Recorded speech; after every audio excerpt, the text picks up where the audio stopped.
Yo, what is going on, Lunacia? We are here for the Classic Grand Tournament, and I am joined by none other than Jihos himself. He's freshly back from where? VN? Whereabouts were you exactly? What's going on? How are you? Yo. What up? You guys hear me? I am here. I'm actually it feels so good to be home. Why? Because when I'm at home, I can do more interviews. I can hop on more streams. So I have a little bit more time to spend with the community. When I'm in Vietnam, I'm trying to spend as much time as possible with my team, getting them hyped, getting them inspired, making sure they understand like what to do next. But when I'm at home, it's actually much easier for me to hang out with you guys, spend time with the community.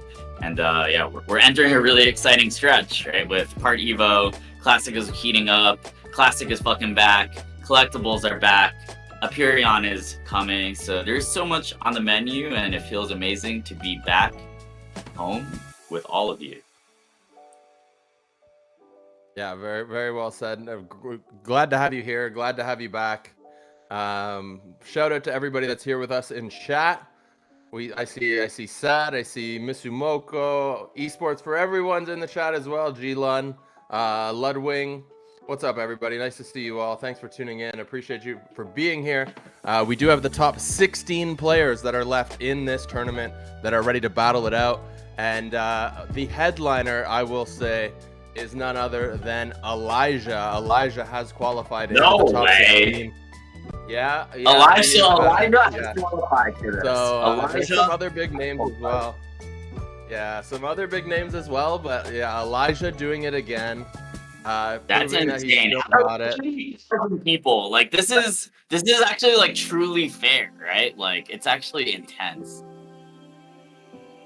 Dude, it took a lot to get here too, and like, I mean, we have 16 amazing players, but there's so many talented players that didn't manage to qualify. And maybe we want to talk about for a second how cool it was that we were able to run this in game, being able to get the tournament structure set up and have it flow actually within Classic.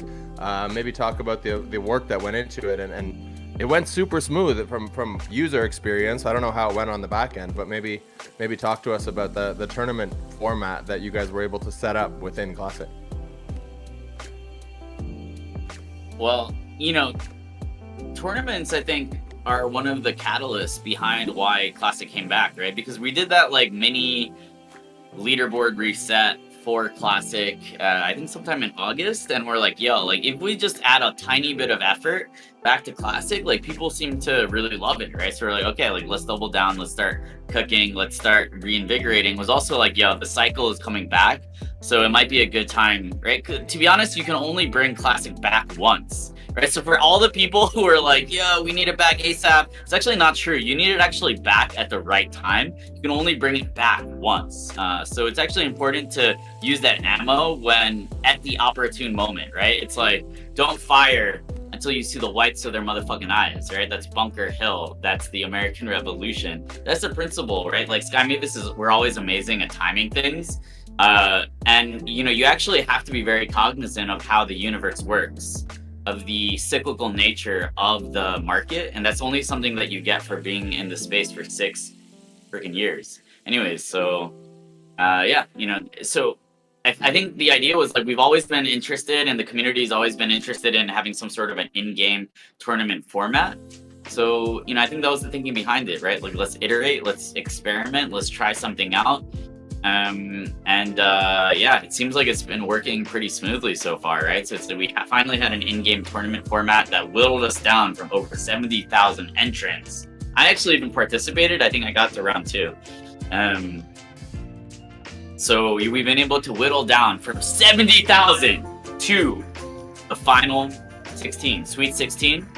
And we're going to find out like who the motherfucking OG, the true G of Classic is. Where's Indez though? Like, is Indez like what? I'm calling on Indez. I'm once again asking Indez to show his face in the arena. I think he played in this event, to be 100% honest, but we need to get confirmation on that. And obviously, Indez is an amazing player as well. He's got to, like, I don't see a world where Indes doesn't play in this tournament, right? And of course, just want to mention again, everything was done in game. So like, you think about a lot of the biggest esports tournaments that exist, whether it's a Web3 game, Web2 game, whatever you want to call it, and very few, if any, of those that I can think of are actually done in game. The majority of which are all done by like a third party that just kind of puts on an event and then they do it outside of the game. So it really is amazing. We just want to shout that out again. 70,000 people in game participated, and that was the first ever one that was done like this, right? So they're only going to get bigger. It's inevitable. That's the way to democratize competition, right? Like you have everyone in, and then you get to actually see, right? Rather than having some, submission process, gatekeeping process, whatever, invitation process. These are all fucking corrupt systems that we rely on, but we aren't actually ideal. Like the most ideal is anyone, just play from within the app. I think Clash Royale, to be honest, like Supercell mobile games, do a really good job of this. So basically having in-game tournaments that then feed into like some sort of an official esports scene. And to be honest, this is also a way to make it more scalable and sustainable, is, to have these systems that don't rely on so much like coordination, operation, and even cost. Yeah, and I'm just highlighting it because I really am amazed, and I appreciate the fact that it is all done through game. And there is none of that gatekeeping that you kind of referred to. There's none of that submission process where you need to be selected, by a certain committee to be one of the top 256 to go and participate in the event or something like that. So kudos to you guys. Also want to mention for everyone that's here in chat, we have 12 summer Axies that we're giving away to chat. So it's going to be an extra exciting event today because we have so much to give away. We're going to be giving away an Axie every single series, and then when we get to the semis, we'll do 2 summer Axies per series and 3 Axies in the final series. So that's all for you guys. You guys tune in week over week, and we appreciate you being here. So some prizes for you, and some of the other names that I want to get to that are participating in this tournament as well. Someone that we're getting used to seeing in a lot of the esports events, it's Jove. Jove qualified. We have Pierogi. Pierogi is someone that I've seen before. Cash. Giggity. I haven't seen Giggity, I'll be honest, but I mess with the name. Juice Mio, Asium, Agi, Boschem, Baby Boy. Baby Boy, by the way, looks like it's actually Michi. Baby Boy the Prince. It's a Michi's and Jubu Kid combo. So that'll be interesting to see who's actually on the sticks. But the IGN, the actual IGN for the account, Michi and Dubu Kid. So I've definitely seen Dubu Kid. Michi is short for It's Not Coming to Me. Chat, help us out. Jiho, if you know it, call it out. But Michi, someone's got it. But Michi and Dubu Kid, that's going to be a good one. We got Oso, we have Ephraim, and Sniper to round out the group that's going to be participating today. And of course, they are participating for a Mystic Axie, ladies and gentlemen. I don't remember the exact ID, but we probably have a picture of it here. But we'll get to that just after the bracket. You guys can take a look at the bracket and see how we got here. Down on the bottom of the bracket, of course, you see Elijah and Cash. Up at the top of the bracket, you got Giggity, and Asiam. Jiho, what are your thoughts? Any names that jump out to you? Any names that you recognize, of course. The Mystic Axie. The Mystic Axie is 1978, by the way. To be honest, Elijah is the main one. That number. 1978. 3 years before I was born. Wow, you look young, bro. Thank you. I appreciate that. Not many times people tell me that I look older than I am, but I'm actually 33. Surprise, surprise. Wait, you're 33? I thought 1978, bro, is not 3 years before you were born. 1987. You said 1987, didn't you? I heard 87. Now I'm 78? I think 1978. Yeah, 1978. Right? Oh, okay. I had a couple more years. But here's the lower bracket as well. We have Oso and Aji at the top. We have Jove and Ephraim in the second series. Boss Kem, Jusmio, Piroki, and Baby Boy to round it out in the bottom part of the bracket. Of course, only one player is going to be able to make it through the bracket, through the bottom of the bracket. So we'll see who it's going to be. Of course, as players get eliminated from the upper bracket, they will drop down to the lower bracket as well. It's going to be a best of 3 all the way through until we get to the semis. In the semis, it will be a best of 5. In the finals, we have best of 7. So, do we have a picture of Axie 1978 by chance? Is that something that we have, Desolate? If not, it's cool. But 1978. Got a picture of it on Twitter.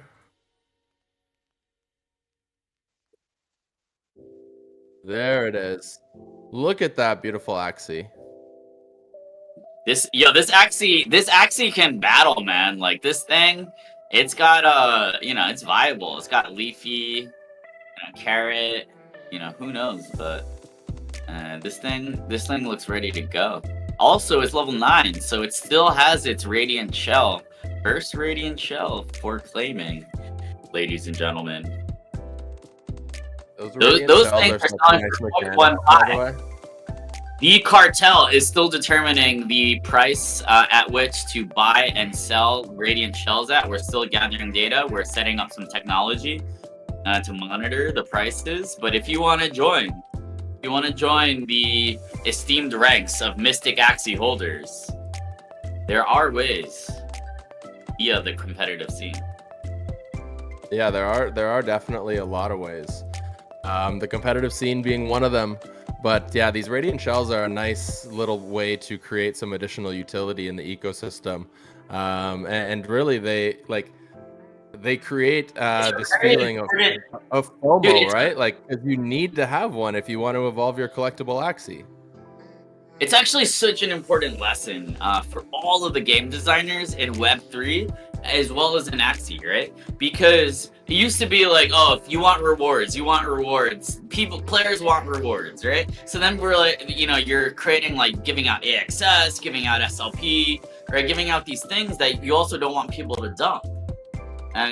Whereas, right, like this is a new way that you can give out some value without like putting artificial or new sell pressure on the Axis token, right? The problem is like we need the Axis token to go up, like, right? Like, and if you give out too much of it, it makes it go down, right? Like this is in very simple English, right? So it's like, it's actually very important that we create these new alternative reward systems and tokens, right? That's how EVE Online works, right? That's how RuneScape works, right? It's like you aren't just reliant on a couple of different currencies. You have a lot of different currencies, a lot of specialization within the economy, tons of roles, tons of things to harvest and earn.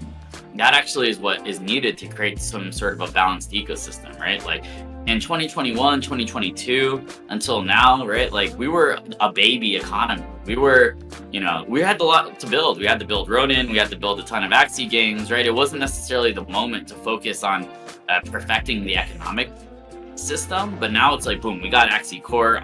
We got Axie Core here, finally shipping, right? Axie part evolutions are coming. Axies are becoming digital collectibles that evolve as you play with them, right? So it's now like, I think that is the way that we win, right? That's also how we won last cycle, right? So I'm trying to get my 6th ring, 6th ring for having the most played game in all of Web3 gaming. So, I think that's how we get the 6th ring. Yeah. No, it's definitely a nice little piece that's been added to the ecosystem. And when it comes to the price of these things, I'm still trying to figure out my personal buy price because like I have more collectibles like than spirit shells. Like that's just a reality for myself. For a lot of people, I don't have my first spirit shell, and I have maybe 6 to 10 collectibles, let's say. So I'm trying to figure out my price internally as well, just like the cartel's trying to figure out their price. What their buy price is. I'm trying to figure out what my buy price is going to be for these things. They're currently selling for 270 USD right now on the market, so 0.123 Ethereum. And of course, you can roll these with fortune slips. So another nice little tool that's been added into the ecosystem, which is fortune slips, and then being able to get lucky pouches. So lots of new cool things being added, and we didn't even get to part upgrades, which are coming in 2 short days. Not to mention, Geo just dropped the link for the merch store. Merch store was it came out like 2 weeks ago, and there's been so many things that it's kind of seems like it was a year ago. But this just got here. Dun, dun, dun. Oh, You guys haven't grabbed yours yet. Yeah, if you guys haven't grabbed yours yet, you definitely should. It does come with the NFT land item as well. Last I checked on those, they were around 250, 270. So if you're trying to justify the cost, there's a pretty easy way to do it.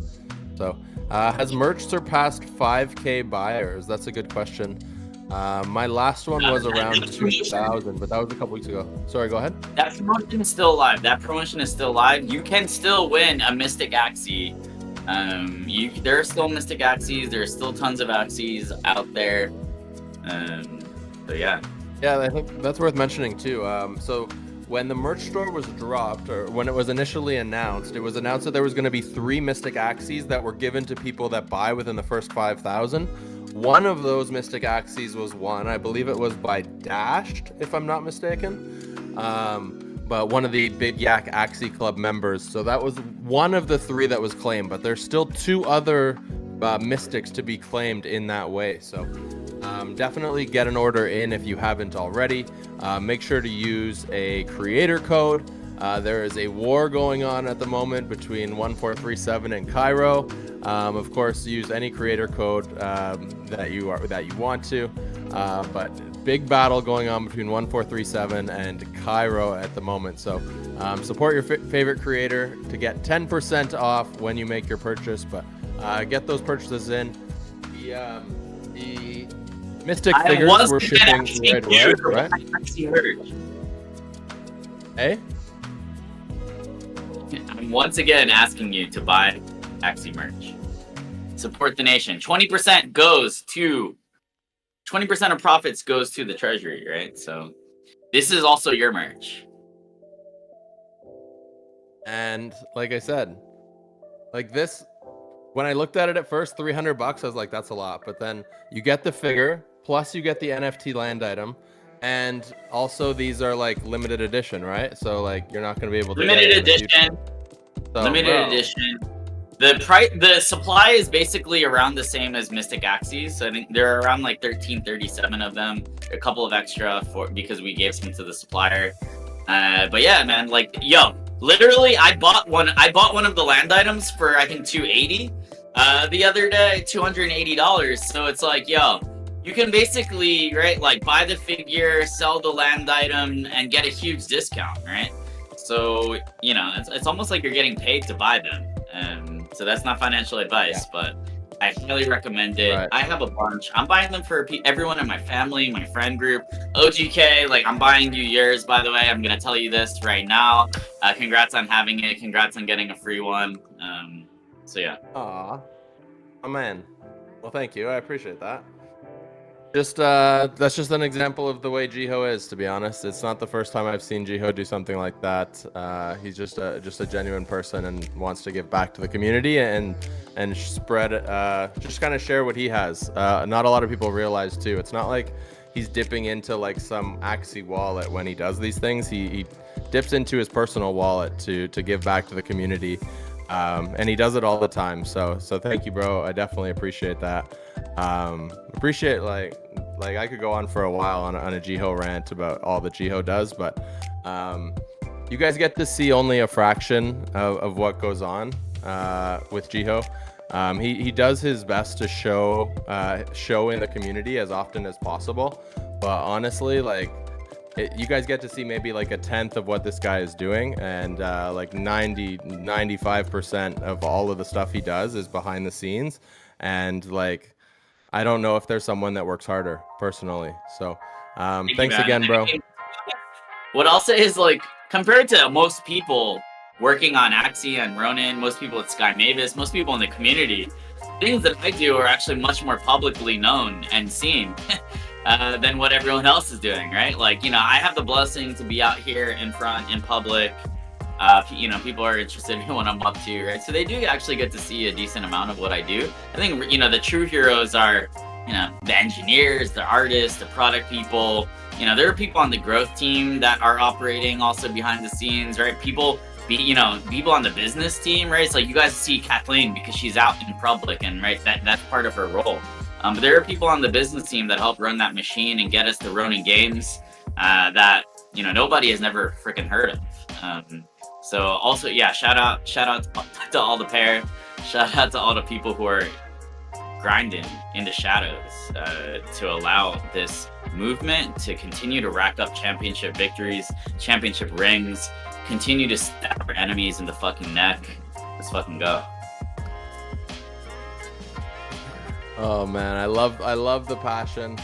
Of course, the stabbing of necks is figuratively. We don't actually want to stab necks, people. If anyone's thinking that, I can just see it now. There's going to be some quote that comes out on Twitter, and it's going to be like, founder of Axie is saying stabbing in the necks or something like that. Guys, it's a figure of speech. We're just talking about, how we want to basically strive as a community and become a successful community, and basically just do our own thing and be the best version of ourselves that we can possibly be. So we do have our first set of Axie pools up here on screen. We have Boss Chem and Pierogi. You can see that both players are rocking. They got the lunge comps. I see a reflectile on Boss Chem's side. We got shrimp on Boss Chem's side as well. So Boss Chem bringing out all the tricks. He's even got a yak down at the bottom with Bumpy and Bone Sail catfish. Woo! Love to see it. Love to see it. What do you see out right now, Jiho, when you take a peek at this? Play the reflectile and play the bug, right? It's like that's one of the things that I'm interested in seeing. Yeah, I mean, the dusks are out in force, right? So it's like these dusk scaly spears are pretty strong and I think well used, or being used a lot. So then it's like, okay, people are bringing these mix to kind of counter that, and then it's like, yeah, and then you get into the thinking about like the reflectile and the buck, right? So that's what I'm looking at. I also, we have this bird, the bird with the toothless bite. Chuck is actually the person who invented the toothless bird back in the first ever classic. Yeah, man. Like, if you actually look like the Kotaro Invitational. No. Yeah, it's like the MakerDAO Legends Never Die tournament. MakerDAO Legends Never Die tournament in 2020. It's pretty crazy. Let me see if I can find it. Legends Never Die Axie 2020. Well, yeah. While you look that up, I'm just going to explain one thing. Everybody, in order to win the Summer Axie, by the way, I'll repeat, to win the Summer Axie, make sure everyone's listening. What we want you to do is we want you to vote on who you think is going to win in the chat, as well as posting your RNS or your Ronin ID with your pick. So basically, we want you to pick either Boss Chem or Pierogi, and then add your Ronin address or your RNS. And what we'll do is all of the players, or everyone that selects the correct player, will be put into a draw, and then we'll draw from those names for the Summer Axie, and we'll do that each series of the day. Sorry to interrupt you, Jiho. All good. Yo, so I just found it. Wow. 2,100 die and 10,000 Luna. This is actually what we called AXS back in the day. 10,000. So basically, at that time, it was around 1,000 USD for 10,000 AXS. But now that's crazy. Right? So 10,000 AXS used to be worth $1,000, right? Now that's what, $70,000, right? Holy cow! At one time. I just put it in the. What about when it peaked at 159? Yeah, it was like 1.6 million. Oh, I think 1.6 million. Oh my god! You tell me. At one point, I did try to figure those out. Now I just go straight to the calculator, but I trust your 1.6. Lots of votes for Pierogi in chat, by the way. See a couple for Boss Chem. Couple for Boss Chem. What up, Sweet? Spam and Rice is here as well. Ghostin. Spam. What up, squad's Spam? out here. You guys get some basketball in? We only played once. We had fun though. We played once. That was right before the Philippines trip. Yeah, I wish I got to hang out with Spam more, but yeah, I'll be back in Asia maybe February or March, so we'll be able to hang. That trip should be less intense. Oh, Star Axes of the Infinity Cup. I have found it. See, like, because I'm the person who wrote these articles, sometimes I'm the only person that can actually find them, because I remember, like, how I basically did it, but here we go. Things get buried after a certain amount of time as well. Yeah, Depending on where they get posted. Yeah, so if you go to see 16,189, this is like the first, like, you know, teethless bird. There's also, like, there's kind of like a reflectile, right? Dude, Yeah. Rosebud used to be 0 energy. Star number 3. What used to be 0 energy, sorry? Rosebud. So it used to be like a crazy healing meta where you could create these god reptiles or god tanks that, like, basically had free heal. They could, like, steal energy with Sirius, right? Like, dude, these things were nuts. The first classic meta was actually insane. Like, I think we should bring it back, to be honest. That's pretty cool. Bring back that's the before 0 my time, energy. but that's actually number 4 for anybody that's looking in the article to take a look at it with Rosebud. 0 cost Rosebud and Sirius. That's nasty. Also, Sirius, by the way, at this time, 40 attack, 80 shield. So I guess it got nerfed, considering where it started from. Oh yeah, I nerfed it a bunch of times. I feel like that card's at this point, it's like 30-40 at this point. Who knows what it's actually at, but Sirius is way too strong, right? Or Sirius, like, was way too strong, and it's still like one of the best cards, right? Yeah. Oh wow, I didn't even realize. So looking at some of these cards is exciting. Going through that article that Jiho posted, Yam is also 40-70.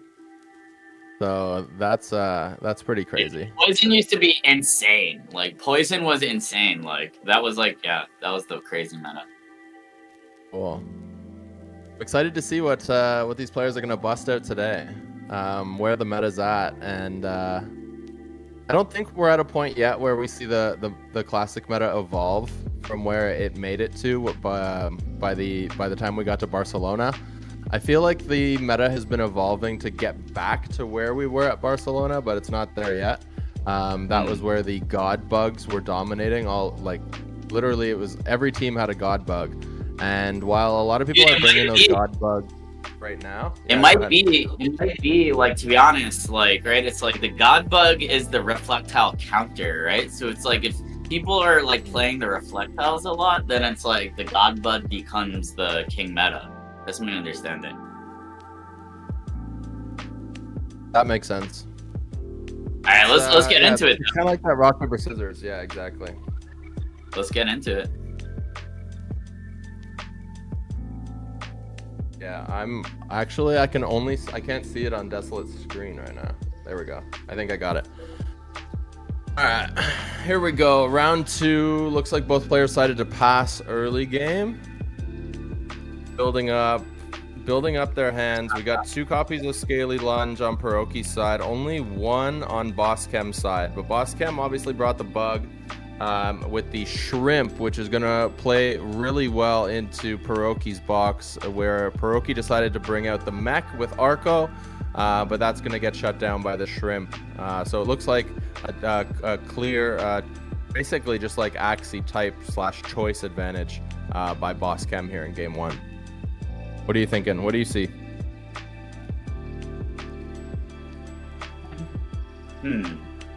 So, what is the key, like, matchup here, right? It's like, is Boss Chem gonna be able to take out this the mech really quickly, right? Yeah. So that's what I'm watching. The bug, like, that might be useful in getting through the first two, but we'll see, right? It's like, I think, like, yeah, Boss can take out this mech really quickly. He's got does he have the cards to do it? He's got 2 shrimp. So yeah, Yeah, I think he's gonna try. He just needs. Yeah, he can do it here with shrimp. The thing is he has to eggshell. So he's gonna have to pull the taunt onto himself to do it, but he should be able to 4-card the mech and get rid of that. The one thing I'm interested in as well is that Dusk on the midline of Pierogi has the Scarab, so it's gonna block the healing from the bug, and then with the Catfish Mouth, it's gonna get type advantage, so it is gonna be able to heal itself. So although it looks like he's at a disadvantage with the midline matchup, I think he's gonna be able to pull that off. But the fact that he just lost his mech, eek, he's in trouble now.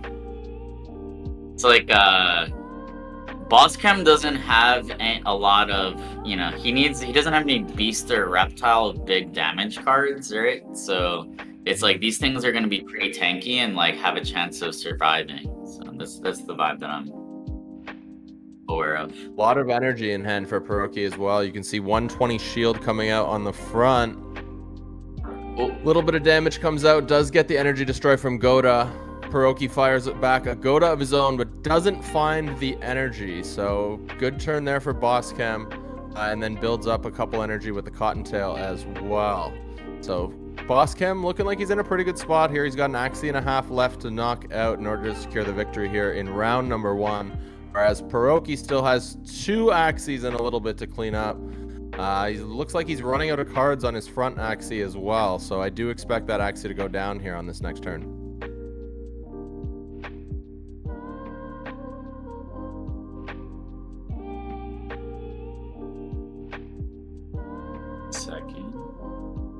All the votes coming in chat as well. Lots of Bosschem votes. It was heavy Pierogi in the beginning. Now it looks like we're getting heavier to Bosschem as we get through the game. Wasn't any clarification that came through about when exactly the predictions get cut off. So see double eggshell into the Blue Moon. Doesn't find the kill though. 56 HP left. The retaliation from Pierogi knocks down that backline to 179. There's the kill with the Scaly Spear from that front Axie. And Bosschem continues to push his advantage here in round 1. All 3 Axies still alive, short on energy, but he was honestly safe to pass. Let his front Axie go here. I think that's the play. We'll see what happens. Oh, no, he's not passing. Decides to go with double Parasite to get the discards. So does a little bit of damage and the discards. The discards came in pretty clutch there. Leaving Pierogi with only a Catfish and a Cottontail here going into next turn. Of course, he is going to draw 3 cards now. What are they going to be? And he has enough energy that regardless of what he draws, he's going to be able to play it. He could play all 4 energy as well, but same situation as last turn. You could save up the cards on the back line. He also just like drop the single eggshell to kind of just like play around with the matchup. Lots of options here for Bosschem. Only plays the snail shell here, which actually works out great because it forces Pierogi to miss the Scarab. So that was a very well played turn. I think Pierogi expected a little bit more shield there, but just wasn't there. Now here comes the eggshell from the backline. Double Piranha into the Blue Moon. Doesn't find the kill though. 170 HP left. And now this Dusk heals back up a little bit. It's at 262. Double Mosquito. Doesn't find the kill. 46 HP. Pierogi's got a chance. Oh my god, this is way closer than I thought it was going to be. Oh, there's the turn he was looking for. So he gets all of his attack cards down. Very well layered. He's going to be able to survive this turn as well. Pierogi has battled himself right back into this. Blood Moon. It's because he didn't have let's see. It's because he didn't have, right? Like, it's because he didn't have any of the big... Yeah, those Okay. big damage cards that you were talking Those about big earlier on damage the game. But there it is. Looks like Boss Chem's going to be able to do it with the Blood Moon damage. See you later. So close, though, in game number 1. Close match. Any crit there would have changed it. It was, it was right I there. have PTSD from AxieCon straight up. Like, when I see a bug playing Mosquito, I literally expect it to crit. Dude, like every it time has to. now. That's actually It's burned in my mind that Mosquito crits. It is what it is. I thought we almost were gonna see it in that last game. It could have ended the game right there with a Mosquito crit, but we didn't see any crits in that first game. Boss Chem does take the victory. It ends up being a lot closer than we thought it was gonna be in the beginning. Pierogi definitely made it a good match, but doesn't matter. Boss Chem 1-0 here in our first series of the day. So they are going to run it back. This is a best of 3, and if you're wondering why people are dropping a prediction and their Ronin address in the chat, it's because one person is going to win a Summer Axie each series of this tournament today. So whoever wins this series, if you pick the right player, you could potentially win a Summer Axie. And last time I checked, Summer Axie floor was like somewhere between 15 to 20 USD. So no joke, all collectibles going up with the introduction of fortune slips and a lot of other cool mechanics that have been going on lately in Axie. So let me see. I'm trying to take a look at that summer floor right now.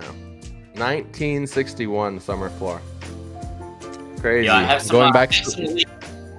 I actually need to leave soon. Apologies. No worries. But I actually have some leaks which I bring to you on behalf of Winston, aka Pos2. Oh fuck, did I just dox his name? I think people know. Pos2. All right. We got leaks. Focus on the leaks. Alright, so basically one of the things that we've seen is that, right, new in-game tournaments, in-game tournaments is something that people really like, so we're going to double down on that by allowing players to create and host private tournaments in the game. We will also have stickers in Classic, so stickers will be triggered by different events, crits, Axie deaths, losing, winning. So these will be available, and stickers will even have rarity. There will even be like kind of meme stickers. So Hutan Ginamo, I think that's like a curse word in Tagalog, is gonna be available. Will be in Classic. Yeah, so that will be in there. That's a highlight. Yeah, they were also looking at like making some light balancing changes as well. And then, yeah, the next grand tournament is estimated to be after January 3rd, right? So we'll have a little bit of a break for Christmas, the holiday season, and we'll be right back at it with more Classic updates. Dang. Lots to unpack there in that short message there from Jiho. So we're going to get Classic updates after this event is something that I just heard. We're going to get another grand tournament coming in just a few short weeks, which is exciting. Some updates to Classic that include stickers. Pretty hype. I think I'm missing one thing though. There's one thing I'm missing, right?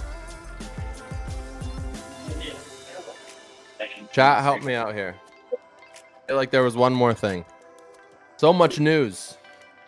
I'm back. So much news. All right, let me check my notes. Players will be able to host private tournaments. There'll be stickers that are triggered by different events. Players and, can host their own tournament. That was the fourth thing.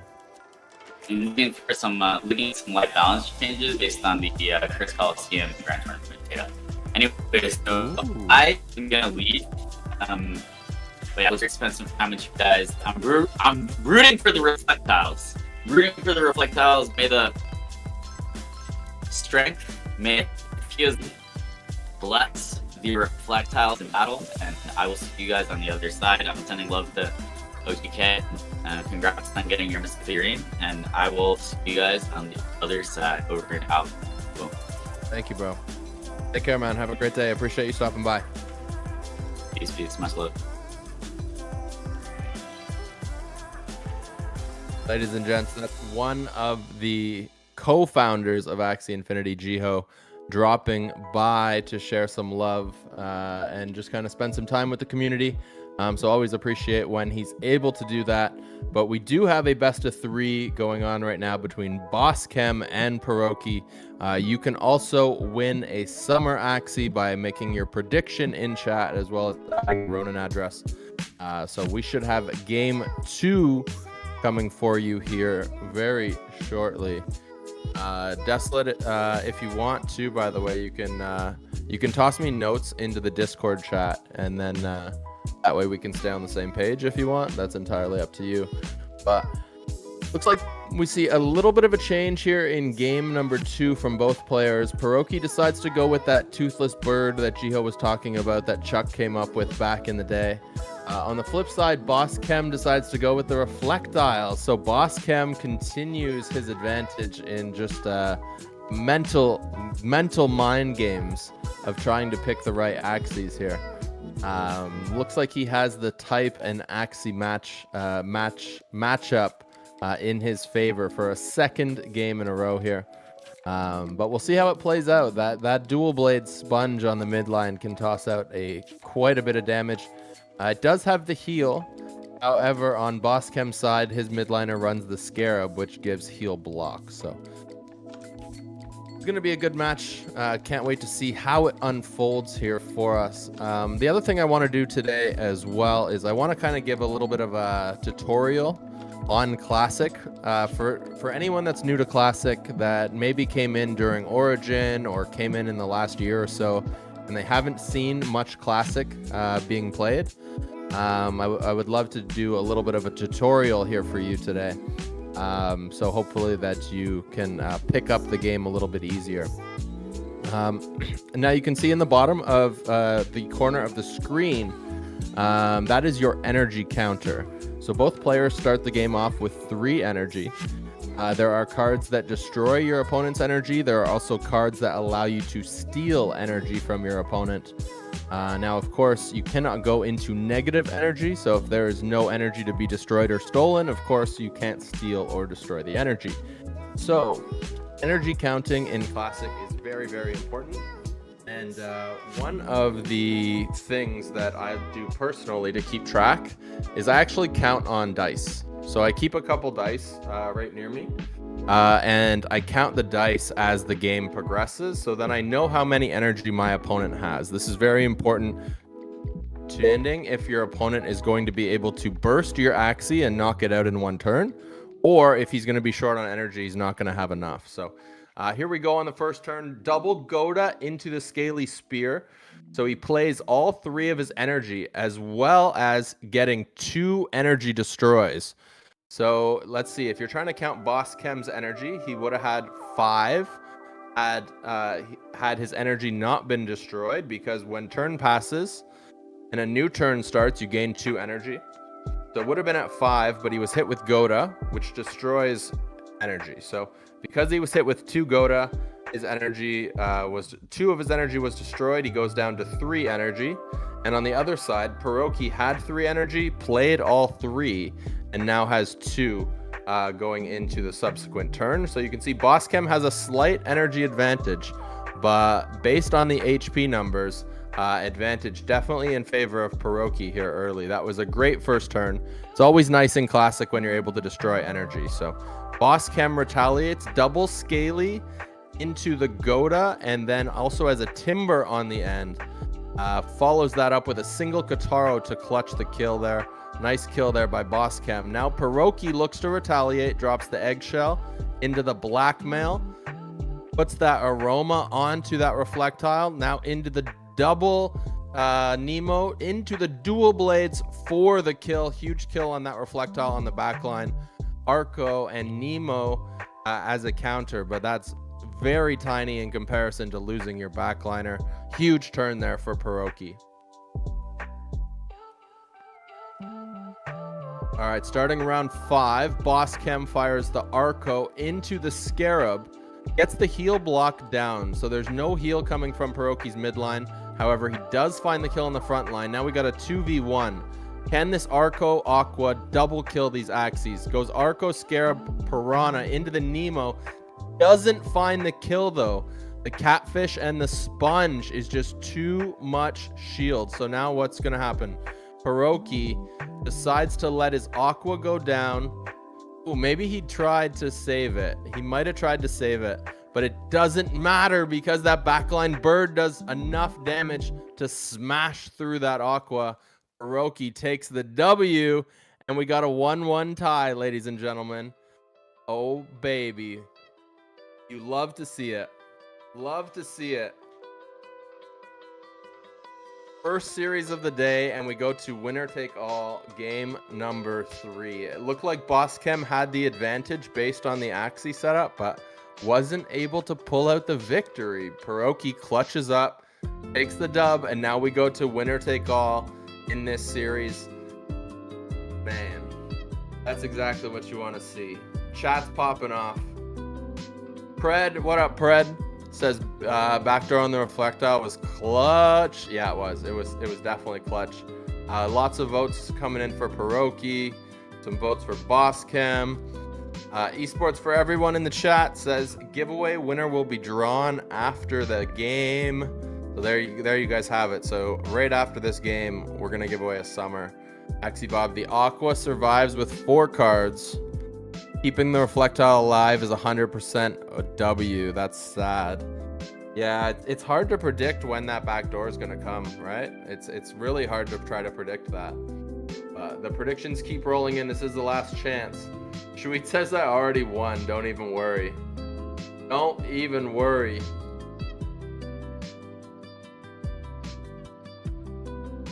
Players here just finalizing their Axie pools, getting ready for this next match. Do we happen to have the Axie pools? Can we take a look and maybe try to predict what these players might switch into? There we go. Let's see here.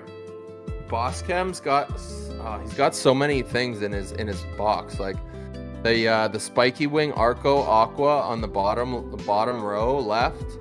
Like that thing is nasty by itself. The square teeth mech, I don't know. Square teeth mech is questionable.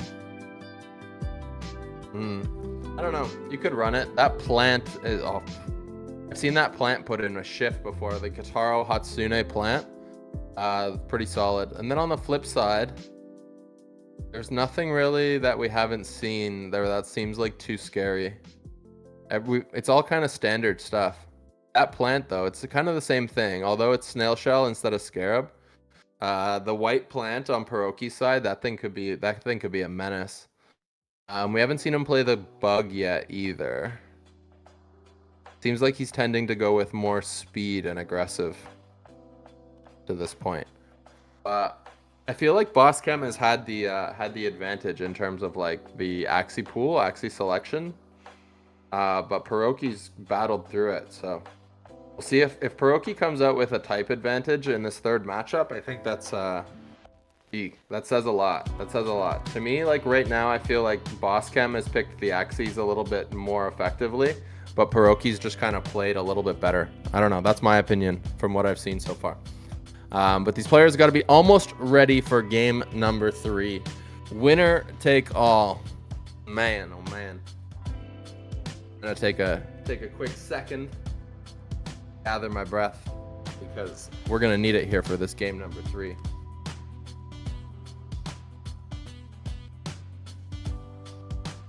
Gotta shout out Jiho again for coming on though. Always nice when Jiho stops in.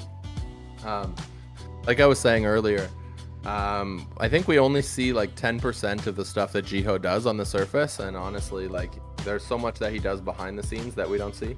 I do appreciate though that he did mention the rest of the team that we don't see publicly all the time as well, because I think Sky Mavis now is like 250 staff.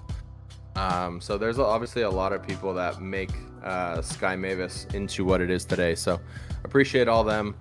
Of course, we are a week away from Christmas time, so it's nice to just spread some love around and share some appreciation. And it's nice that we're able to give away some Axies to chat. Definitely appreciate everybody for pulling through. Like I mentioned earlier, we have 12 summer Axies that we're going to give out to chat today. So the first one is going to go right after this next game. If you want to apply in Sky Mavis, they do have applications available or job postings on their website. If you go on the Sky Mavis website, there's a careers option, I believe, and it shows all of the open positions for Sky Mavis. They have hired a ton of community members in the past, so if it's something that you're interested in, I definitely would recommend it. If you want to get involved in the community in other ways, of course, you're also welcome to do that. There's no permission needed if you want to be, if you want to do graphic designs, do art, you want to make content, whether it's written content or it's video content. It could be clips, could be live streams, could be playing Axie games, just giving your feedback, writing reviews, any way that you want to contribute to the project, to the movement. It's always appreciated. So definitely lots of room on the bus to if you want to get involved. If you want to just hang out, enjoy the streams, enjoy the community, enjoy the vibes, you're more than welcome to do that as well. And we appreciate you being here. So thank you. Thank you to you for being here. We are in our first series today of the grand finals of this tournament. The top 16 players out of 70,000 are battling it out. So unfortunately, one of these players is going to be eliminated. Either Boschem or Pierogi is going to take the L here. But we take a look at the upper bracket first, and we see the players that are left standing in the upper bracket. Elijah has moved past Cash to make it into that upper bracket semifinal, and Giggity has beaten Asiam to move into that upper bracket final as well. So if you guys were here from the beginning of the event, you may have noticed that Elijah was taking on Cash in the bottom part, and Giggity was taking on Asiam. So while we were in that lower bracket, it looks like Giggity has advanced, so has Elijah. So that means Asiam and Cash have been bumped down into the lower bracket, and we will see Elijah and Giggity a bit later. But you can see now that Asiam is on the top of the lower bracket and Cash is on the bottom. They just were knocked out of the upper bracket like we just saw. So right now we are in game number 21, which is Boschem and Pierogi. So the winner of this series will move on to take on Cash in game number 26. And the loser, unfortunately, will be eliminated. So think of this as like a double elimination format. You take your first loss, you go into the lower bracket, you have basically a second chance. But if you take that second loss, then you will be eliminated from the event. So it says I'm pronouncing Giggity wrong. Giggity. How am I saying it wrong? Bruh, how? Please explain. While you explain how to pronounce Giggity properly, we will get into game number 3. All right, Pierogi brought out the Reflectile, but Boschem also brought out the Reflectile. So we got a couple lunges for Pierogi, only single lunge for Boschem. Boschem brought out the plant with Cactus, Hatsune, Scarab, and Kataro. Now that Kataro is going to be able to make energy on both of the Dusks, probably on the Reflectile as well. So this is going to be an exciting matchup. If I had to, I don't know. And it's YGG on YGG. I didn't realize that. Guild friendly fire. Guild friendly fire.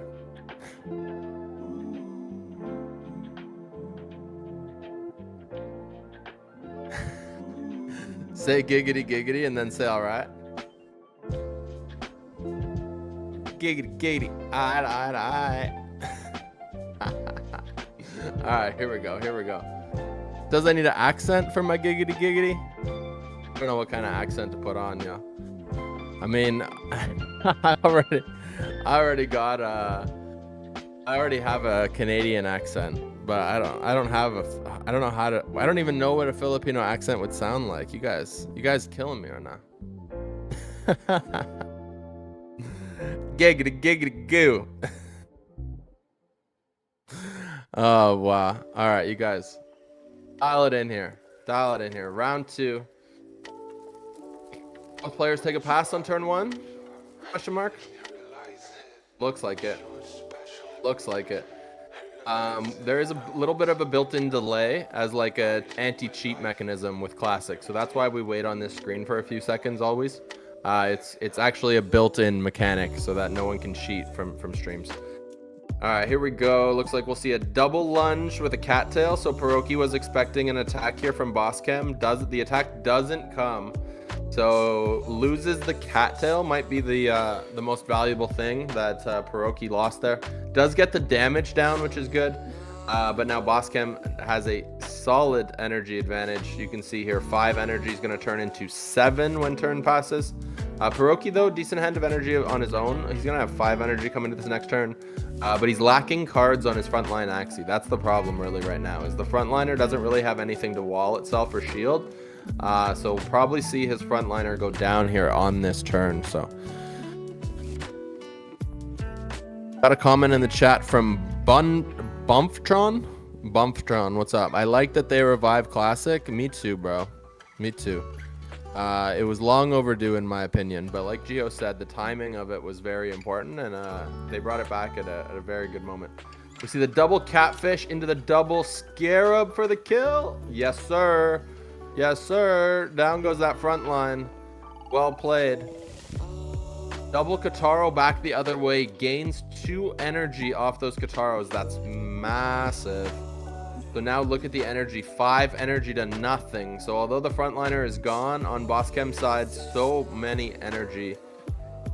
Looks like he's in a pretty good spot, but doesn't have a ton of cards on his midline. He did already use both Scarab, I believe, right? Those might have been Pierogi Scarabs. Good question. Good question. Stone is rock cheering for Boschem. All right. I see you. All right, Pierogi throws a cottontail, then a single cattail, predicting that an attack's coming in. Double Kataro again. Boschem has now played Kataro 4 times, gotten 4 energy. Double Cactus finds the kill. Just finds the kill as well. So how's he going to clean up this frontline Axie now? Frontline Axie still doesn't have any cards for Pierogi. Probably wishes he had a Goda right about now, but not much he can do. It looks like we're setting up for a final Reflectile one-on-one that's going to be pretty epic. You always like to see the Reflectile one-on-ones. They can really go either way. They can really go either way. It's like you're actually playing rock paper scissors with an Axie. All right, so single tiny dino to clean up the last stand, and then 4 cards trying to take out the Dusk. He's gonna come up short on damage. I think that might have been an attempted brick wall, thinking an attack was coming in. No attack comes in. Now back the other way. Double lunge comes in from Pierogi. Decent damage. Follows that up with 2 tiny dino and a scaly spoon. Cleans up that plant easily. Now back the other way. Boschem fires a double Kataro. Only lands 1 of them. Does that leave him an energy short? No, he's fine. He has enough energy for this turn. Pierogi starts it off with the double scaly spoon into double tiny dino. Decent damage. But both the scaly spoons get reflected back. Same card setup comes out from Boschem, so they play the exact same set of cards, leaving them both at 30 HP. Oh man. 1 energy advantage here for Pierogi. Tiny Dino, Scaly Spoon, Tiny Dino again, and that is game. Pierogi takes it in the Reflectile counter. Wow. That could have gone either way. Literally, I think it came down to whoever was going first. I think whoever was going first had it there. Both those Axies had the exact same amount of health. And then the tie-breaking factor. If anybody remembers the tie-breaking factor on Classic, so the second tie-breaking factor after speed is the amount of HP that you have. They both had the exact same amount of HP, and when you have the same amount of HP, then it goes to the ID of the Axie, and the lower the ID, the higher the probability is of going first. So whichever ID is lower out of the two will go first. And Pierogi literally just won the match because his reptile was a lower ID reptile than Boss Chem's. Like, that's how crazy these series are going to be today. I guess that's what happens when you have 70,000 players, and now it's down to the top 16. So literally this game just went to whichever player had the lower ID Axie. That's insane. Could we have asked for a better start? So congratulations to everybody that predicted Pierogi to take the victory. Your names have been entered into a draw. And as soon as I get word of who exactly is going to be the winner, or whose name has been drawn, I will let you guys know. I don't think we're going to go to a break in between series, to be honest. I haven't received word, but I think we're just going to roll right into the next series, to be honest. Hopefully we roll into the next series. That's my plan. And maybe, I don't know, maybe can we get this extra box that's beside my face? Can we, like, get it out of here? I don't know. That's just me. But it makes me sad when I see the empty box, you know? I don't want to see the empty box anymore. Trying to push it out of the screen, you guys see? Wait, I need to push the other side.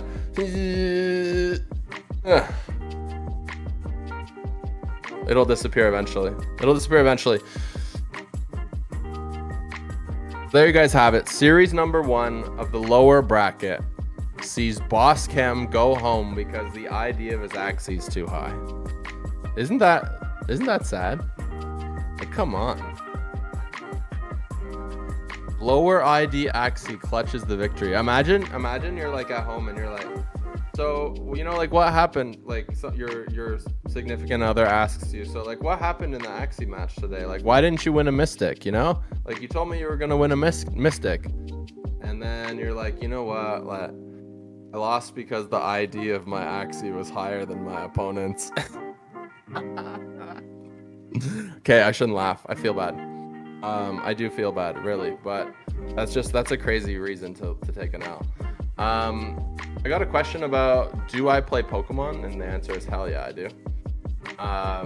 Not so much these days, but I used to play the trading card game competitively. I played Pokemon Go for years. Made it to level 48 on Pokemon Go. Shout out to my Pokemon Go fam. I have 3,000 shiny Axies, shiny Pokemon on Pogo. So yeah, I definitely am a big Pogo guy. I'm not trying to ignore you, Cafe. If you said something, I didn't see the other comment. Today is Community Day. You're right. It's the December Community Day where you can get all of the Community Day Pokemon throughout the year. So I was super excited for this event, actually, until I saw that I already had all of these Pokemon, even though I didn't play the Community Days this year. I guess they were all repeats. But yeah, you guys just inspired me to open my app. I think that's going to start in a couple of hours where I'm at. 10:22 where I'm at. Usually those events start around like 1 or 2 in the afternoon. But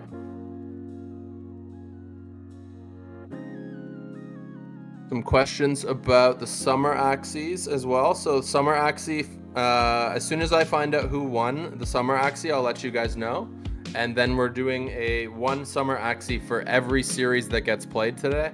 And also semifinals will be 2 summer Axies per series, and then the finals will be 3.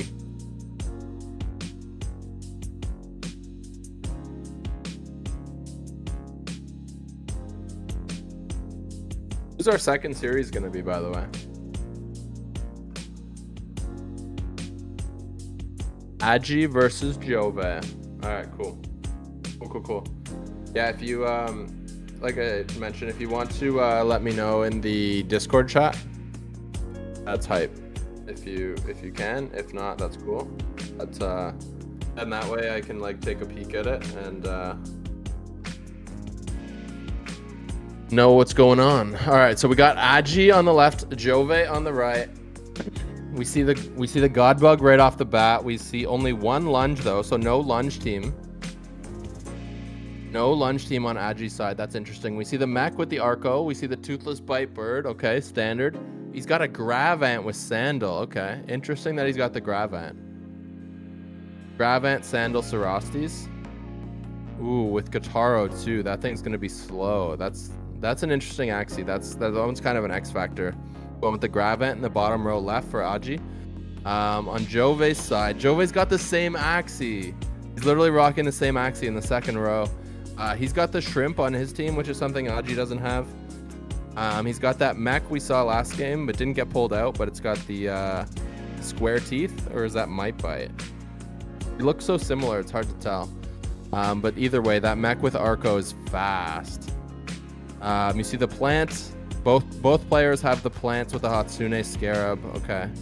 Jove has the full lunge team, so it's interesting. You can see a lot of people have already started to get their votes in, but if you haven't already, go ahead and put your vote in now for which player you think will win, and include your Ronin address. If the player that you chooses wins the map, you could win a Summer Axie. So all you have to do is just pick the right player. If you do, Summer Axie could be yours, and the floor on Summers right now is 20 USD, so you definitely want to get your hands on one if you can, because I imagine those are only going to go up because they give you fortune slips, and fortune slips can get you mystics. Yeah, you heard that right. Fortune slips can give you mystics, so you might want to get more fortune slips. One of the ways you can do that is by getting collectibles through giveaways or buying them, or however you can. And we're giving away some collectibles in the form of Summer Axies. So good luck to you on that. Looks like we do have the first winner. They have been drawn, but we are going to do it right after the Axie pools. So looks like that's right now. I mean, we just turned off the Axie pools, so do we have a winner? Oh, baby. Drum. B. Brain Dead Genius. That sounds like a contradiction if I ever heard one. But you just won a Summer Axie, so congratulations. Congratulations on your Summer Axie. I believe it will be sent by the E4E team directly into your wallet. So congrats. Our first Summer Axie winner today. We will have 11 more of you, so don't go anywhere. 11 more of you will get your hands on Summer Axies. Yo, why did I not put my name in for this? I want Summer Axies. Anyways, you guys will see my name in the next draw, because I'm gonna win one of these Summer Axies myself. I need more fortune slips. Need more slips. So yeah, I'm gonna try to win this next one too. Gotta throw a prediction into the chat though to win. Aji or Jove? Okay. Oh, it says no RNS. You gotta use your Ronin ID. Okay, that's good, because I think I said RNS earlier. Why'd no one call me out on that? You guys totally should have called me out on that. All right, so take my Ronin ID, and I'm not gonna say it out loud because I don't want to cast or curse it, but there we go. It's in the chat. I posted my Ronin ID with my pick. It's in, but I won't be biased for either one of these players. It's honestly, like, when it goes from 70,000 players down to 16, like, every match at this point is going to be close. Like, I expect every series to go to a third game, unless there's like a crit or something that like flips one of the games. Honestly, I expect them all to go to game 3. Sod says that's why I didn't see your other comment. Who won it? Who won it was Brain Dead Genius. Brain Dead Genius won it, Coco. Coco C? Yo, speaking of Coco, I sold some Coco on the market. Also, it's really funny to say that, just talking about the fact that we sell Coco now. We're Coco farmers. We're Coco farmers that sell Coco on the market. Someone asked me what I do for my job. I'm going to say, I sell Coco. They're going to look at me like, what the... But honestly, I sold all my premium Coco, and I sold my regular Coco too, I think. Yeah, my premium Coco is all gone, and my regular Coco is also all gone. So yeah, I made the decision yesterday that I was like, I play enough Axie games that I can train my own Axie, so I'm going to sell all my Coco. And it's all gone overnight. So take that money, buy floor Axies, switch it into Ron. Need to buy more Ron. That's what I'm doing anyways. So filling up my Ron bag and buying floor Axies. That's where I'm at.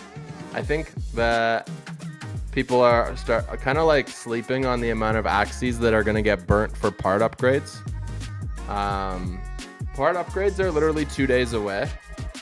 And I have this little feeling that the number of Axies we expect to need to burn for part upgrades is going to be very small in comparison to the number of Axies that we actually need to burn for part upgrades. So I've personally just been accumulating Axies.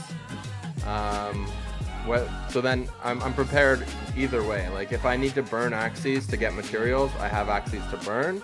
If the floor price of Axies, let's say doubles again, like we just saw it a little while ago, then maybe I just list them. I don't know. But personally, right now I'm buying them for $3. I'm listing them for 15. Am I selling them for 15 right away? No, obviously not, but some of them do sell. If I wanted them to sell faster, I would just price them a little bit lower, right? But I've been trying to grab ones that are higher breed count and higher level. We're getting word that people can't hear my voice at the moment. Desolate.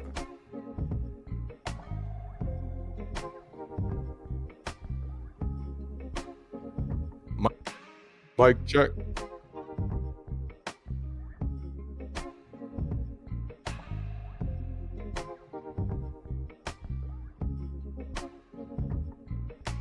We're getting some people that say that they can hear me, and some people are saying that they can't. Some people are saying they can, some people are saying they can't, and then other people are saying that the mic is not lined up.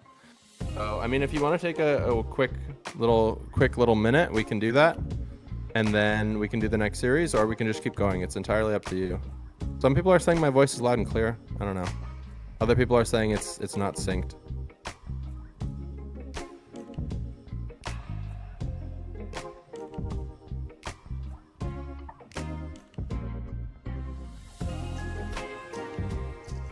All right. So we're going to take a quick little break. The players are still selecting their Axies and getting ready for the match. So we're going to take a short little break, and then we'll be right back. We have another Axie to give out, so get your picks in. Is it going to be Jove, or is it going to be Aji? Let us know and win yourself a summer Axie. We'll be right back.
In this video, you're going to learn everything you need to know to start staking your RON effectively and begin earning passive rewards. What makes this possible is the Ronin Network's migration to DPoS, or Delegated Proof of Stake. This is a consensus mechanism where independent validator nodes work together to process transactions. These validator nodes are also where you will stake or delegate your RON to start earning rewards. But as a delegator, it is imperative to understand that not all validator nodes are the same.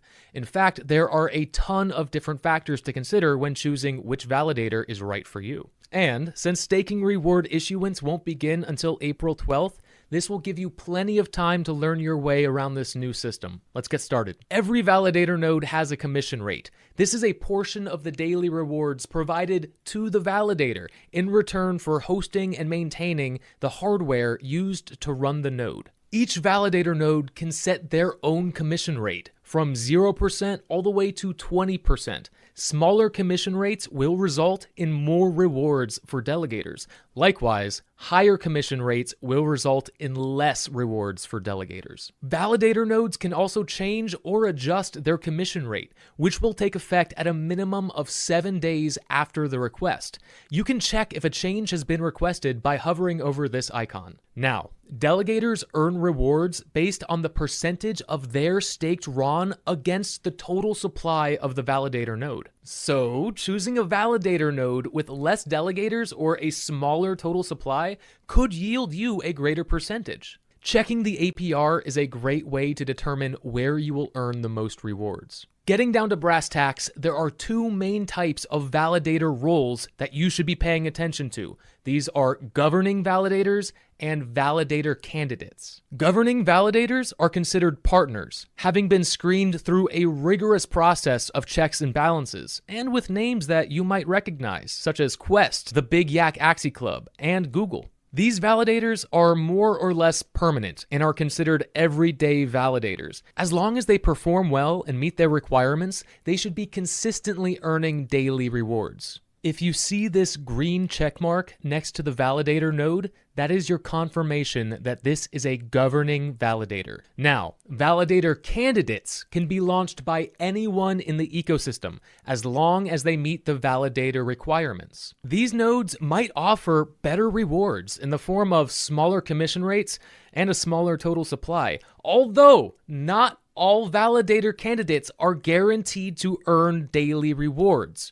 Let me explain. At the beginning of each day, or 00 UTC, only the top 10 validator candidates with the largest supply of staked RON will be activated and begin earning rewards for that day. This incentivizes validator candidates to provide better rewards, to attract more delegators and have a higher chance of being activated the following day. When a validator candidate becomes activated, they are considered a standard validator for that day. Between the governing validators and validator candidates, there should always be 22 active validators each day, unless one gets slashed. Last but not least is validator performance. Now this relates to the hardware and software used to run the node. If their computer drivers are up to date and they have a fast internet connection, transactions will be processed quickly, and this will be reflected in their uptime. A higher uptime means a better performance. But if their hardware or software has issues, or their internet connection just isn't fast enough, then their validator node could fail to process transactions. And if enough transactions fail to process, then that validator node could get slashed. And they, along with their delegators, will forfeit the rewards for the rest of that day. This will also be reflected in their status as either waiting as a candidate, active, punished, in jail, or renounced if they are leaving the ecosystem altogether, in which case you will be notified by this orange message. All this to say, in order to make an informed decision as to where best to stake your RON, it is very important to have a good understanding of all of these factors, from validator roles, and commission rates, and everything in between. Although, you don't have to put all of your eggs into one basket. You can diversify by staking different amounts of RON to different validator nodes. This way, Even if your chosen validator candidate does not get activated for that day, you will still be earning rewards from your other delegations. This is a great way to balance your staking. It's also important to check in regularly in case your validator node has a change of commission rate, starts losing uptime, or has a change in status. All right, now, when you are ready to stake, click the Ron Staking tab. Find your desired validator node, press the Delegate button, and choose the amount you would like to stake. Finally, confirm the transaction in your Ronin wallet, and congratulations, you have successfully staked Ron. Now make sure you are delegating your Ron to the correct validator, because once you delegate, you will be unable to withdraw that Ron for 3 days. Now, you should also note that you will not begin earning rewards until the beginning of the following day, or 00 UTC, and you will not be able to claim those rewards until a full 24 hours after issuance has begun. Currently, there is no way to automatically restake your rewards. Instead, you must manually claim each reward and then delegate that new Ron to a validator of your choice. If you decide there is a better validator node for your delegation, you can simply click the Move Stake button to change what validator you are staking with. And of course, you can always withdraw your Ron back into your Ronin wallet while you decide which validator node is best for you. But remember, anytime you delegate more Ron to a validator node, you will have to wait the following day to begin earning rewards from that new sum of delegated Ron. If you have any other questions about Ron staking, make sure to check the FAQ page for more information. And with that, you should be fully prepared to start staking your Ron. Good luck and happy delegating.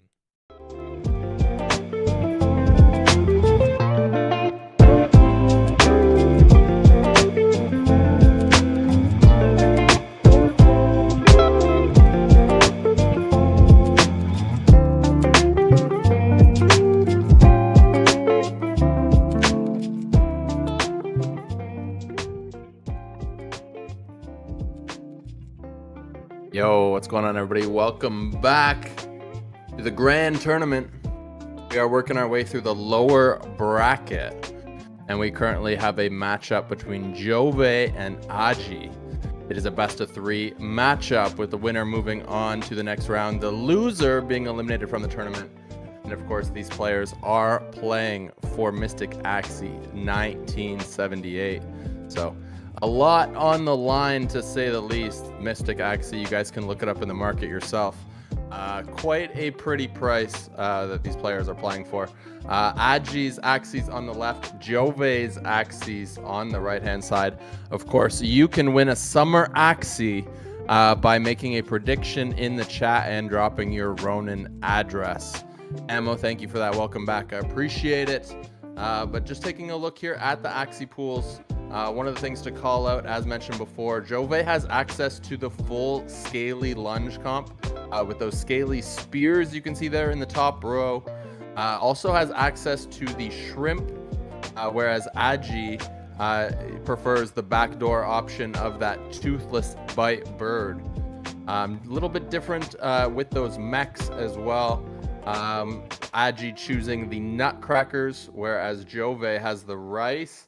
And I think that's is it a mite bite or is it a square teeth? It might be a mite bite, but those two parts look so similar. It's hard to tell the difference between the two. But get your predictions in now. Stone is rock. Thank you.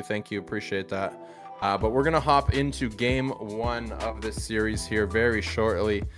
I do want to mention that with so much on the line, these players are taking a little bit of time in between matches to choose their Axies. So if anybody's wondering why we have to cut to break or whatnot, stall in between games for a little bit longer than normal, it's because so much being on the line, lots of decisions to be made with the Axie selections. So the players are taking a bit of time in between games trying to figure out which Axies they want to bring out. So that's the reason.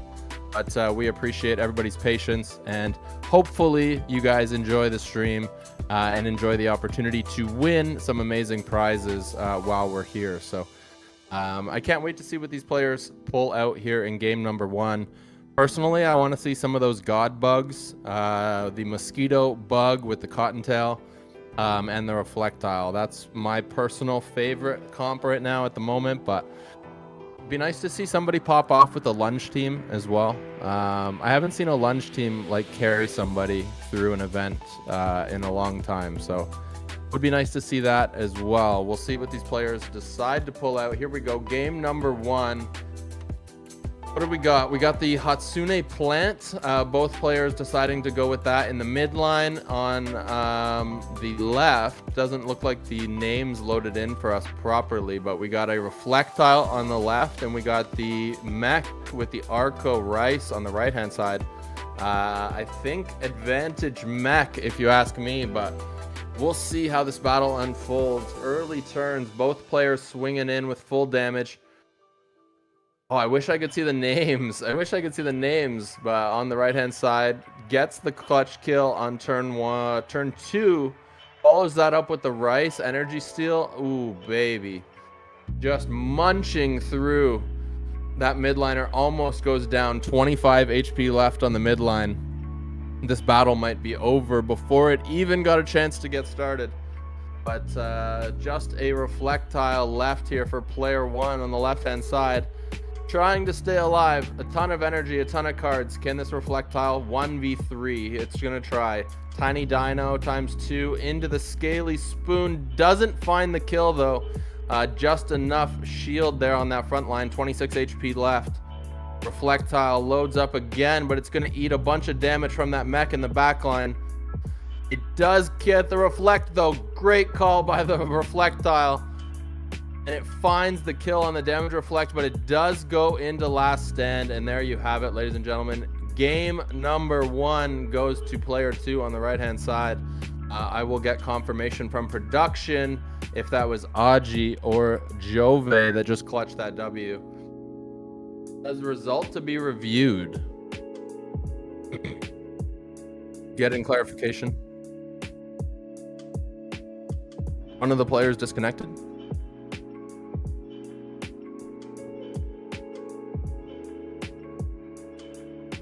All right, ladies and gentlemen, this just in. One of the players disconnected in that game. So it looks like it will be replayed, but we are getting word right now from the team. The team is currently working on it. So I will get you guys the latest information, but we'd had a disconnect. So we will find out what's going to happen right now. Looks like DC, chat. Looks like a DC. When I get the call from production, this is the sign that I get the call from production. All right. So when you hear me when you see me like this, that means production's on the line. That's what they just said. They just said it was a DC, and they're gonna let us know what's gonna happen in just a moment. So might be 1-0, might be a replay. We don't know yet. We're gonna find out, but. More predictions coming in right now. Mind if we take a look at the bracket really quickly? Can we take a look at that bracket, lower bracket, potentially? There you have it, ladies and gentlemen. There's the lower bracket. So right now we are in the game with Axie and Jove that you can see, game 22. So the first game that we played earlier today was game 21 on the bottom. We saw Pierogi move through, so now Pierogi's going to play Cash. But right now we got Jove and Axie, game 22. Winner going to take on a Siam. Oh, there you have it. That's what's going on right now. And like I said, best of 3 up until the semis. And then in semis, we'll go best of 5. In finals, we go best of 7. More summer Axies to be given away in the semis and the finals as well. By the way, we're gonna do 2 summer Axies per series in the semis, and we're gonna do 3 summer Axies in the finals. So tons of prizes for everybody. You guys want to see the upper bracket as well? Okay. If we could take a look at the upper bracket, that would be appreciated. Here is the upper bracket, and you guys can see none other than Elijah making some noise in this event. He is taking on Giggity. So So far, that's who's hanging out up top. Those two players are going to play in just a little bit, but we got a couple series to get to before that. Player 2 in the replay was Jove. So Jove took the win for game number 1. That is the word that I just got. So we're gonna go into game number 2, and this series is 1-0 Jove. Got a question as well. Do we have a repeat winner for Summer Axie? Does that mean, like, can you win more than once? Is that the question? Just want to make sure that I understand the question correctly. Also, then it says, Elijah, my man is on fire. It's great to see that he's still got the skills and he can still pull it out whenever he needs to. First classic event in a while, and Elijah's back on top. Shout out to him.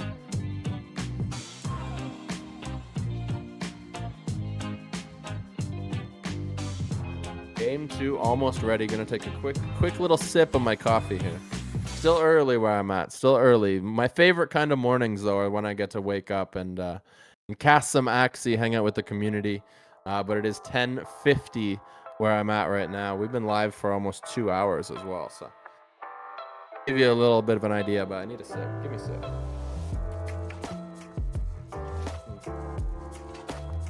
All right. Looks like the players are almost ready.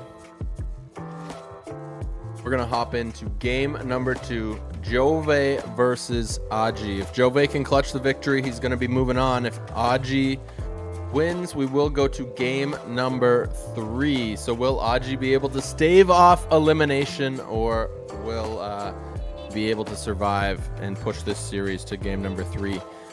Question in the chat, why are people sending their wallets? They are sending their wallets because if you make a prediction on this series, which is either going to be Jove or Axie, and you drop your Ronin into the chat, and the player that you pick wins the series, then you have an opportunity to win a Summer Axie. That is why people are dropping their Ronins into the chat. They're trying to win Summer Axies, that's why. So here we go, game number 2. Looks like we have a switch on the back line.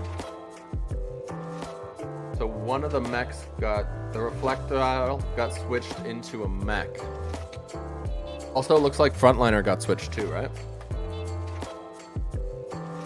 Okay, here we go. This matchup is a lot closer, I think, than the last one was right off the bat. Just looking at the Axie matchup, it's so close. It's almost like it's pretty close to a mirror. Only a couple parts different. Like, you got the Kataro on the Reptile, and then you have the Goda on the Dusk. That Kataro is going to get value, and it gets to go after the Goda, so that's very useful, actually, for Jove.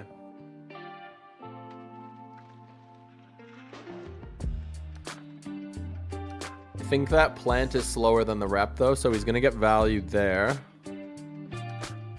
That gets countered out, though. Both plants are going to get value on their Kataro. And then there's the backline Rice on Jove's side as well. So backline Rice is, I don't know for anyone else how they feel about it, but personally, like, I feel like backline Rice is really strong. Excuse me. But backline Rice, I feel like it kind of gives that threat or that pressure the whole game of potentially being able to steal energy. So it's a nice little touch, especially when you can combo it with a 0 cost card. Gonna give big damage plus energy steal. Like, I always think Rice has been a bit underrated. Thank you, Stone. I'll put Rice on a bird or an aqua. Come up with a new meta for Classic right now. All right, here we go.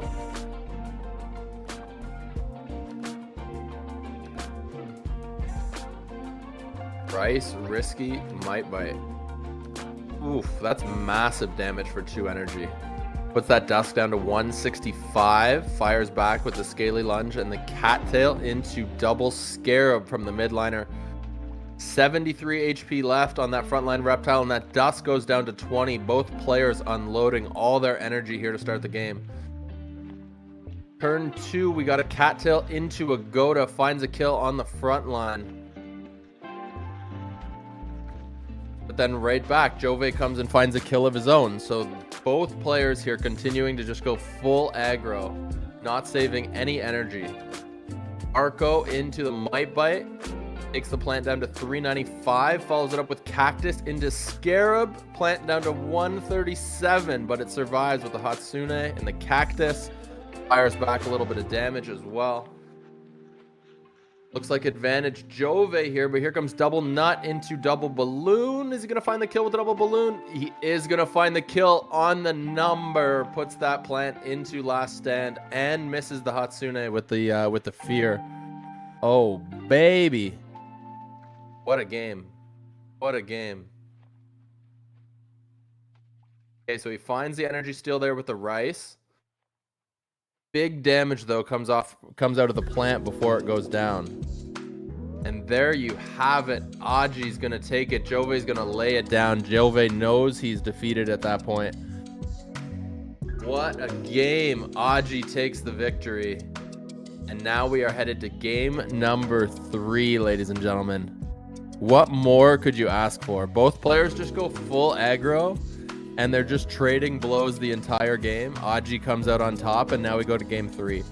I don't know if you guys remember, but earlier, that's what I was mentioning, is like, these players are so good at this freaking game that I expect every series to go to game 3. Like, no joke. Every single series, I think, gonna go to game 3. That's what I like. From an entertainment standpoint, like, that's what I want to see, you know? Like, one game, winner take all, like, loser goes home, winner has a chance to get a Mystic Axie, like, Mystic Axie value, like, through the roof. I think I saw a Mystic sell for 7 ETH this week. Like, 7 ETH is what we're talking about right now. Like, that's crazy. Like, man, if you guys would have told me, like, couple years ago that there would be games that you could play online in tournaments and then potentially win 7 ETH, like, bro, that's crazy. That's crazy. This is an epic series here. Aji versus Jove, 1-1 tie. We're gonna be going into game number 3 here. The players are just finalizing their Axie teams. Maybe we could take a look at the Axie pools again, try to speculate on what we might see, but I don't know. I think if anything we've seen today is like, these players will pull out a completely different combination of Axies from game to game, and they can play each team like flawlessly. So Aji representing YGG, Jove representing Axie GG. Aji coming in rank 6, Jove rank 13 coming in the seeding. I don't know if we'll see Gravant. I would like to see it from an entertainment standpoint. I would like to see somebody bust out Gravant, but realistically at this point in the tournament, I don't think that's the play. I think it's too risky.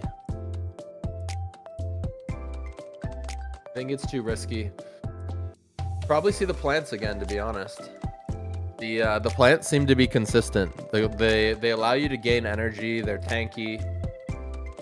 Like, you pretty much always get that Kataro value. People are getting Kataro value from that plant even on midliners because of all the Dusk front lines, right? So probably see that plant again. Don't think we see the shrimp. Backdoor bird. Nah. Oh, what's that? Pardon? Ladies and gentlemen, the game is ready. Here we go, game 3. Game 3, Gabriel redeeming a shout out. What up, Gabriel? Yo, nice to have you here with us. Here we go, we got a God Bug. Oh, we do have the backdoor bird. Love to see it. And Gravant comes out as well. Oh, baby, here we go. This is what you want to see. They are going for it, leaving nothing in the tank. Here we go, come on. Full aggro again, please. Please. I'm begging these players to go full aggro like we saw in last game. Here we go. Yes, this is what we want to see. All right. Hair Dagger into the blackmail. Gains, gets a card off the Hair Dagger. Then double Goda into the Scaly Lunge. Oh, he finds the crit with the Scaly Lunge for the kill on the front line. Oh, baby. Kataro back the other way into Sandal. There's a Cactus to end the turn, but that is nothing compared to what Axie just did with that crit. Axie has a huge advantage at this point. Jove was able to gain an energy there, but really just no cards for Jove. Jove in a tough spot. Axie sitting pretty early here in game number 3.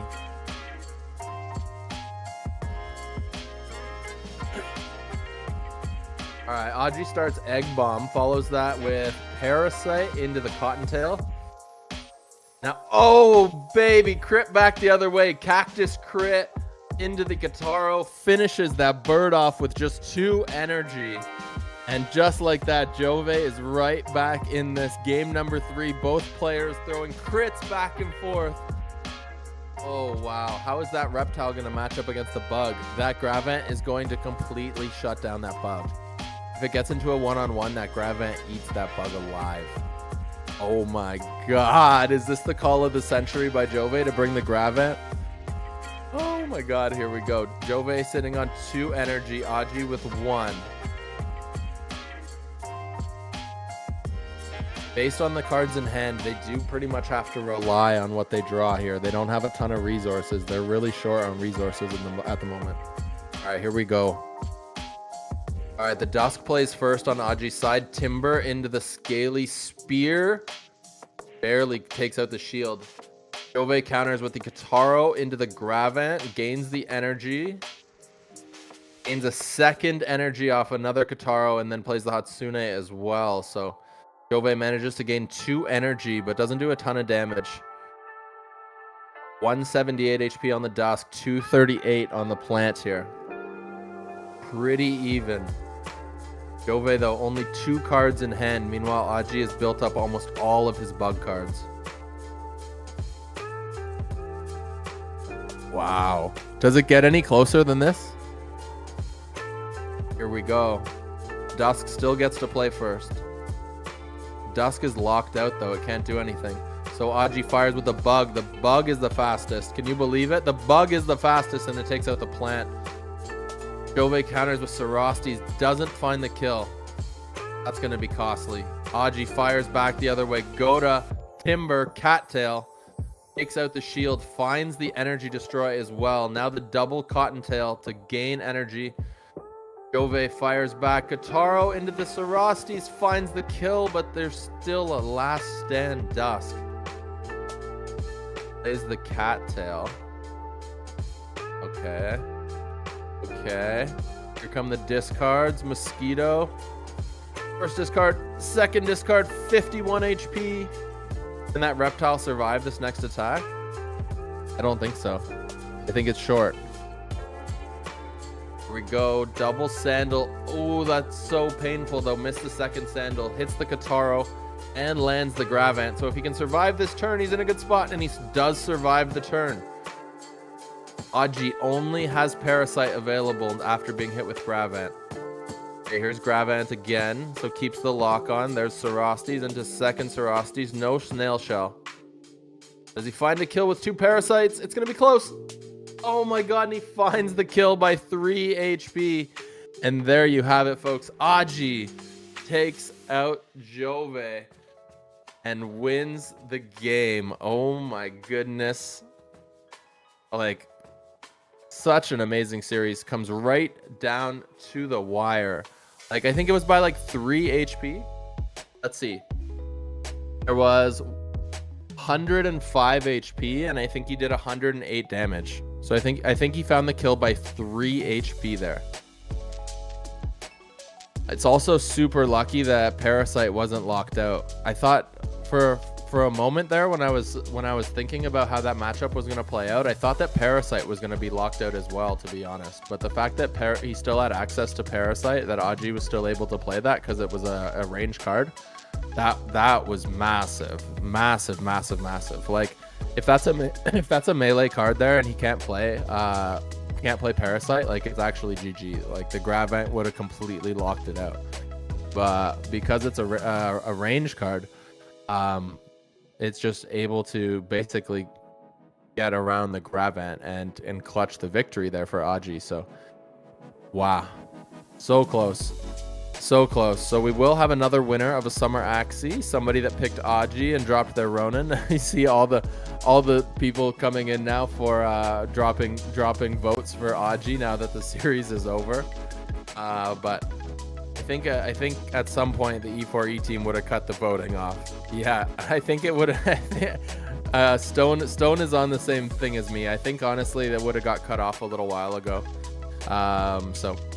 We'll have a winner for that very soon, and then we will get into our next series of the day. I imagine we're going to continue to go through the lower bracket. We'll probably do 2 more lower bracket matches, and then we'll pop back up to the Elijah match, would be my guess. So hopefully the players are ready to go, and they are prepared, because for those that don't know, on the back end of things, now basically how it works is the production team messages the players, the next set of players that are going to be on stream, and they basically are like, okay, start your matches.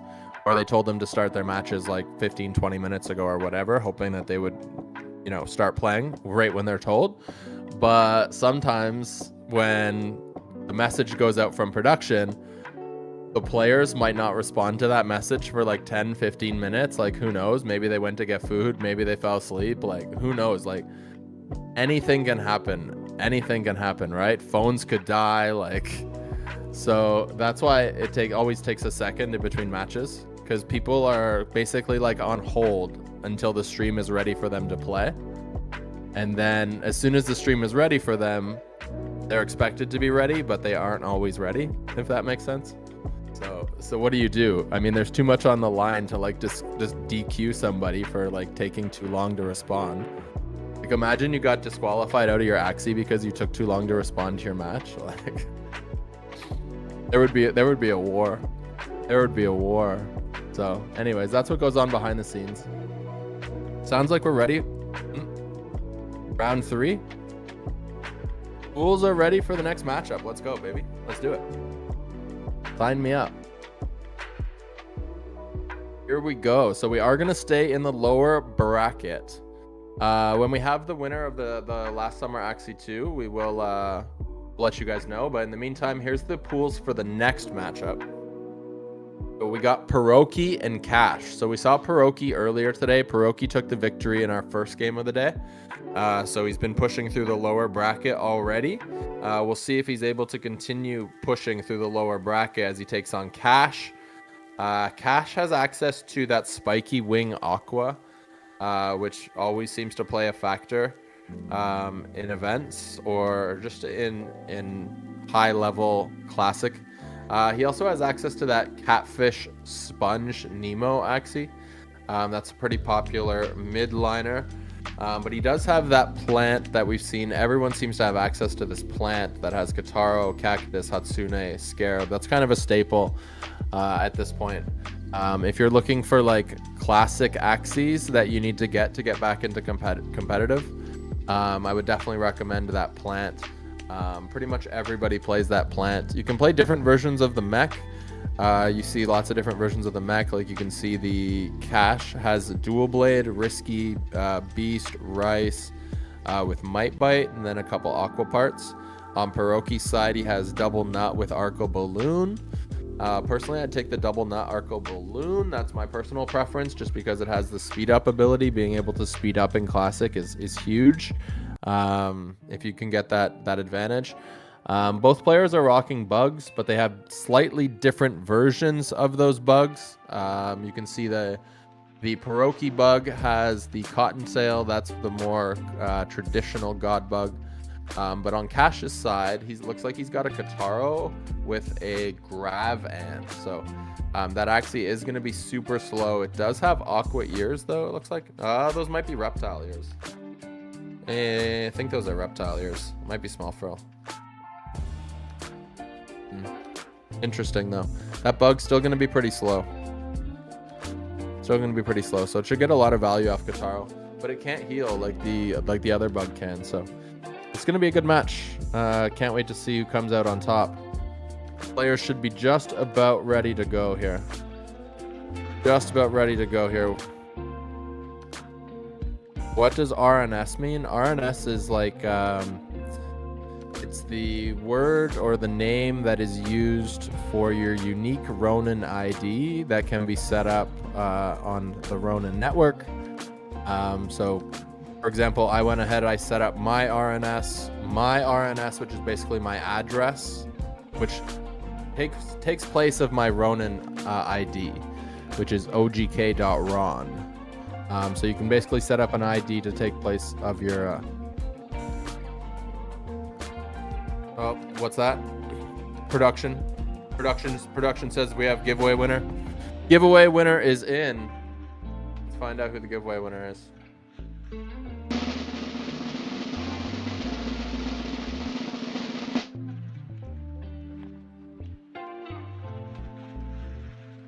Solely Heart. Congratulations, you have just won a summer Axie, courtesy of Esports for Everyone. That is the second of 12 Axies that we are giving away today. So we have a ton of Axies to give away, but congratulations to Solely Heart. You are our second winner of the day. But we are giving away an Axie every single series. So guess what? You can win another summer Axie. All you got to do is get your prediction in on this next round. Either put your name with Cash or put your name with Pierogi, as well as your Ronin address. Actually, that reminds me, I got to get my pick in. All right, I'm 0 for 1 already, so I'm just gonna wing it. I'm just winging it. All right, there we go. I'm not gonna say it out loud. Can't say it out loud, but I'm already 0 for 1. Hopefully I get the W this time. Good luck to everybody on your predictions. Hopefully you get your predictions right. And hopefully you can get a summer Axie, but we got Cash and Pierogi coming up here next. It should be almost ready to go. Oh baby, here we go. They are ready to go. We got Pierogi on the right-hand side with the double lunge reflectile, and then on the left we have Cash with the double aqua. He's got the Arco Scarab Nemo, and then he's got the spiky wing Koi Piranha Oranda. Ooh, I love this matchup. I don't know who's gonna come out on top. I think I gotta go advantage Cash. Just taking a quick little look at the teams. That's my guess. I would say advantage Cash. That's just because I think that spiky wing aqua plays well into the reflectile personally. That's my opinion, but a little bit of damage comes out from both players to get started here. Both Axies right around 240, 245 HP. So pretty much dead even.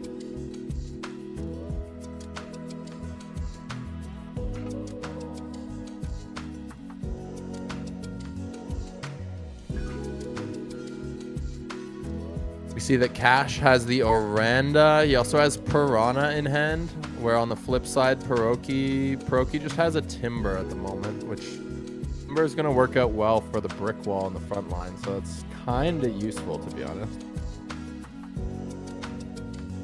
Okay, decides to go with Piranha Nemo.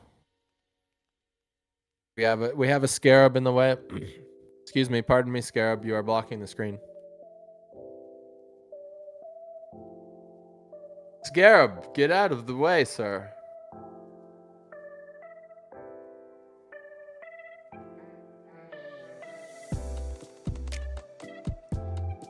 All right, there we go. Here we go. All right, Scaly Lunge into the Scarab. Follows that up with the Cottontail. Now he does take his own Axie out of Last Stand. Interesting. All right, double Piranha back the other way. Followed up with the Oranda into the Koi. Doesn't find the kill though, 84 HP, but he does follow it up with his midline Axie, takes the kill. Pierogi gets the energy gain and only gets one card off and is Midliner goes down. So now here we go. Double Aqua against the Reflectile. Who do you got? Is it going to be a Reflectile double Aqua? Spiky Wing into a Randa. A little bit of damage gets thrown back. Follows that up with a Scarab and a Nemo. The Aquas don't take much damage, but this is going to hurt. Kataro, Tiny Dino, twice. Oh my god, down goes one of the Aquas. All right, Reflectile's got 4 energy. Aqua's only got 3. Double Spiky Wing into a Randa. Not going to be a ton of damage. Takes out that whole shield. Now back the other way. Tiny Dino, Bulwark. Scaly into the Kataro. Doesn't find the kill by 4 HP, but a little bit of reflected damage. This will be over. Double Piranha, Koi. Is he going to get knocked out on the Koi? Yeah, it's going to be on the Koi. Oh my god, it was close. It was actually close. A Pierogi is able to pull it out with the Reflectile, taking down the double Aqua. Damn. Man, I thought those Aquas were going to be able to pull it out with the Spiky Wing, but nah.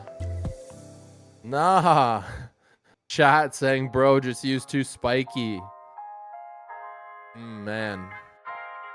I don't know. Maybe the pressure of having 417 people watching in chat and a Mystic Axie on the line might get to you, you know? Reflectiles are hard to beat at the best of times, but when you got this much pressure on you, probably makes it even harder to make those small decisions, those micro decisions to try to beat that Reflectile, you know? So game 1 goes to Pierogi. Pierogi, like I said earlier, took game number 1 that we did on stream today. So far, got another victory here. So he's 1 victory away from moving on to the next round. Will Cash be able to come back and pull out a victory of his own to send this to game number 3? All of the series today have gone to game 3. So are we going to have another game 3, or is this going to be the first series that we don't? I don't know. What do you think, chat? Lots of votes coming in. Most of the votes coming in for Pierogi right now. I don't know, though. I might feel like chat just goes with whoever wins because it gives them the best chance to win moving forward. I don't know when the votes actually close, but it kind of seems like that's the trend. If the player wins, then vote for whoever wins. I mean, it's kind of, I guess it makes sense, right? But as you can see on screen here, you can see the Mystic Axie that they are playing for. Mystic Axie 1978 there. With the crazy, I think it's called a Namek carrot. Namek carrot? I don't know. Let me know. If you know what it's called, tell me. But I think it's a Namek carrot. Like Dragon Ball Z Namek, I think. It's got the Mary, the Leafy, Poppy, Goda, Bone Sail. Pretty nice Axie. Pretty nice Axie. I believe there's some AXS on the line as well. I think got an Origin Axie for second. I was so focused on the Mystic, I didn't look at the other prizes. If you want to flip back to that, that would be appreciated. If we're ready for the game, we can jump into that too. But like I said, I didn't take a look at the other prize. I think it's an Origin Axie for second, and then like Japanese for third and fourth or something. I don't know. Oh, there on the bottom of the screen. Okay. Origin Axie for second, Japanese Axie for third and fourth. Pretty solid. Pretty solid. Origin Axies were like $1,500. I was looking at them like yesterday. Isn't that crazy? $1,500. Remember they were like a few $100s like a couple months ago. Crazy. What's my favorite? J not J. Says what's my favorite personal comp? Honestly, I default to whatever is kind of like the easiest / most aggressive build to play. So whatever is the best combination of easy to play and aggressive build, that is typically what I'll play, or that's what I like to play. So for example, like in Origins right now, I'm playing with Bubbles. It's a good combination of like, I don't have to think a lot and it's fast and it's powerful. My favorite comp to play right now in Classic is a backdoor bird Backdoor bird with a high speed mech in the midline, and then basically just play really hyper aggressive and just try to take as many kills as I can as quickly as I can. If I'm trying to play competitively in Classic, I'm probably gonna go with the God Bug and Reflectile right now. So I do try to just play whatever I think is the best, or whatever the best build I have is. I am pretty competitive as a player myself. But yeah. Anyways, happy to chat about that more later, but we got a game on the go. So it looks like Cash has jumped out to an early lead here. Looks like he decided to bust his energy early. Takes that frontline Dusk down to 92 HP. Not enough to take the kill. Now, is Pierogi going to be able to survive? Depends on what he's going to be able to draw here on his front line. Looks like he's got one Scaly Spear, one Scaly Lunge at the moment. I think he's going to need to draw more on his front line Axie so his front line can survive this. A Backdoor Bird already has a ton of cards built up, and it's got energy, so it could take out that bug. Gonna go for the furthest, right? I'm pretty sure it goes for furthest. Yeah, there it goes. Bang. Oh, but he lived it. A little bit of shield from the one Caterpillars. Wow. That's so clutch. 15 HP left on the bug. That's crazy that he survived that. Good for him.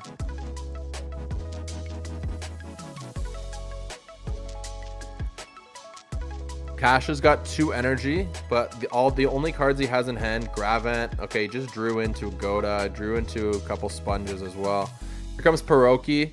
Goes with the Catfish into the sponge, double Nemo, so gets the extra energy generation. One of those gets destroyed by Cash's Goda. So we got full shield value and the energy destroy off that Goda there. So good value off the Goda. You can see Cash is sitting on 3 energy now. Pierogi with 2. Now Pierogi hasn't been able to find another Toothless Bite to go finish off that bug. However, that bug doesn't really have many cards.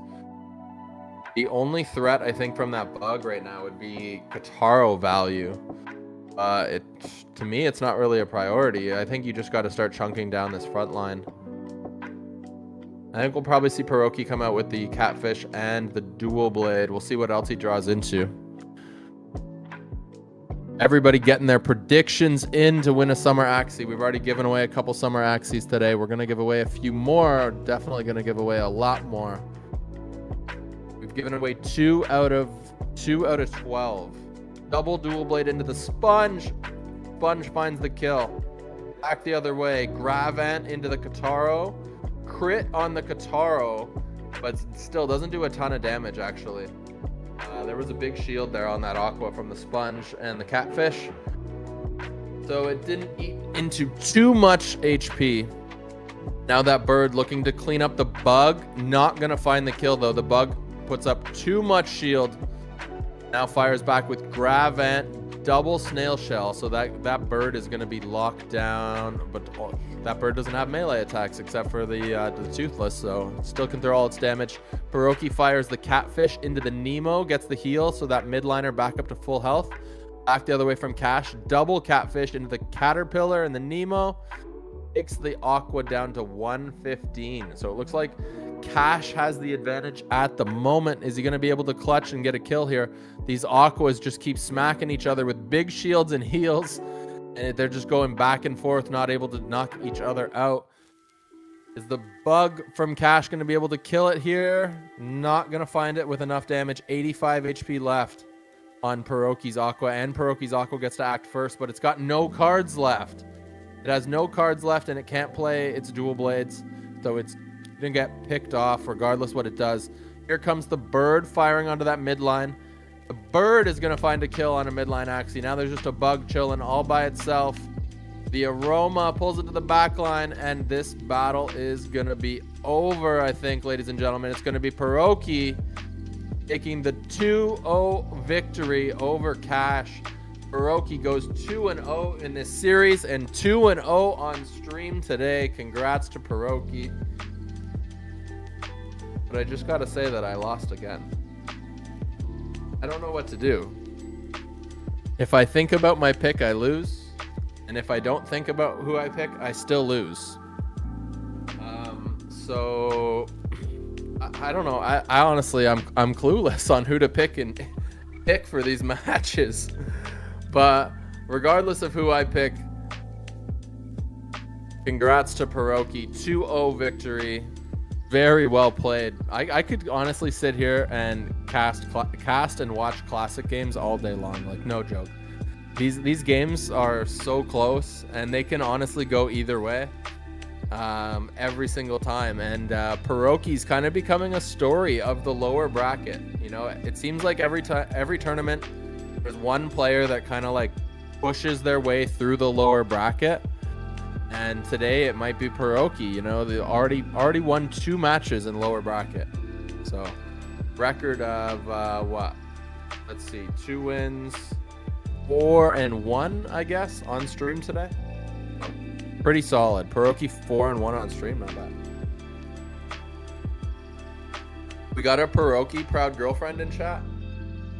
Oh, is that real? Is that real? We need clarification somehow. Pierogi spam in the chat. Let's go. Let's go, baby.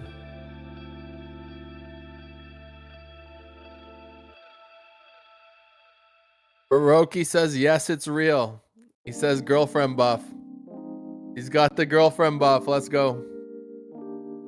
Congrats to you, bro. Keep going. Keep doing your thing. Keep doing your thing. That's awesome. You love to see it. You love to see it. All right, so we're going to have another lower bracket game. It's going to be Axie and Asiam, I think, if I'm not mistaken.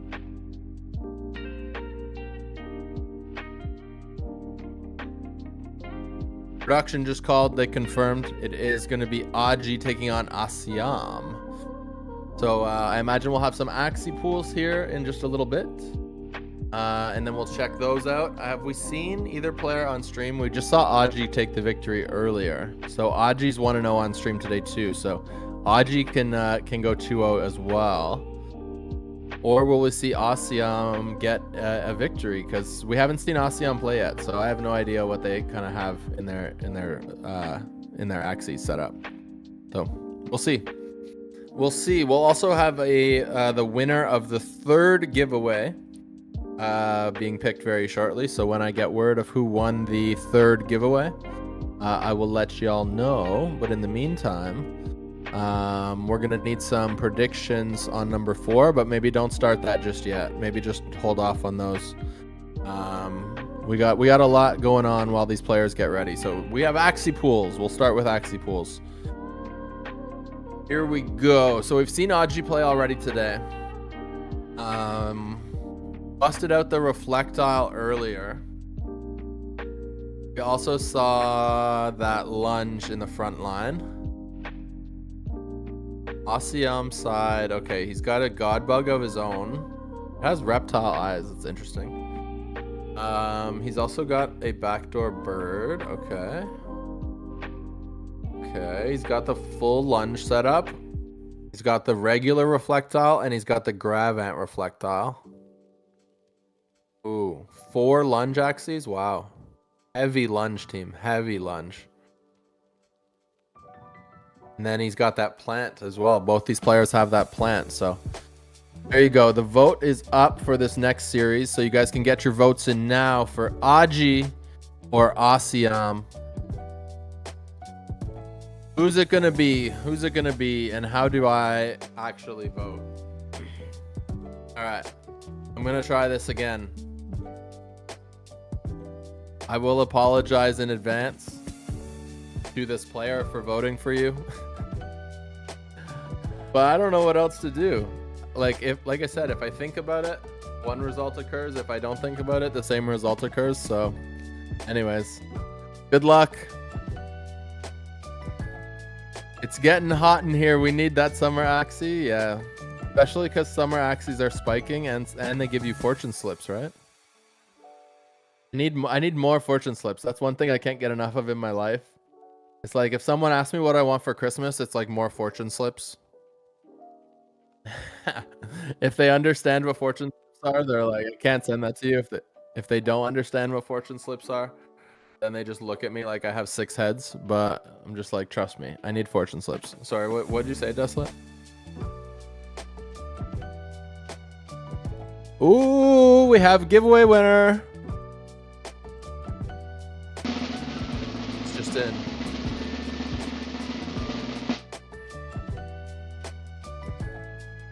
Dami OBG. What up, Dami? Congrats, you just won a summer Axie. That's hype. Congratulations. Courtesy of esports for everyone. I wish we could see some of these summer Axies too. I have a thing for Axies, you know? And I just want them all and I want to see them all. And anyways. But yeah, congratulations on winning a summer Axie. That is the 3rd Axie that's been given out. We have 9 more to give away. Oh, and once we get into the semis, it's going to be 2 summer Axies per semis. And in the finals, it'll be 3 summer Axies. So, oh man. Yeah, so 3 winners so far, 9 more winners to go, I think. Is that good math? I think so, right? I don't know. It should be. I trust it. 9 more winners, I think. So you guys can see down on the bottom, we are almost ready to go. Axie, Asiam, best of 3 series. Winner will advance through the lower bracket. Loser will go home. Mystic Axie on the line. 2nd place gets Origin. 3rd and 4th get Japanese Axies. Japanese Axie's worth about $150. Origin Axie's worth about $1,500. So, wow. Axie collectibles, bro. Value through the roof. Fortune slips. Give me more, please. That's all I gotta say. Dami, congrats. I see Dami in the chat. I'm pretty sure you can win more. I didn't hear anyone saying that you can only win once, so you should be allowed to. To participate, all you got to do is make a selection on the next series. You can vote for Axie or you can vote for Asiam.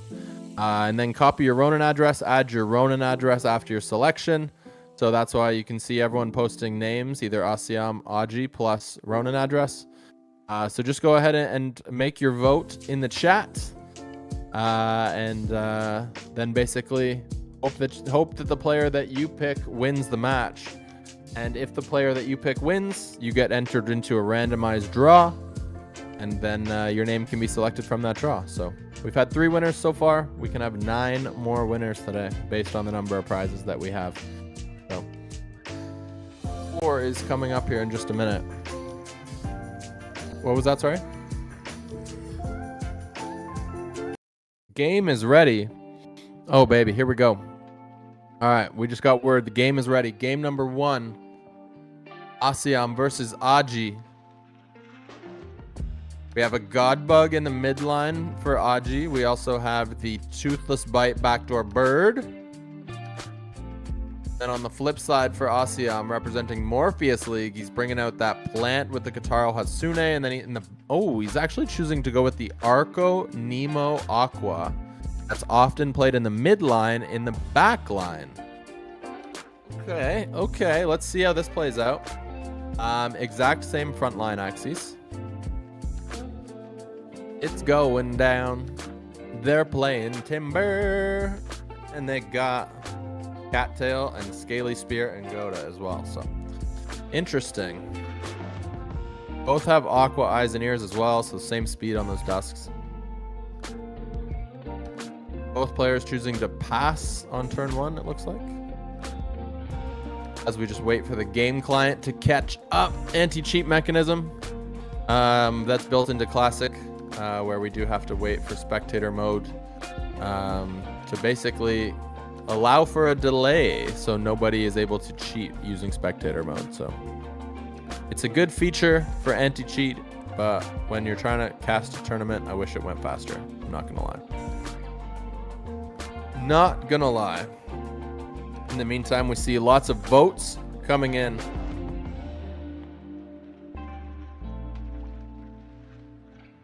We appreciate everybody for being here with us today. We also appreciate Esports for everyone for throwing this event. We appreciate Axie Infinity for allowing us to put this event on as well and supporting. These players starting off with a little bit of damage, a little bit of Goda back and forth, a little bit of shield off those front lines. So they both destroy an energy. They don't really take a ton of damage or dish out a ton of damage because of the shields coming through. So this battle still building up here as we get into round 3. Ossium fires off double Nemo Arco. So he breaks the shield, puts that dust down to 199, and I went black screen for a second. All I missed was a cattail though. Now back the other way. We see some damage comes out from Ossium's front line, and he procs the last stand on the frontliner of Aji, and then Aji fires the Kataro as well to clutch that kill, and now the midline bug is exposed. All right, advantage Ossium, but also Aji has a big energy advantage here. Looks like Ossium going to start the turn off with Arco into Piranha into Scarab, but he missed the Piranha because of the snail shell. Is that going to matter? We'll see. Back the other way, double carrot, blackmail into the eggshell, takes the knockout on the front line. So Bug survives, and Ossium's front line goes down. Huge turn there for Aji. Aji gets himself right back into this battle. Now we're going to see a huge shield coming out from the plant of Ossium. Aji's going to fire off Parasite, Snail Shell into the Cottontail. So he gets the discard, and then he's going to eat a lot of this damage here. Ossium layers the cards perfectly, so misses the Hatsune. Almost takes out that bug, but he does also get the heal block down, so that bug is not going to be able to heal. Now the bird's going to fire off Toothless Bite, jump into the back line, take a quick shot onto that Aqua. Doesn't knock it out, though. The Aqua survives with 49 HP. And now the Aroma on the bird is going to eat some damage. Is it going to go down here? Cactus into the Scarab. Doesn't find the kill. Bird survives with 11 HP. Oh my god, Toothless Bite, Eggshell. Aji finds the kill with that 11 HP. Bird now fires off double Mosquito. Oh my goodness, this battle is just going back and forth. The Eggshell Aroma cost the bird its life, but it did its job. Now it's 1-on-1, plant versus bug. Hatsune is shutting down the parasites at the moment, and the Scarab is shutting down the Mosquito. So this bug is completely disabled at the moment. But is it going to be able to find the damage? It needs 1 crit to do it. Can't find the crit. How can it survive? Back the other way. No. The plant from Ossium takes the victory. Oh my goodness. What a match. If this is what we're in for the rest of the day, sign me up. That was crazy. But I think it shows you exactly why we haven't seen so many of those god bugs being played. That plant completely disables that god bug. By being able to block the range attacks with Hatsune and being able to disable the heals with Scarab, the plant just counters that bug so hard that it's pretty hard to secure a victory. But as much as I say it's hard to secure the victory, 1 crit, which bugs can obviously do with their high morale stat, it could have gone the other way. Like, it was pretty close. Like, it was within 1 card of damage. Yo, whoever so we need someone to delete that message in the chat. Get that out of here. Ban. The ban button. Yeah, maybe it is, yo.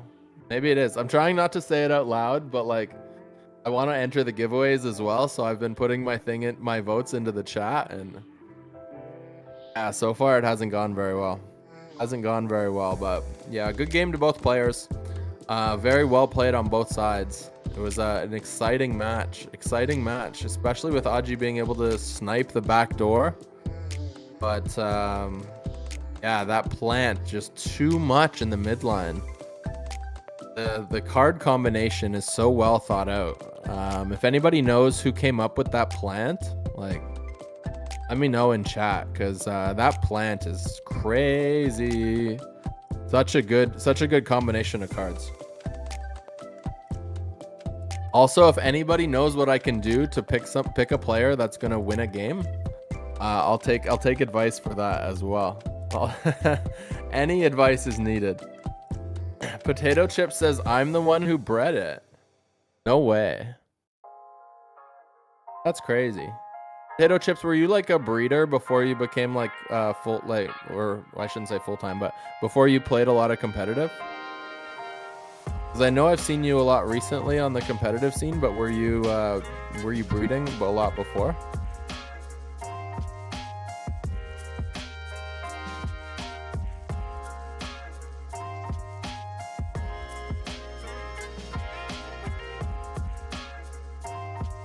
Sushi says Potato is actually more well known as a breeder. And then Potato says yes, way before, way back to V2. Wow, I didn't know that. That's awesome. Geo's had to step away. So you're left with me. So. Yo, we got a vote for me in the chat. Let's go. Happy Nats. Happy Nats votes for me. Unfortunately, I can't win this next match. Even if I was playing, I don't think I would have a good chance, to be honest. There's a reason I was eliminated in round 2 of this tournament. Yolo says, OGK, give some summer in Japanese, please. I need that for an event. We have 9 summers that we're giving away here. We have 9 more summers to give away, so just hang out in the chat. We got mad summers to give out. What do we think of the current state of the game so far? What cards do you think are too strong? The current state of Classic? I'm just gonna say Classic. I'm gonna assume that you're talking about Classic for now. So, cards that are OP in Classic. Ooh, this is an interesting question. This is very good. I don't know. I don't even want to like. I definitely like it how it is, to be honest. I don't want to change anything too much. I don't even want to throw anything out there. It's all right, for the sake of it, let's throw a few things out. I'll throw out Tiny Dino. Tiny Dino hits so hard. So maybe if you could make it a little bit less total potential damage and give it a little bit earlier damage, like earlier in-game damage. I don't know. I'm just throwing out random stuff. What else? What else? I think I actually want to see the Aqua and Bird cards given a little bit of their damage back. So not so much of a card nerf, but for anyone that played, towards the last couple seasons of Classic, they scaled back the damage on the Birds and the Aquas, which is kind of what allowed for like all of these other classes to pop up and we played more, because it used to just be like Aqua City. So yeah, I would like to see a little bit of the Aqua damage buff from 105.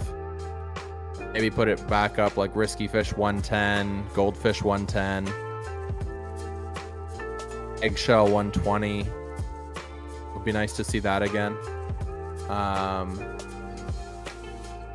Yeah, it's that's what I mean, is like the cards have been refined so much in Classic. It's hard to say what's like. I don't really think there's too much that's like crazy overpowered or underpowered, you know?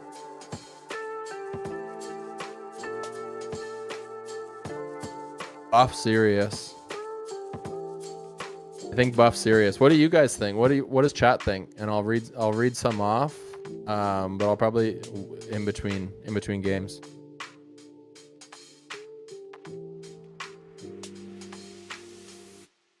Frederico, the Tiny Dino question.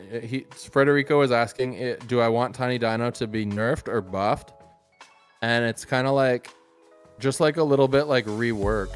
It's not like a balance or a buff. It's just like I want to trade a little bit of the late game damage for early game damage. So if it could do a bit more damage in the early game and a bit less damage in the late game, that was something I suggested. Bulwark and Scaly Spoon. I'll talk about those after. We'll hop into this game for a bit and then we'll talk more about that in a minute. Okay, so early game, Aji's front line has just barely managed to survive. Now, is he going to be able to get good value for it? We'll find out. Blackmail into the eggshell. So he puts the aroma onto his back line. Follows that up with Goda into the scaly. Finds the kill on the front line. And the bird is going to live. Bird is alive. Front line's alive. Great turn there for Aji. Aji has the energy advantage. He also has one additional Axie, although two of his Axies are pretty hurt at this point. Looks like he's just going to try to save his front line. Goes with the Timber. Allows him to get 183 shield, which just eats that Scaly Lunge. That's not going to be enough to take the Scarab and the Hatsune damage. So his frontliner does go down. Now we move into round 5. Bird goes first. Double Hair Dagger into the Blackmail. Plant down to 103. Follows that up with damage from the Bug. Finds the kill on the Plant. Down goes the Plant. Now 4 energy with Asiam's backline into this Bug and Bird combination. It's going to start off with the Gravant into the Kataro. Doesn't get the energy gain. Okay, interesting. Not too much happening there in round 6. Now we go to round 7. Double Hair Dagger. Blackmail. 128 HP left. Doesn't find the kill. Double Sandal does find the kill. But that Bug in Last Stand is still going to cause a problem. There's the Kataro. Scaly takes the kill, but this bird's going to have too much damage. This bird's too fast and does too much damage. Double Hair Dagger into double Blackmail, and game over. Aji takes the victory. Bam! Just like that. 1-1 tie, and now we get to go to winner take all. Game number 3. Aji clutches the victory, and we see chat. All of the Aji fans are going wild. But a good game to be played by both players. But now we have our favorite moment, which is winner take all. Love to see it, winner take all. So players are now going to try to figure out what team they want to bring into this match. If we could maybe pull up the Axie pools, take a look here, try to speculate on what they might bring in here for this game. That would be appreciated, please. And thank you, Mr. Desolate. All right, here we go. All right. Aji from YGG, Asiam from Axie GG. Here's their Axie pools, and they have all these Axies to choose from and one game to win to move on in this tournament. And are they at the point where if they move on now, they'll clutch themselves a prize? Will they get to top 4 for sure? Let's see. I think they do, right? I think they make it to top 4 if they win this. So that means they'll guarantee themselves a prize. Dun, dun, dun, dun. All right, anyways. What are we going to see here in game number 3? Any predictions from chat on what you guys think we'll see here pulled out in game number 3? I mean, I think we've seen it already. Jay senses the mech. The double nut Arco with the balloon.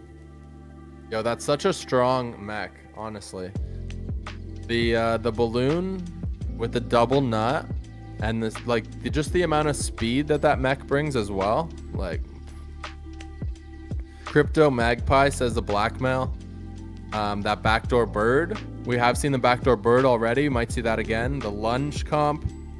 That's from Usaizo. Another lunge comp. Yeah, that'd be pretty sweet. Have we seen someone go all 3 lunges yet? I think we've seen that once so far, right? If you see that again, that would be pretty dope. God mech. Mech with the Arco balloon. Yeah, that's what I'm thinking too. But it's hard to pull that out when you're kind of like the threat of that bird. You know what I mean? With the threat of the bird, like, kind of prevents you from playing that mech in the backline, I feel like. So I don't know. It's such a hard choice. It's partially because the mech is like so flimsy. It's like it does a lot of damage, obviously, but it just like such a glass cannon. How many matches left in total? I think 4 or 5. It's so hard to predict their comp, bro. I agree with you. It is extremely hard to predict which comp they're gonna bring out.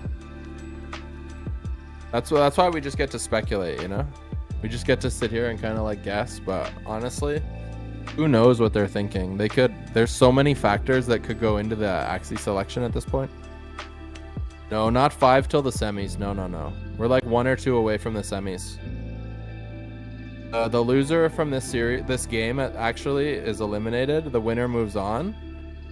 And then we only have like 3 or 4 people left in the lower bracket, and there's only 2 people left in the upper bracket. So we'll have to do the upper bracket match to figure out who's going to be in the finals, and then one player will get knocked down from the upper. So I think after this series, okay, here we go right here. You guys can see. So Pierogi just advanced into the lower bracket semi. So whoever wins this match in game 25 between Asiam and Aji will move on to play Pierogi. And then Pierogi's going to play the winner of this match. That person will move on. And then this is the upper bracket. So whoever wins between Elijah and Giggity will move into the final. And then whoever loses between match 28 will drop down and play whoever comes through the lower bracket. So winner of this match against Pierogi, loser of Elijah and Giggity against the winner of Pierogi and whoever's the winner of this match. So we're getting close to the end. We're getting close to the end for sure. I feel like I don't know if production and the players support this, but if it were up to me, I would say we take a short break after this series, and then we do all the other games, which would be like it would be the lower semis, then the lower finals, then the upper finals, then lower semis,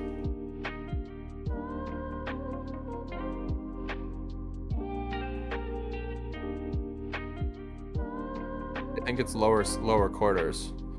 It'd be lower quarters, then lower semis, then upper semis, then lower finals, then upper finals, which is the grand final. I was just calling it the wrong thing. Like I was like 1 series ahead, but the next one is actually the quarters, lower quarters, because we still have to do the lower semi and then the lower final, right?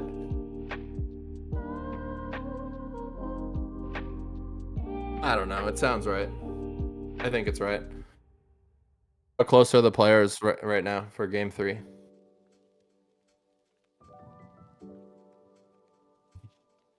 Players are stressing. Players are knees weak. Arms heavy. Vomit all over sweaters already. They're nervous.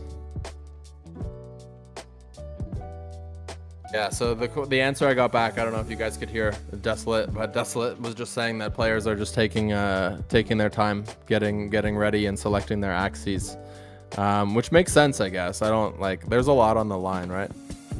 So just making it through to the next round, I think guarantees you at least a Japanese Axie, so that's 150 USD approximate. Then you get to the finals, and that gets you at least the Origin, which is 1500 USD, or potentially a Mystic. Mystics are selling pretty consistently for 4 or 5 Ethereum. So 11,000 USD. You know what I'm saying? So I guess I understand why they're taking their time. I get it. I would be too, probably. So much to think about, so much to consider.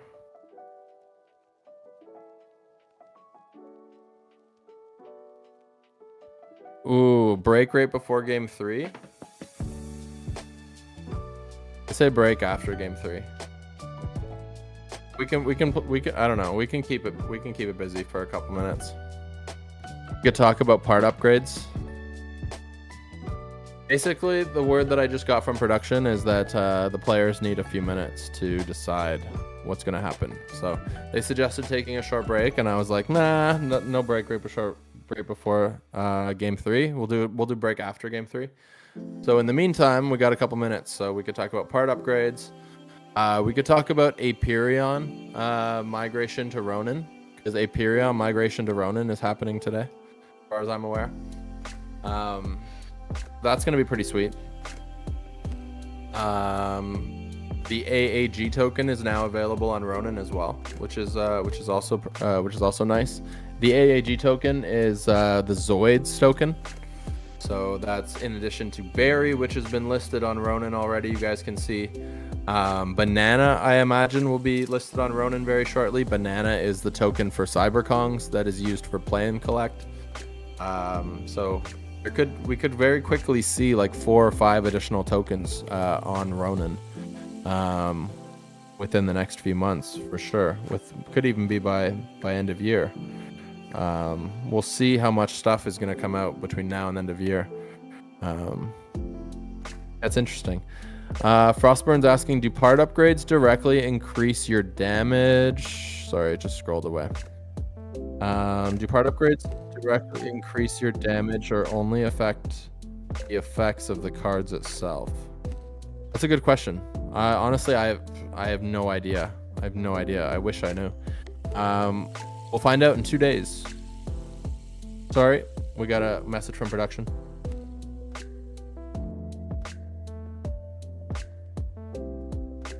Game ready in 2 minutes. Okay, thank you. Thank you. Game in 2 minutes. OGK Giggity. What does it say? Giggity is my scholar. He's 16 from Philippines. No way. Let's go. Giggity gonna clutch. What happens if he wins the Mystic? Does he get to keep the Mystic, or do you keep the Mystic? Dun dun dun. Putting you on the spot now. Lots of votes still coming in. This series tied 1-1 right now. When will they be distributing the summer Axies? That's a great question. Do we know if the summer Axies will be sent right away by chance? It says we're gonna sell it and go half if we win. Oh, that's nice. That's a nice thing to do. What are key levels for part upgrades? Every 10 levels allows you to upgrade 1 part. So by having a level 10 Axie, you can upgrade 1 part on that Axie. Level 20 should be able to upgrade 2 parts. Level 30 should be able to upgrade 3 parts. So on and so forth, if that makes sense.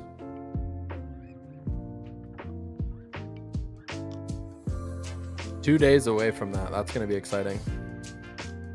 Not to mention, I just look forward to rolling my slips every day.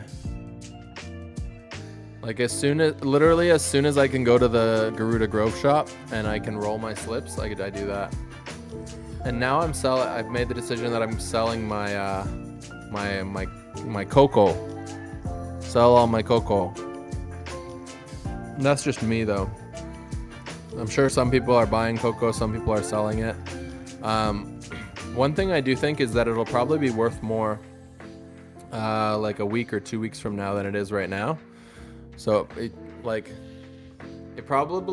this is not financial advice. This is just me talking openly about my opinion, but it probably wouldn't even be a bad decision to like buy the cocoa and then sell it in like a couple of weeks when people are like, when the supply has dried up a bit, because everybody is just rolling all their slips right now. So there's some people that are accumulating it and some people that are just dumping it.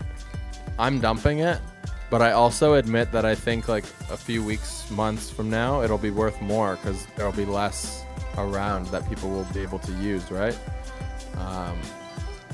But on the other hand, I just want to take, if I can get a few extra Ron in my bag, that's what I'm going for right now personally. But anyways, we have game number 3. Here we go. Aji's got the God Bug with the bird in the back, and then Asiam's got the plant with the reflectile. All right, so I think this battle is going to come down to if Asiam lands the scaly spoons on the same turn where the bird decides to go for the backdoor snipe.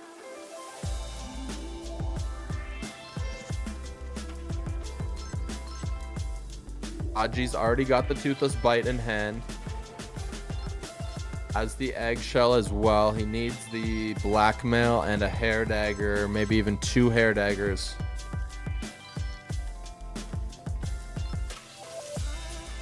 On the flip side, Asiam doesn't have any of his Scaly Spoons, so he's not going to be able to reflect that damage unless he finds those Scaly Spoons, so that's going to be important here.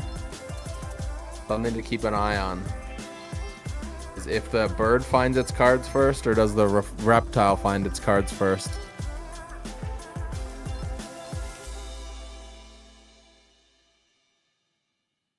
Here we go, here we go. Okay, Dusk gonna put up a huge wall.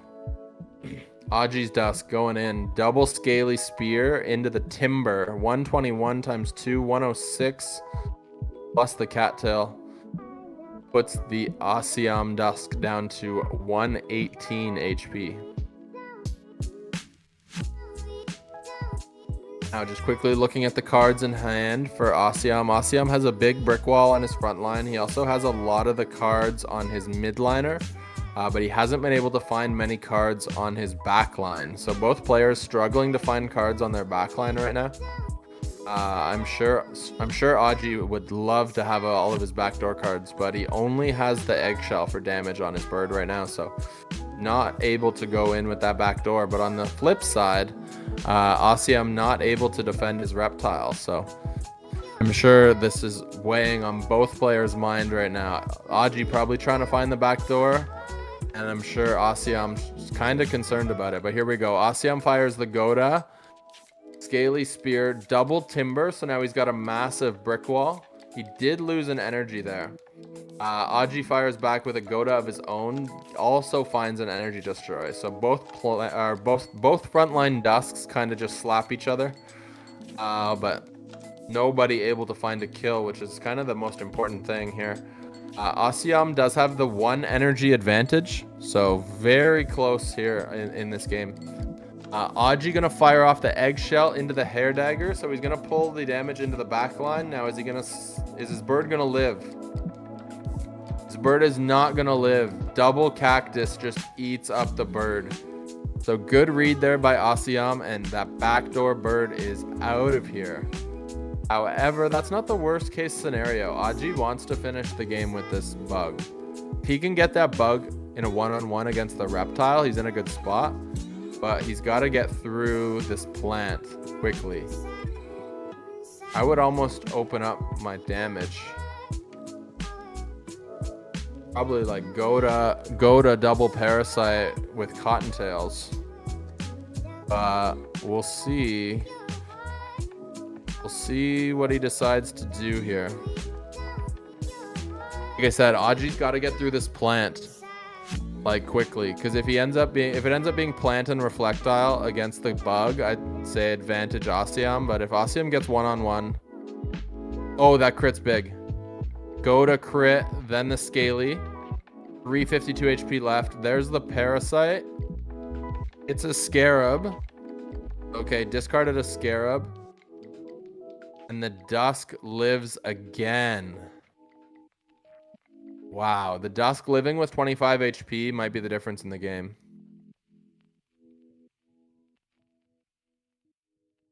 Asiam has a slight advantage in HP right now. In my opinion, this game is coming down to if this bug can take out the plant. I think the bug is able to clutch against the Reflectile. So I'm trying to see if this bug will kill the plant before the Dusk goes down.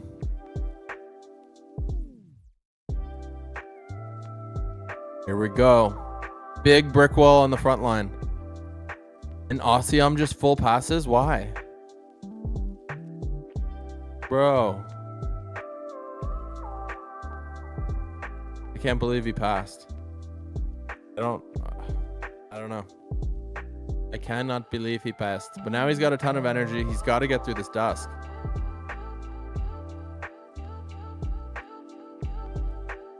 If you're Aji, you pass here.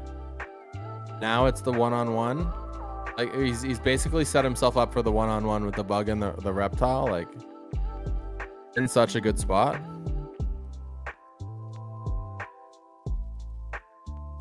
Aji, huge advantage right now. Is he going to be able to finish this off? I think this is a pass turn for Aji. Asiam's got to clean up the dusk there, so he's probably going to play a Kitaro and a Bulwark or something.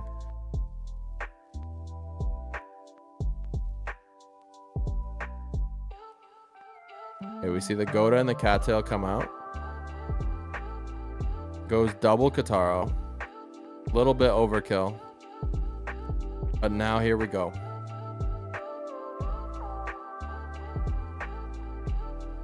God Rep versus God Bug. Heavy advantage for the God Bug. But Asiam does have the energy advantage. Has 3 energy in hand. Aji only 1 energy. Is that going to be the difference? Now, of course, Aji's going to be able to make energy with Cottontail. Asiam is not going to be able to generate energy with Kitaro. His reptile is too fast compared to that bug. Even though that bug has aqua eyes and ears, the reptile is still faster than the bug.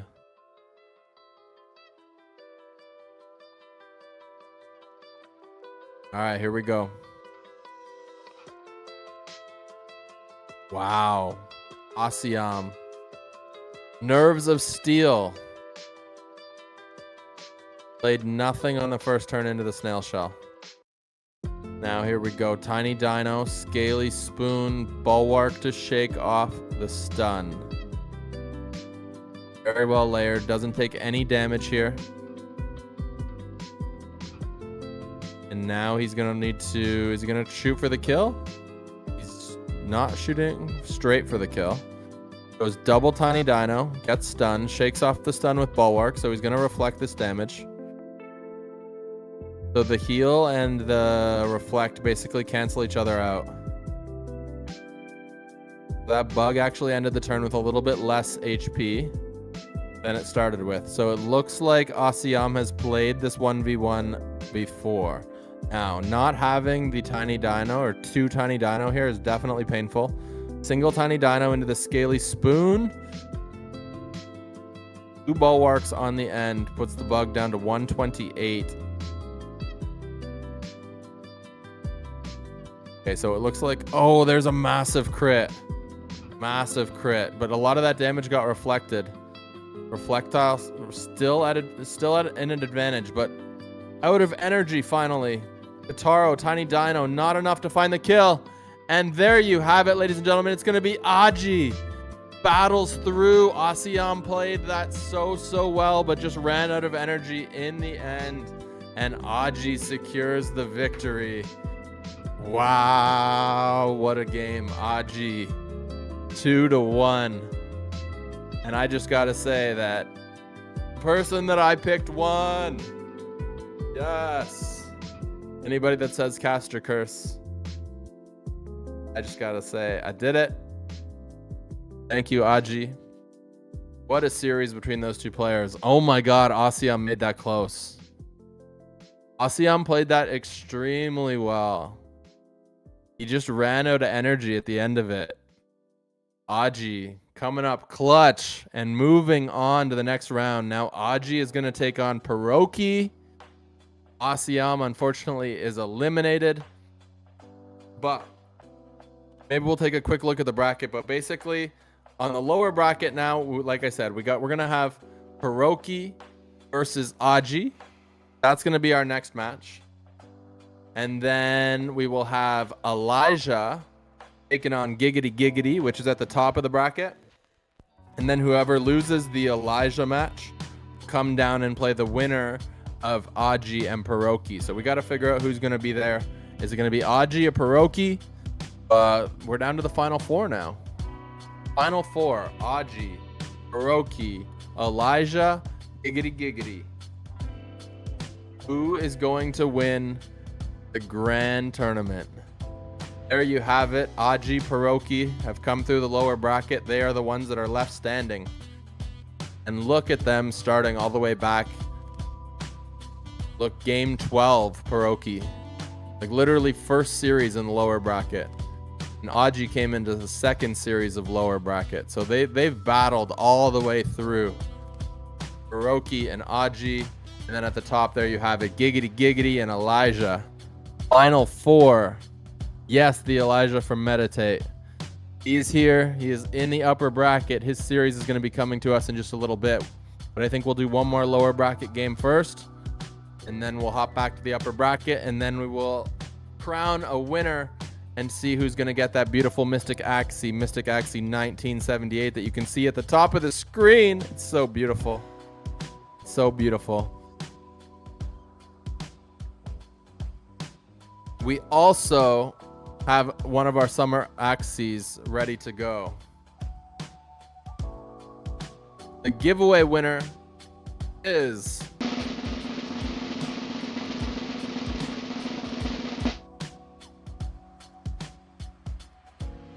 El Papi Yavi 1. Congratulations on your new summer Axie, bro. That is our 4th winner of the day. Congratulations. And when we come back, we will be giving out 8 more summer Axies. Can you believe it? 8 more summer Axies. So I think it's still 1 in the next series. Yeah, it's still 1 in the next series, I'm pretty sure. Yeah, it is. 1 more series of giving away 1 Axie, and then 2 Axie, 2 Axie, 3 Axie. Yeah. Bingo, bango. All right. So we'll see you in just a few short minutes. We're going to take a quick little break. But strap in, get your drinks, get your snacks, because when we come back, we have 4 more amazing series, including the semifinals and the finals. So don't go anywhere.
What's up, everybody? Welcome back to the Axie Classic Grand Tournament. A little bit of a change of plans. We are going to go with Elijah next game, taking on Giggity. So get your votes in the chat now.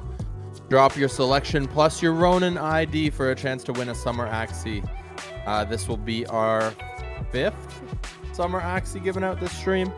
And we have 8 more in total to give away. So make sure you get those votes in, and we get to see one of the greatest to play Axie Classic up in this next series.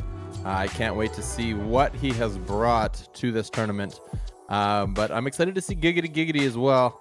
Giggity is a scholar, 16-year-old from the Philippines is my understanding based on a message that we got in chat.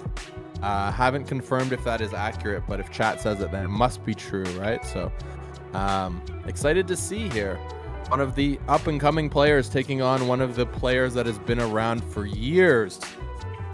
Was literally making videos when I got started in the community, so can't wait to see. We should have Axie pools here ready to go in just a second. Right on cue. Shout out to production. Here we go. Axie pools, taking a look. Right away, we see Backdoor Bird, we see Godbug, we see the mech that has the square teeth and the rice. We see a second copy of rice, this one on the Dusk, Spiky Wing Dusk. Okay, I see you, Giggity. 4 lunge Axies on Giggity's side as well. Over on Elijah's side, he has the Indes Bird. I don't know if I should call it the Indes Bird, but I'm gonna call it the Indes Bird. It's got the tri-feather with the last one, Eggshell Peacemaker. That's the bird in the second row far right on Elijah's side. He's also got the Arco Spiky Wing Koi Aqua, Arco Nemo Aqua with a shrimp as well, Reflectile, Bone Sail Bumpy Catfish, Midline Aqua. So lots of choices there for both players. Ooh, shrimp on Giggity's side as well. So both players access to backdoor.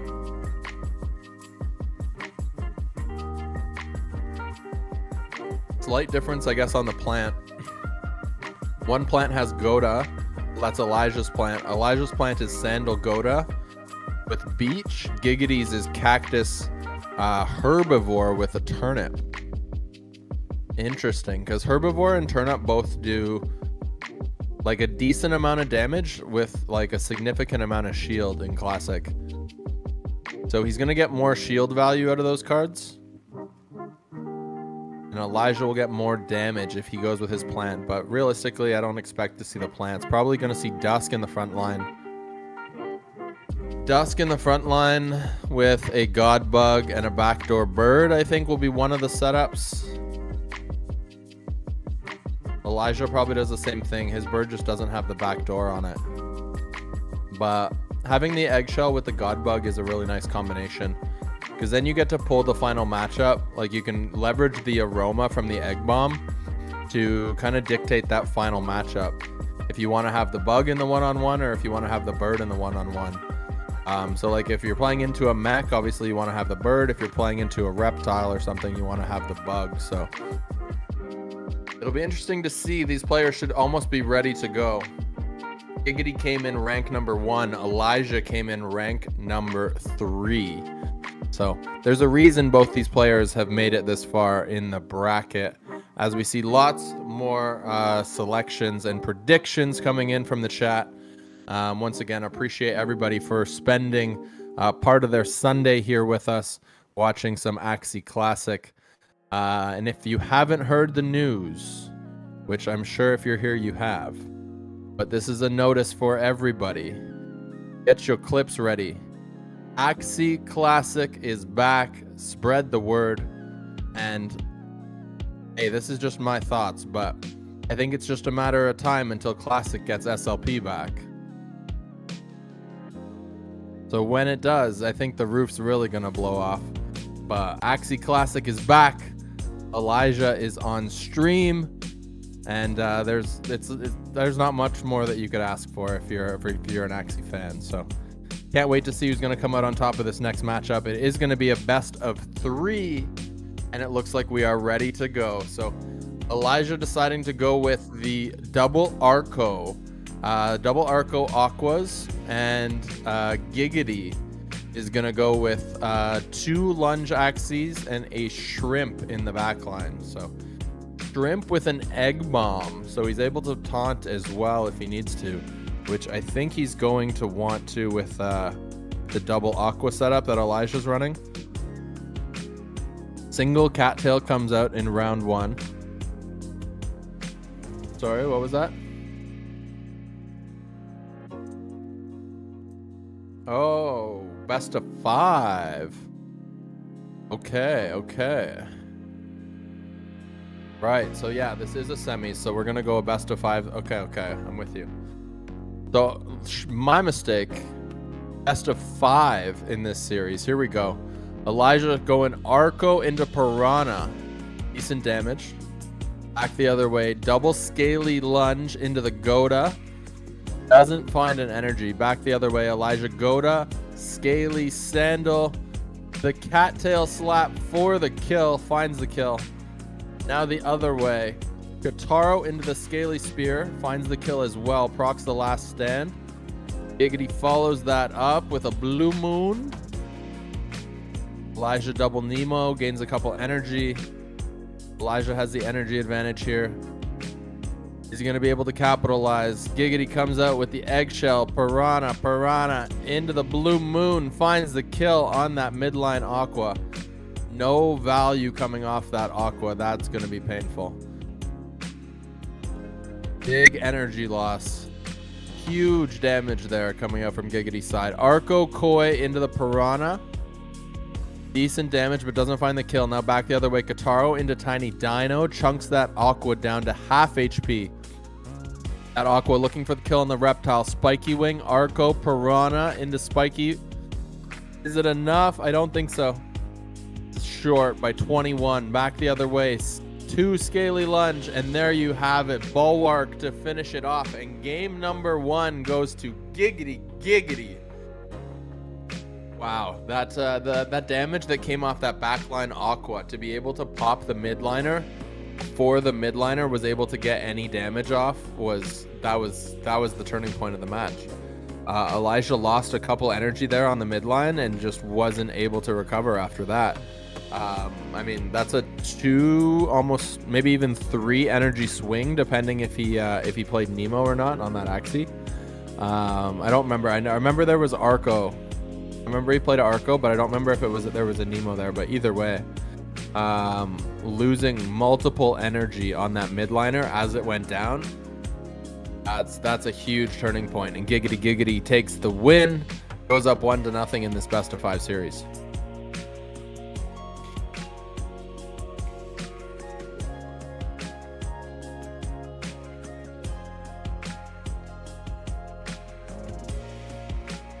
Now, the fact that it was the only game 1 of best of 5 makes it not as important as those games were in the best of 3 series, right? So there is more of an opportunity to take a loss and be able to recover from that, because you do have to lose 3 games to be eliminated in a best of 5. So we'll see now how these players kind of adjust after game number 1 and see what they come back with in game number 2.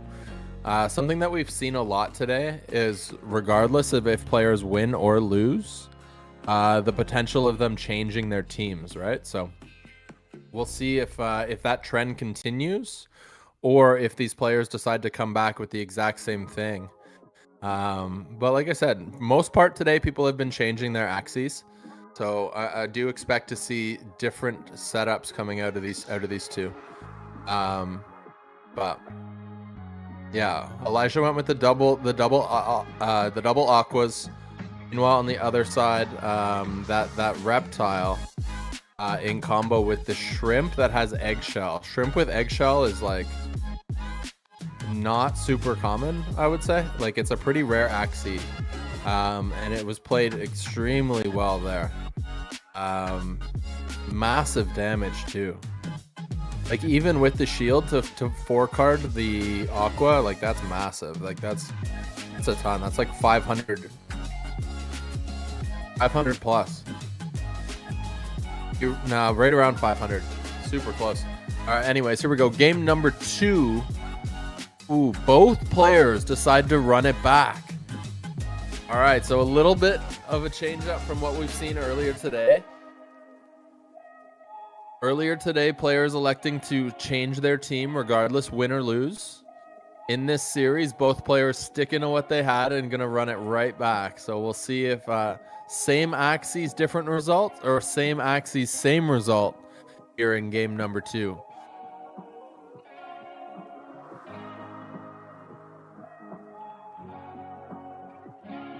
Lots of votes still coming in for Elijah. Decent amount for Giggity as well. Giggity up 1-0 here. Early draw. Same as game number 1. Giggity comes out with the early cattail, doesn't find anything.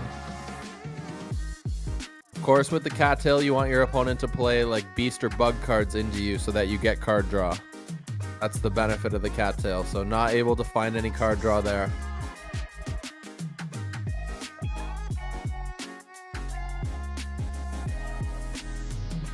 You patiently wait for the game client to sync. The anticipation builds. Mystic Axie. Almost at reach for these players. Whoever comes out on top of this series will be in the grand final and be playing for that Mystic Axie that you see in the top corner. Here we go. That backline shrimp gonna fire off 4 damage cards. Eggshell Piranha, double blue moon. Doesn't find the kill. That front line survives. Elijah fires back Spiky Wing, Arco Piranha.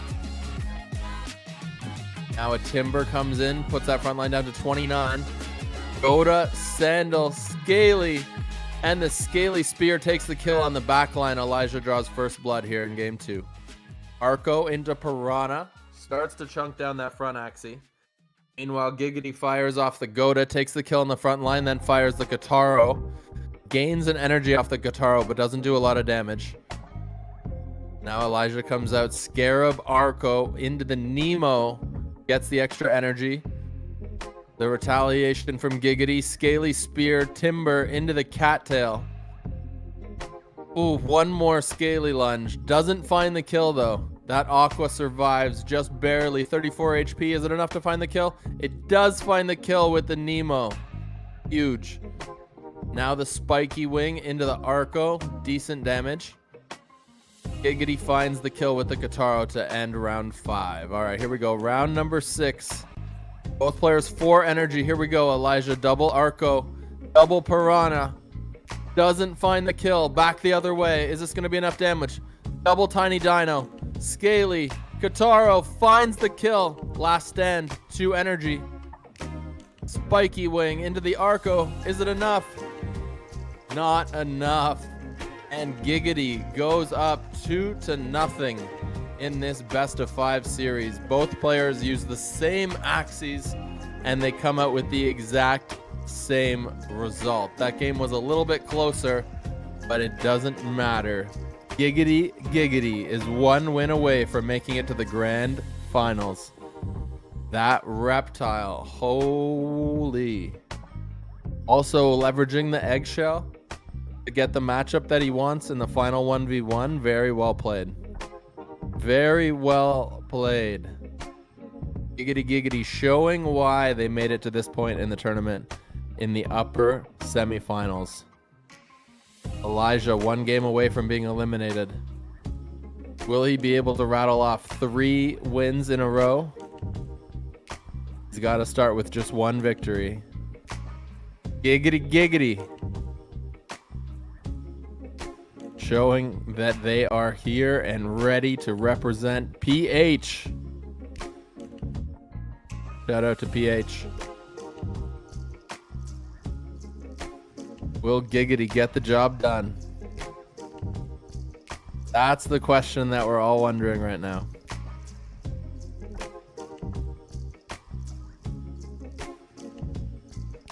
So much potential. Couple people in chat calling for Elijah to come up clutch. Will we see it? He's done it so many times. Here we go. Game number 3. Elijah's tournament life on the line.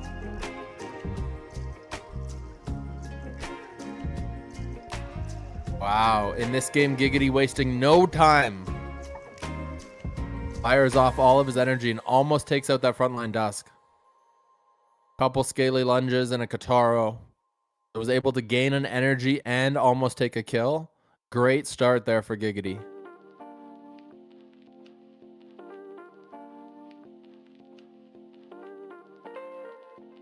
The hype is building. Cue dramatic music.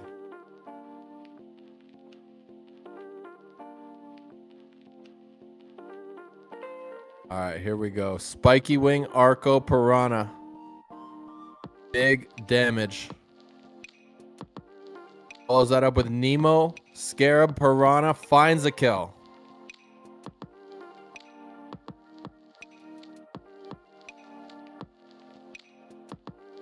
Now Giggity comes back. He goes with the Eggshell, Piranha. The Dusk survives. Comes back with big damage and finds a kill of its own. Oh my goodness. That's massive. That's massive. All right, 2v1. And the Reptile take out 2 Aquas and it starts off with a massive crit. Huge crit. Is this Reptile going to be able to take out 2 Aquas? Here we go. Scarab, Arco, into the Nemo. Gets the extra energy. Gonna have 3 coming into next turn. There's a Piranha and an Arco to finish off the turn. That Reptile down to 217. Okay, double Kataro only finds 1. That's important because now he can only play 3 energy instead of 4. Elijah comes, Spiky Wing, double Arco, Koi for the win. Bam! There you have it. These players won't change their comps, and Elijah comes out with the W. Pulls this series back to within reach. Now it's 2 games to 1. Chat popping off. The Elijah supporters going nuts. Shout out to Mino. What up, Mino? Very well played there. Chat's calling for a comeback already. Will Giggity have something to say about that? Game 4 will be up next. Do they come back 4 games in a row, same team? And at this point, why not? At this point, why not? Come on. I almost want to see it. Mino starting a meditate chant.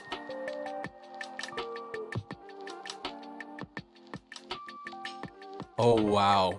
Game 4, same teams again. Not backing down. Not backing down. I love to see it. I love to see it. Here we go.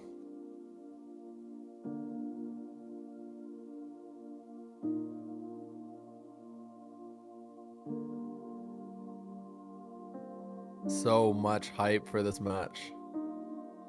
So much on the line. Oh my goodness.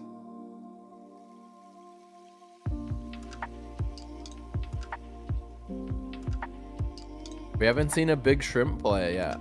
The shrimp's been like decoy. All right, here we go.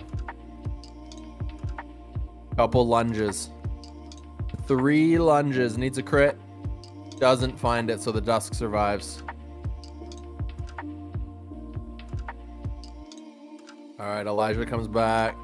Piranha Koi. Scarab, Piranha Nemo.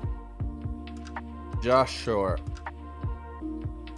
Giggity hits the Goda, gets the energy destroy. Then he lands the Kataro, gets the energy gain on the Kataro as well. So good turn there for Giggity. Elijah cleans up the front. Giggity comes back. Eggshell. Piranha crit. Oh, big crit from the Piranha. That's massive. The Aroma into the back line. Kataro for the kill. Oh, it looks like Giggity is doing his thing. Elijah uses the last stand to throw some damage onto that backline. Doesn't find the kill though. Blue Moon, Scaly, Tiny Dino. Oh my god, that was almost game right there. Almost game right there. Oh, it's over. It's over right here. Giggity. Giggity. Does it. Does it handedly, too. Big crit. Makes a little bit of a difference in that match. But realistically, he still had the full reptile left. The full reptile, plus he had the eggshell in the backline. So he had the speed advantage plus the eggshell. Man, tough spot for Elijah to be in. But his tournament life is not over. He gets knocked down to the lower bracket. And now he will await the winner of Pierogi and Axie. So Giggity Giggity is going to the finals of the grand tournament to play for a Mystic Axie. This is a scholar from the Philippines, apparently 16 years of age, and now could potentially win a Mystic Axie. Man, that's crazy. Just think about it. Just think about it for a minute, and just think about Mystic Axie, value of a Mystic Axie, and the fact that someone is going to be winning that today. Ooh.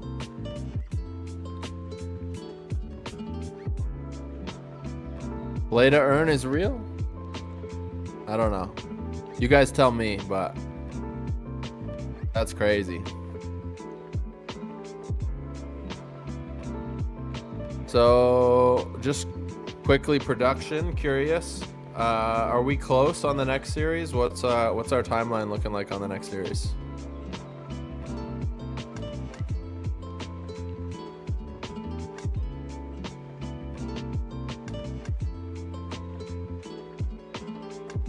Nice. Sweet. Okay, so we are drawing, I guess, done or not, this is a big announcement for you guys. We are drawing 2 winners. Because that was the upper semis, we're drawing 2 winners from that last series. So those that voted for Giggity Giggity, congratulations. You guys have a chance to win a summer. And there's 2 summers being drawn right now. So maybe today is your lucky day. Maybe you win a summer Axie. And hold the phone because we got a sub coming in from Hot Pot Guy. High Pot Guy? High Pot Guy. Let's go, High Pot Guy. Thank you for that sub, bro. Appreciate you for appreciating the stream and appreciating what we do here. Thank you, thank you. Are we ready to give these away?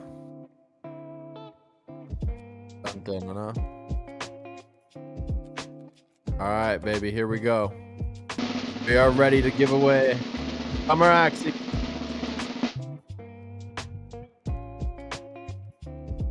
Yo. First winner, Mahayax. And the second winner is Juan Yozit.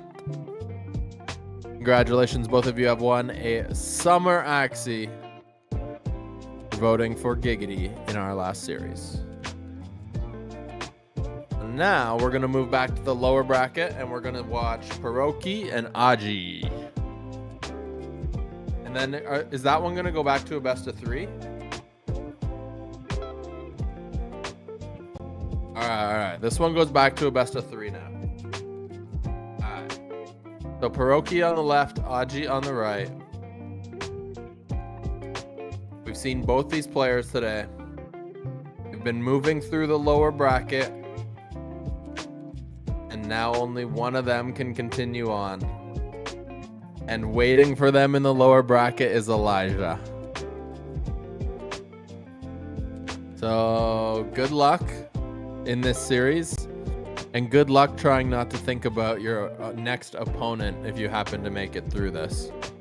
So back to a best of 3. So these players are going to need to come out with a quick, come out of the gates quickly. Game 1's going to be super important here.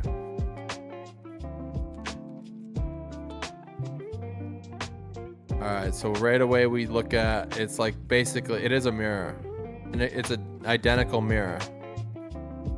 Love to see it. Both players representing YGG have the exact same team comps, even down to the parts.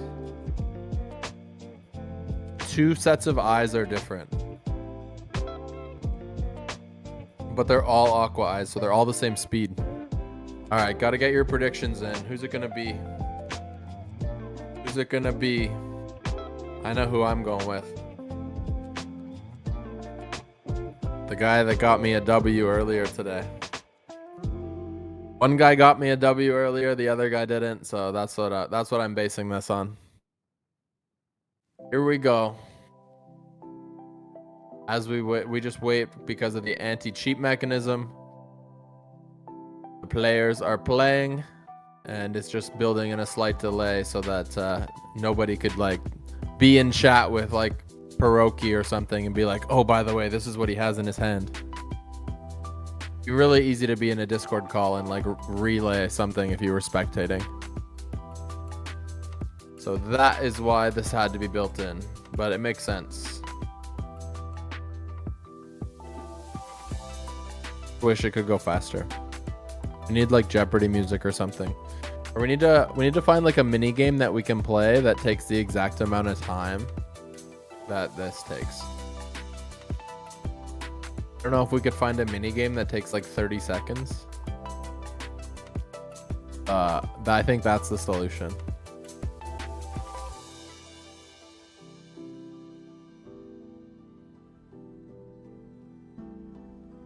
Dun, dun, dun, dun, dun, dun, dun, dun, dun. Yeah, at this point, I'm thinking it's froze. Like, what's going on here? This is too long, right?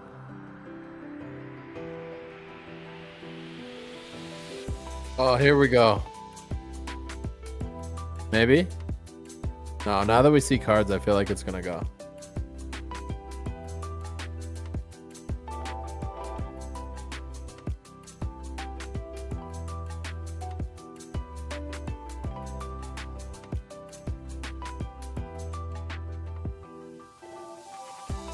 Lots of votes for Pierogi. I would say the chat is pro Pierogi right now.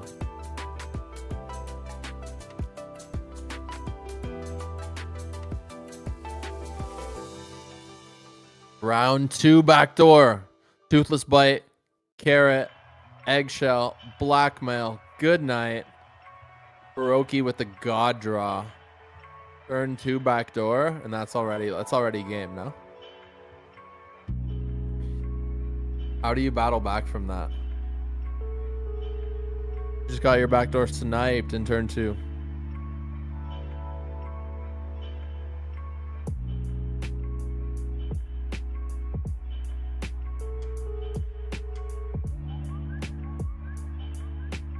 Okay, Axie fires a double Goda.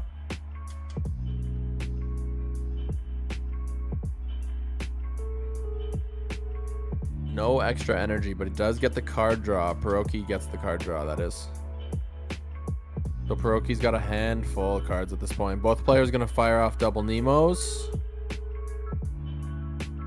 there going to be enough damage to take the kill on Axie's front line? It's going to be close.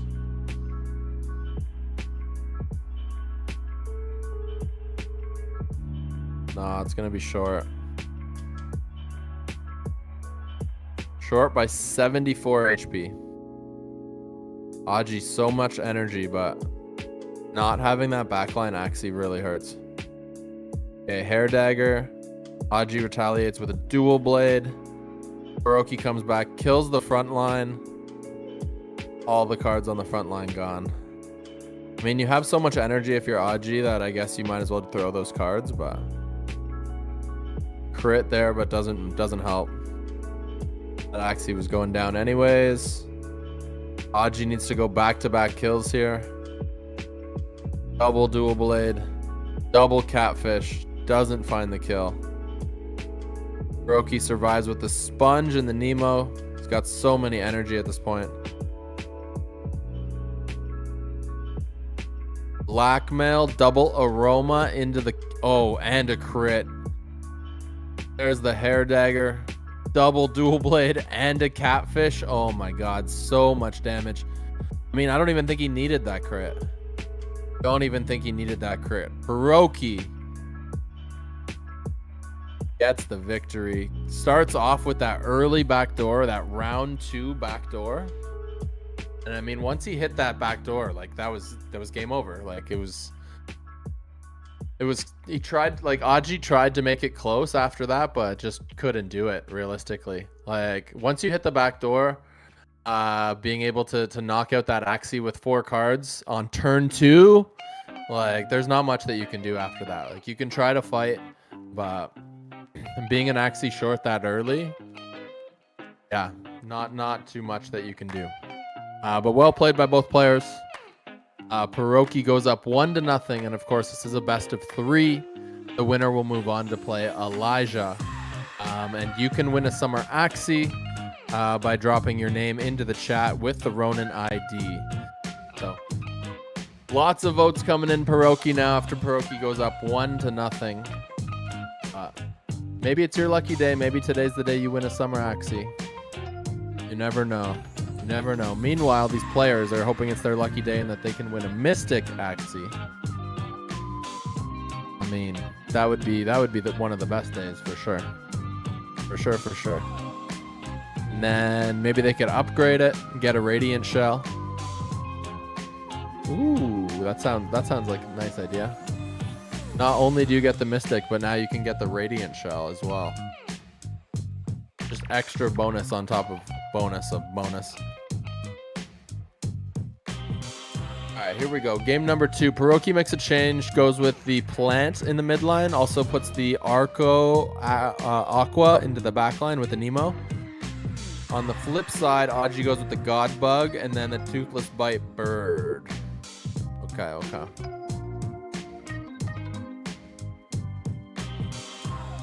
The chat is 100% Hiroki now. No one's riding with Axie. I believe in Axie. Come on.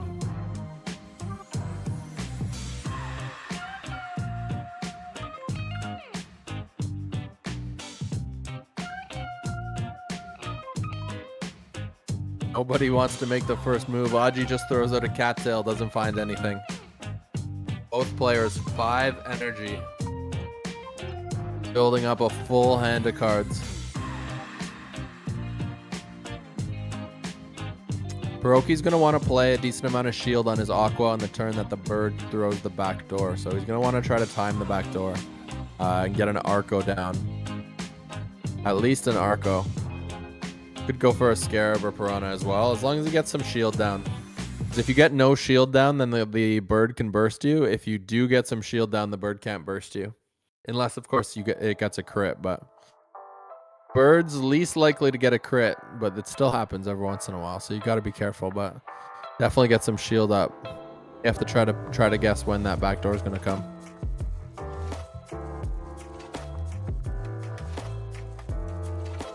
Looks like it's going to be round 3. A bird takes a shot at the Aqua. Hiroki gets the shield up, though. That's going to be massive. So Blackmail, double Hair Dagger. Now back the other way, Arco, Piranha, Scarab into the Nemo. Doesn't find the kill on the front. Now he gets the kill with the Dusk. Okay. So Hiroki takes the first kill and survives the back door. So early game advantage goes to Hiroki. If Hiroki wins this game, he will move on. Nemo into Piranha. Back the other way, Toothless. Is the Eggshell, which draws the Aroma, saves the bug. That bird's able to take that damage as well, but it won't be able to take this damage. Bird's gonna go down. So Hiroki moves even further ahead. Now Axie trying to fight back. Double Parasite into the Mosquito. Mosquito heals the bug back up to full HP. Sitting in a pretty good spot. Double Parasite gets more discards. And then has the Cottontail on the end as well. So still quite a bit of energy for that bug. Now the bug's going to try to move through that plant, but that plant is going to disable it and shut it down so hard. Here we go. He doesn't even want to attack into it right now, but there's the Kataro, gains the energy, double Hatsune, and then takes the kill right there. It's over. It's over. He didn't want to attack into the plant. And Pierogi capitalizes on the opportunity, finds the kill, and takes a quick 2-0 series win. Axie eliminated from the tournament. And Pierogi moving on to face Elijah. Congratulations to Pierogi. Very well played. Axie played well also, but just wasn't his day. Today it's Pierogi's day. Wow. Okay, so now we're gonna draw a giveaway for one of the summers. And then we'll move into the next series. Sound like a plan?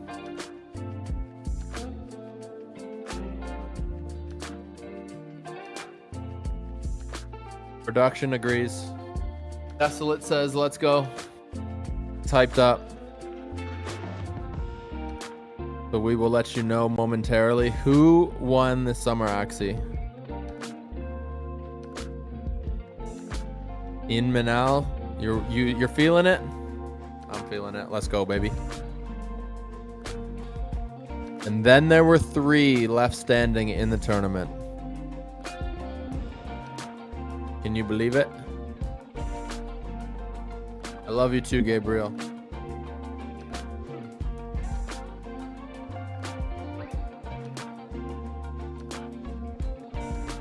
Three players left in the grand tournament. Man. We're going to need to get a new prediction up as well. See who's going to take home this victory. I don't want to say it, but I lost again. I'm like, so I got 1 win now. So it's proven that I can get a victory when I vote. I lost again. So what do I do for this next series now? Do I go with my gut? Or do I go against the gut? You always go with your gut, right?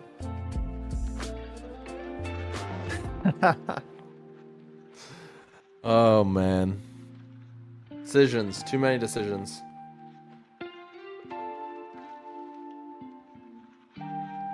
In the meantime, the winner is in. Love to hear that. All right. Let's hear it. Who is the winner?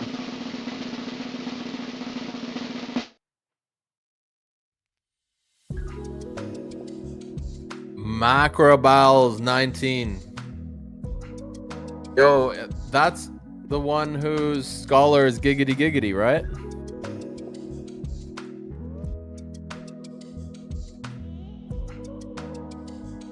Macrobells 19, congrats. You have won a summer Axie, courtesy of Esports for Everyone. And that's a good segue for me to say thank you to Esports for Everyone for throwing these events. Thank you to Axie Infinity, of course, for allowing us to put these events on and do these. Thank you to the players for participating, and thank you to everybody that's here in chat that's hanging out with us. It's a big community effort to do these kinds of things. So definitely thank you. We appreciate you, and it's been an interesting ride through 2023, to be honest. But definitely the last, I would say, 3 to 6 months, we've been having events like consistently, and everybody's been putting in a lot of work to make these things happen. So thank you to everybody for doing that. And let's keep building on this into the next year, and let's just run it however long we can. So here we go, ladies and gentlemen. The next series, it's going to be Pierogi and Elijah going head to head. Winner will move on to the grand finals. Loser will go home. Who's it going to be?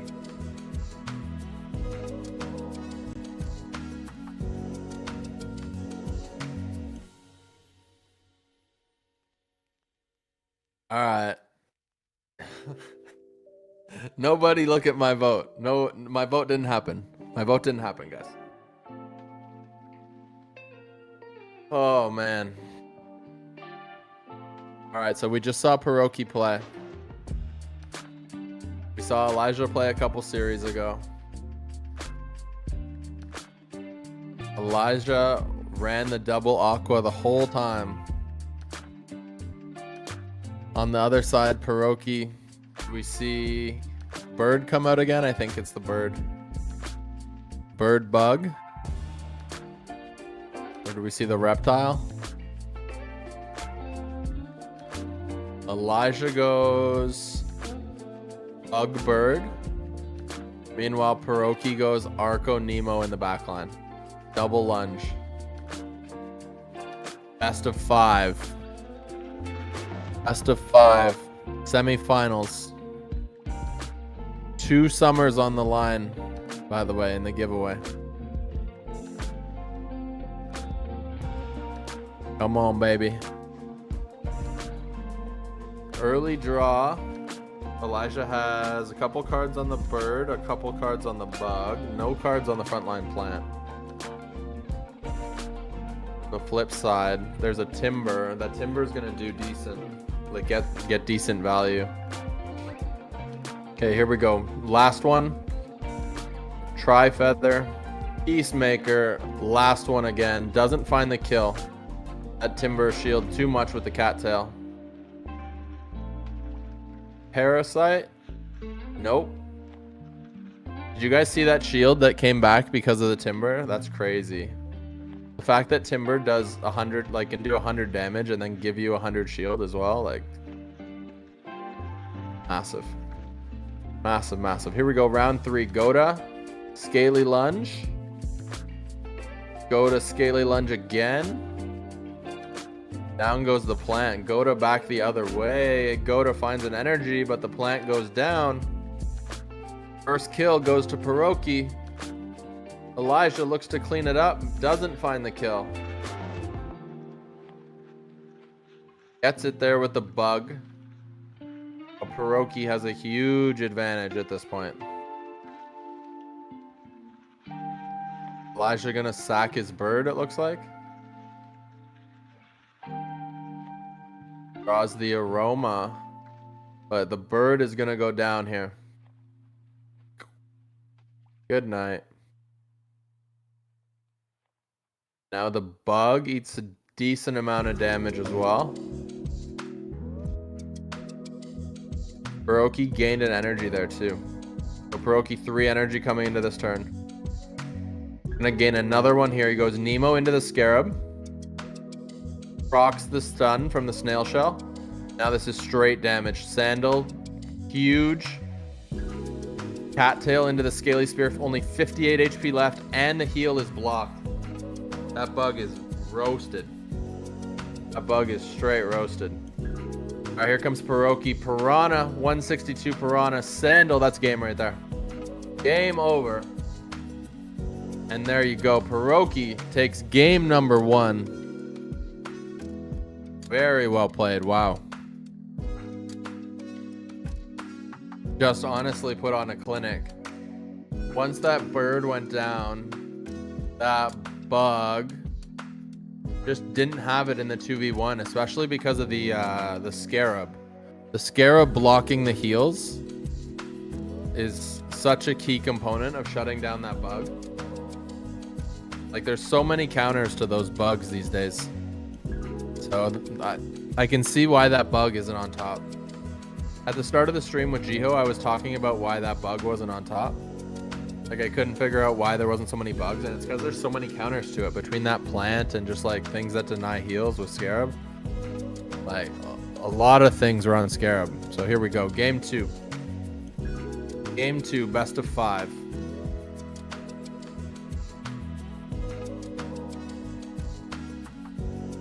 Dun, dun, dun, dun, dun, dun. Okay. Not a lot of cards on either front, Axie. Couple cards on midliners, but nothing on front.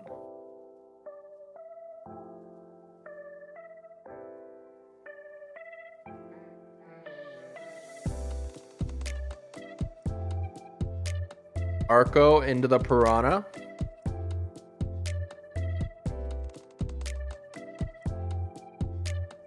Double scaly lunge back the other way.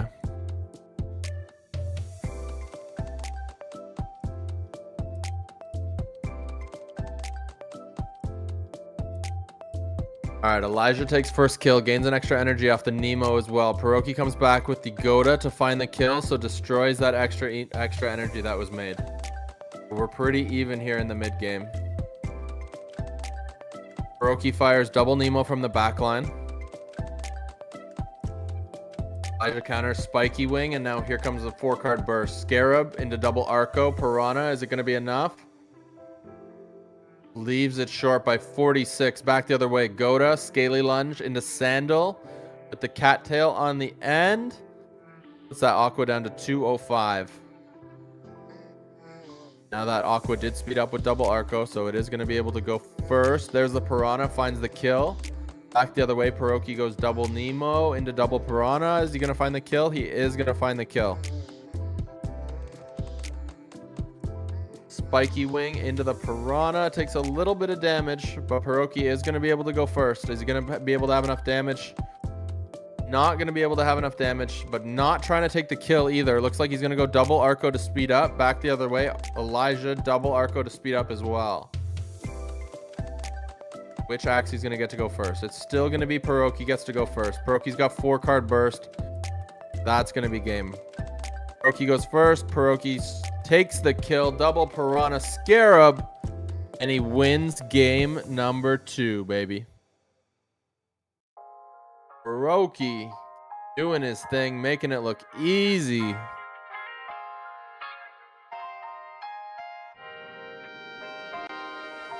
And there you have it, folks. 2-0. Elijah's tournament life is on the line. Pierogi 1 game away from moving to the finals. What's going to happen?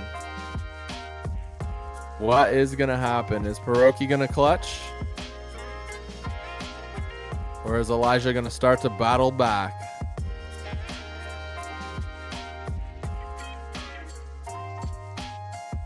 Mystic Axie at the top of the screen on the line. Oh, baby. Also, 2 summer Axies for chat.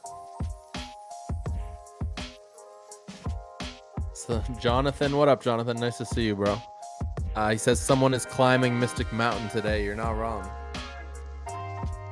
You're not wrong. Will it be somebody that already has a Mystic? Or will it be somebody completely new? I know Elijah has a Mystic. I don't know if anyone else has a Mystic. There you see some of the other prizes on the bottom of the screen. Second place gets an Origin Axie. Third and fourth get a Japanese Axie. So Aji, I believe, clutched 4th place, so gets a Japanese Axie. Whoever loses this will get a Japanese Axie. And then whoever loses the finals will get an Origin Axie. The winner, of course, will get the Mystic. That Mystic looks so good. So good. All right, here we go. Elijah goes Reflectile. Pierogi also goes Reflectile. Same Axie in the midline. Same Axie in the front with the exception of the back card. So almost a mirror match.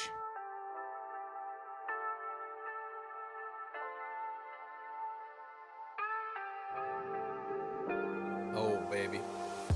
Oh, baby. Strap in. Will this be it? Will Elijah be eliminated? Will Pierogi move to the grand finals?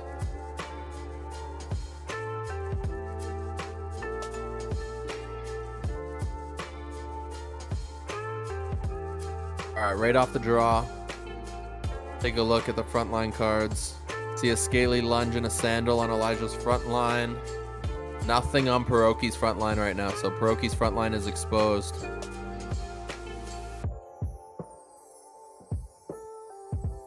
Sandal, Lunge, Scarab, decent amount of damage, but not enough to find the kill. It's close, but it's not enough. And I don't think you're at a point in that, like, this is not a tournament where you pray for crit, you know what I'm saying? So it's probably going to be a pass here.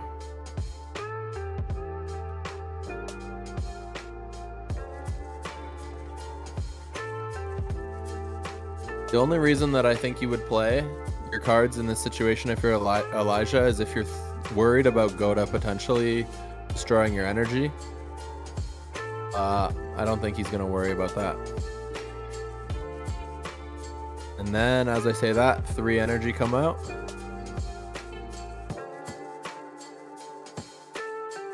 It was all 5. Turn passed. Uses all 5 energy to take the kill. Smashes through the dust because Pierogi barely played any energy.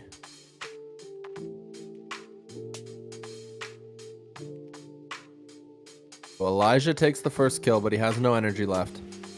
Meanwhile, on Pierogi's side, he's gonna have a pretty hard time to get through that dusk with his only cards that are really effective against the dusk being Arco, Scarab.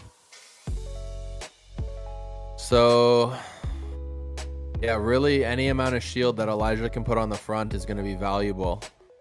Pierogi should be able to gain an energy. Yeah, he can use Kataro to gain an energy, so it's not a big deal to play Kataro from his backline.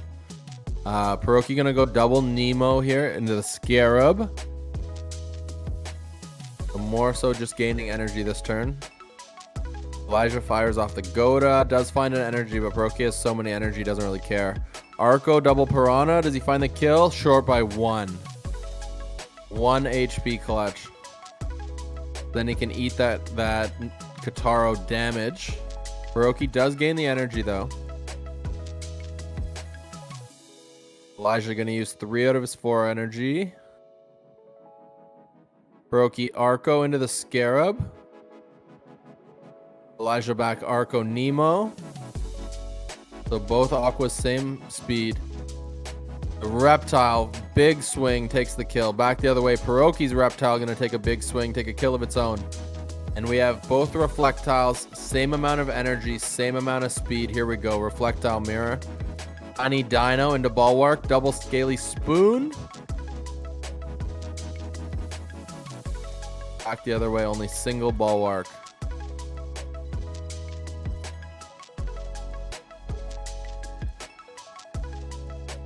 Here we go. Pierogi, 4 damage. 2 Tiny Dino, 2 Scaly Spoon. He's got 300 HP left. Is it going to be enough? Is it going to be a knockout? It is enough.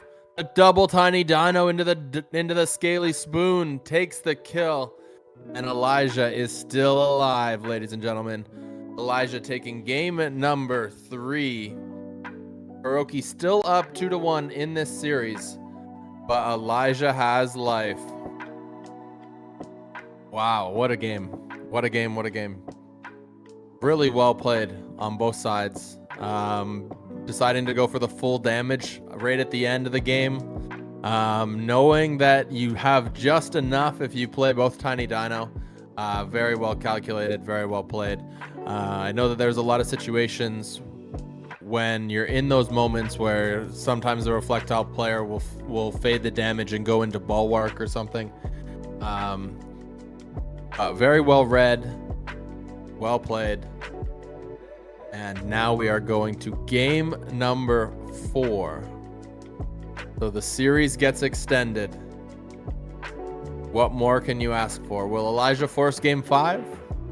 Or will Pierogi finish off the series and move into the grand finals? Waiting in the grand finals, by the way, we have Giggity Giggity. Giggity Giggity put on a show in that previous series when we watched them play. So man, we have a lot of good Axie games left for you. We definitely have Giggity Giggity taking on the winner of this series, and then we might have 1 or 2 more games here. But either way, we've already had some amazing matches, but the best Axie is yet to come. Not to mention that there's still 5 summer Axies to give away, 2 summers to be given out in this series, 3 summers to be given out in the next series. So that's going to be pretty hype. I just hope that I got the right pick so that I can win the summers. I need more summers because I need more slips, you know? Oh, man. We'll see. We'll see. Lots of votes coming into the chat right now. Heavy Pierogi. Heavy Pierogi right now. I mean, he is up 2-1. I feel like the people that are voting now, though, did you guys not vote earlier? Like, are you guys just tuning into the stream, or like, why are you guys just voting now? Like, what's going on?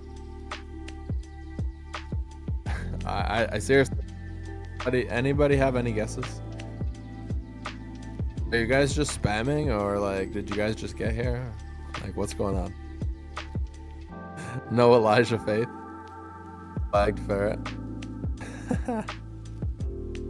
Hey, I have faith. I have faith. Here we go.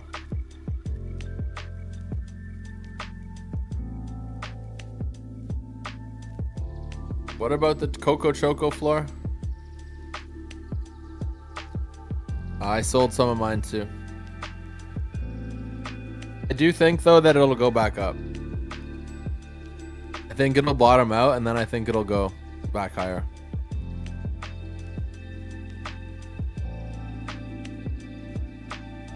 Some people say they're voting for both. Some people say they wait for last second to vote.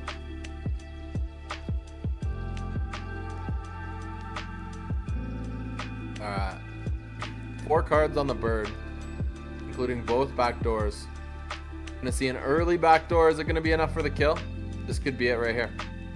Eggshell, blackmail, bang. Oh my.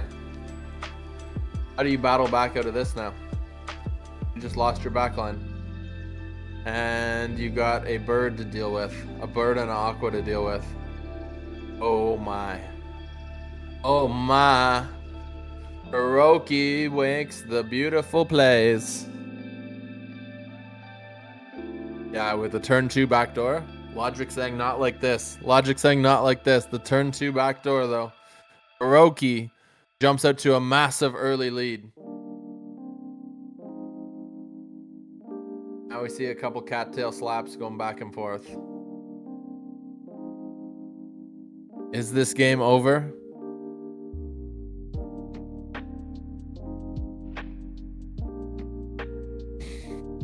Chat. Y'all going wild. Y'all wildin'.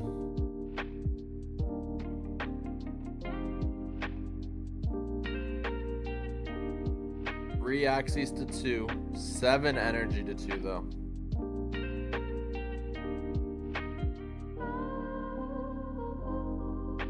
I mean, I don't know. I don't know how you battle out of this. Logic coming in with the big boy raid. What up, Logic? Nice to see you, bro. Nice to see you. All right, here we go. Bird fires off the eggshell into the carrot. Does a little bit of damage. Pierogi follows that up with the Goda and the scaly spear. Elijah retaliates. Goda double scaly spear into the sandal. Takes the kill on the bird. Now the parasite and the cottontail. So a little bit more damage onto the dusk. The bird has been eliminated from this battle. Elijah still has a huge energy advantage, but no cards at the moment on his front line. Pierogi only has the cattail. Now we'll see what they top deck. Deck just resetting, by the way, for anybody keeping track.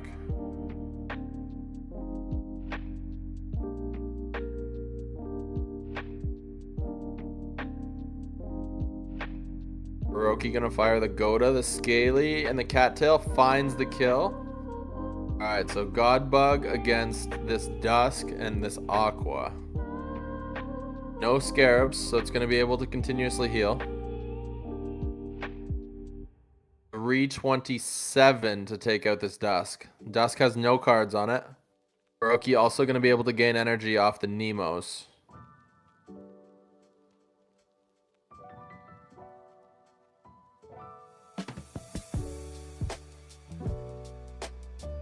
Here we go, Sir Yoga Miller, gifting a tier 1 sub to the channel. Thank you so much. Appreciate that. Let's go, baby. Fire it up for Sir Yoga Miller. Thank you, thank you.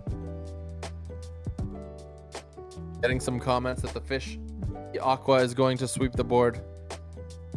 What's what's gonna happen. Here we go. First thing that's gonna happen is the dusk is gonna go down. Double discard. Now 4 energy for the aqua, 5 energy for the bug. Both Axies are gonna be able to heal. Decent sized shield coming out of Sponge and Snail Shell. Of course, Snail Shell Sponge stuns. Stun will give the Sponge will give additional damage. Doesn't proc the stun. There's the discard. Does proc the damage up. So now, do you want to play damage up on your Catfish, your Swallow, or do you want to play it on your Dual Blade?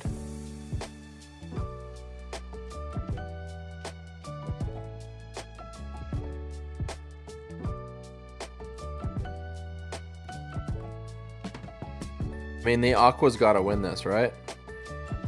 There's no way for the bug to 4-card the Aqua. That Aqua's always going to be able to heal.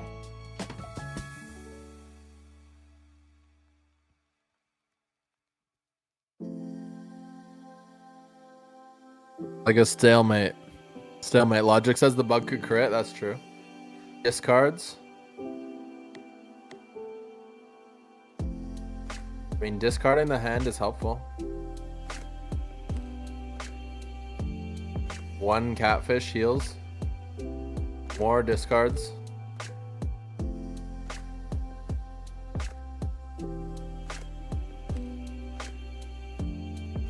Spamming the discards at this point.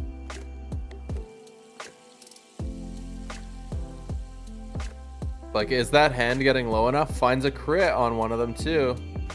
I mean, that Catfish is gonna heal it up. What do you do? Alright, double Catfish. Misses the Sponge because of the Snail Shell. Now double Mosquito back the other way. There's the Parasite. All that's left is Dual Blades.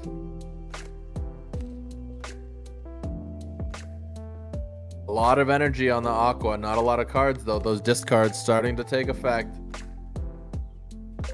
Dual Blade, Sponge, Nemo, Dual Blade again. Bug survives. Parasite, Parasite, Mosquito. Oh, Mosquito crit. Mosquito crits. Mosquito crits. That's AxieCon all over again. Mosquito crits. Oh my goodness. Mosquito, the most buffed card for crits in the world. Straight up. Mosquito crit, it's happening again, and Elijah takes the game. Oh my. I feel like I've said this before. Mosquito crit.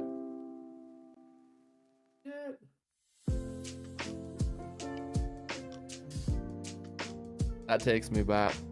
Jump up, flip the table. Oh my goodness. Mosquito crit. Yes. I love it. I love it. And Elijah ties the series. And there you have it, folks. 2-2. Now winner take all. Game number 5. So crazy. Don't forget, he got round 2 backdoored. So he took the victory after getting round 2 backdoored. Wow. That's crazy. One of the comments in chat was like, not like this. I can't have my idol get knocked out like this. And then come back. Mosquito crit in Blood Moon. Like, bro. That's crazy.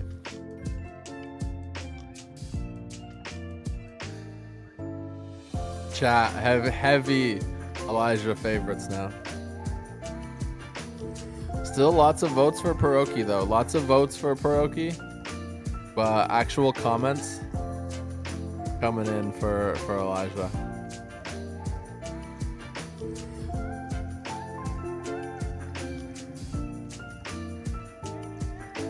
Can you believe it? Another crit, a bug crit. Wow. Wow. Game 5 now. Winner take all.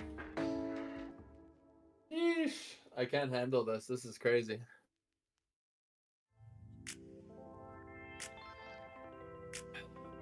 All right. Take a quick look at the lower bracket. You can see where we are at the finals of the lower bracket right now. Elijah versus Pierogi. Pierogi, one of our first matches. I think it was actually our very first match of the day. Took out Boss Chem and then took out Cash. Beat Axie, and now trying to take out Elijah. Trying the key word. Elijah fighting off elimination. Then we take a look at the upper bracket. We take a look at Giggity Giggity's journey. Giggity Giggity defeated Baby Boy. Then defeated Asiam. Then took out Elijah. And now is waiting in the upper bracket for the winner of this series. So whoever wins this series taking on Giggity Giggity. Giggity Giggity was very impressive in the first series of, that we saw them play. So, oh man. The other thing I think that's worth mentioning too in this format, the player that gets or that qualifies through the upper bracket, they get a 1-0 lead when the final starts. So Giggity Giggity will start up 1-0 against whichever player that they are playing against. So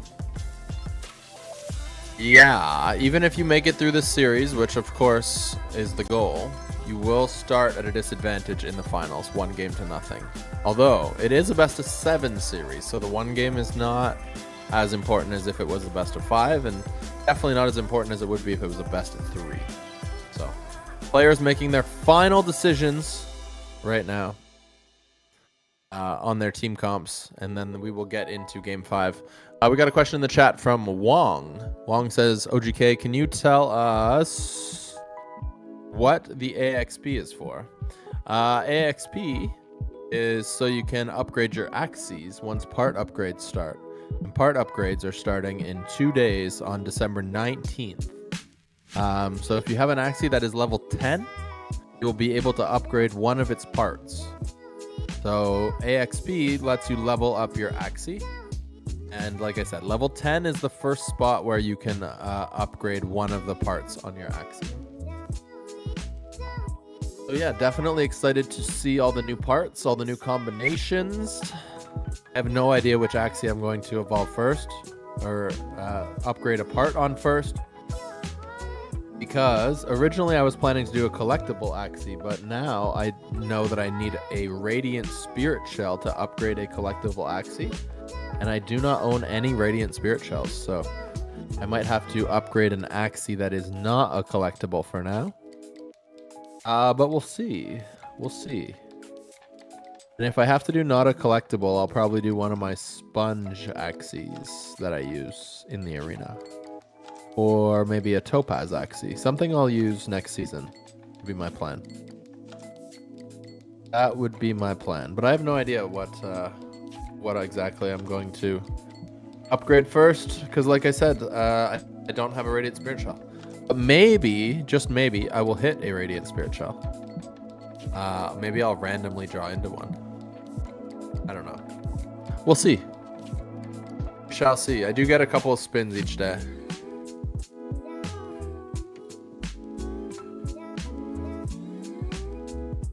Let's see what's going on with chat. What's up with chat?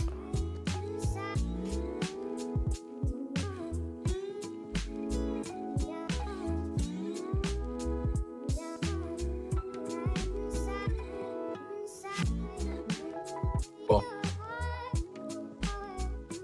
Lots of votes still coming in. Exclamation mark boost. Love to see it. Elijah, Pierogi, Yad says Pierogi, Duel says Elijah. Does ascending an Axie give more value in the marketplace? I would say yes. I would say yes. And just leveling your Axie gives it more value. Also, breeding out an Axie gives it more value. They're worth more materials if you release an Axie that's higher level or higher breed count. So if I'm grabbing an Axie off the floor of the market, I'm shopping for something that has a few breeds and Something that's a little bit higher level. Actually, last night when I grabbed one, and I'm gonna grab one right now just for the fun of it, while we are hanging out. I'm going to tell you exactly what I would do. I go filters and I go breed count. So I'm gonna put the breed count to at least 3. And now I'm looking for one that's like a higher level. And then my last component is I'm trying to find a class that's like not super common. So like plants are super common, beasts and aquas are the 3 most common. So ideally I'll try to find one that's not one of those bodies. And then I'll grab that. And that way I'll have it for if I need to release it from materials, or if the floor of Axies increases, then I'll just have more.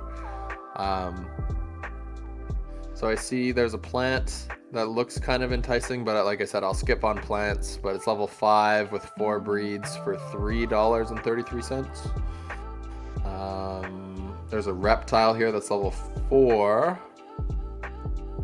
Reptile parts are a little bit more rare. That one's a 3 breed. That one's okay. So see how this new introduction of materials has kind of changed the way people shop the floor. Like for me personally, I used to shop the floor in a completely different way, but now, yeah, I'm looking for different things. Ooh, I still like my low ID Axies, and there's an Axie ID number 239610, and it's 350 with 3 breeds. I'm fighting my old urges to go and buy that one. Sorry, what'd you say, Des?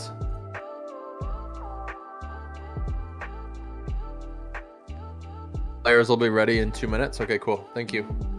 Thank you. We have 2 minutes until the players will be ready. Jonathan says, for me, I prefer to buy materials from the marketplace instead of releasing. If you do the math, it's better. Yeah. That's a good point. That is a good point. I hear you. I might still buy Axies. It's a little bit of a I just like buying Axies thing. But yeah, that does make sense. I was thinking about that as well. The other thing though is how many materials do you need, right? Because that's a factor that we don't know yet. Because like if they come out and they say like, well, you need like 500 materials for an upgrade, then that would kind of change it up a little bit, I think, right? You're right. I don't like releasing Axies either. But if it comes down to it, depending on the price of materials, I'll do the math at that point. You know what I mean? Like, let's say I want to upgrade my sponge Axie, and I am short, let's say, aqua materials. I'll look at how many materials I'm short, and then I'll do the math to see like what are my chances of getting that many materials from X whatever Axie, right? Life says I have a 4 breed and level 5. Nice. That's awesome. Congrats, bro. Oh, here we go. Game ready. Game 5, winner take all. That short little market break is brought to you by Tribally Games and OG Entertainment.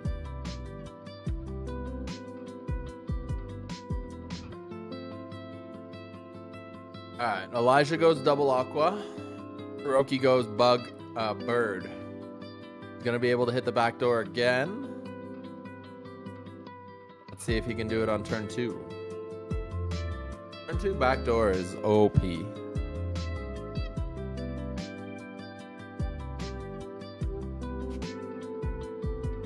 Oh baby, here we go. Here we go. You guys ready for this? I don't think we can be ready for this. 1 game winner take all. Mystic Axie on the line.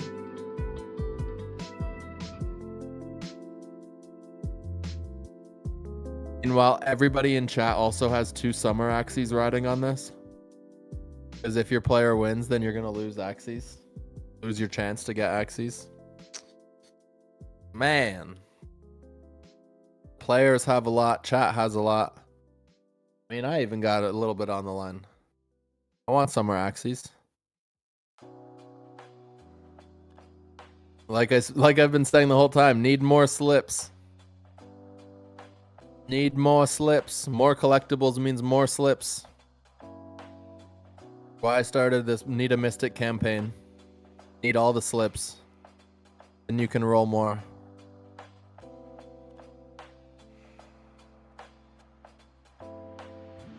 I don't understand logic of value for breeder Axie. Basically, those overpopulated and tanks at Axie prices, regardless of getting one, how didn't breed and help controlling the population? Well, all the Axies that get released, that are getting burned from this that's helpful.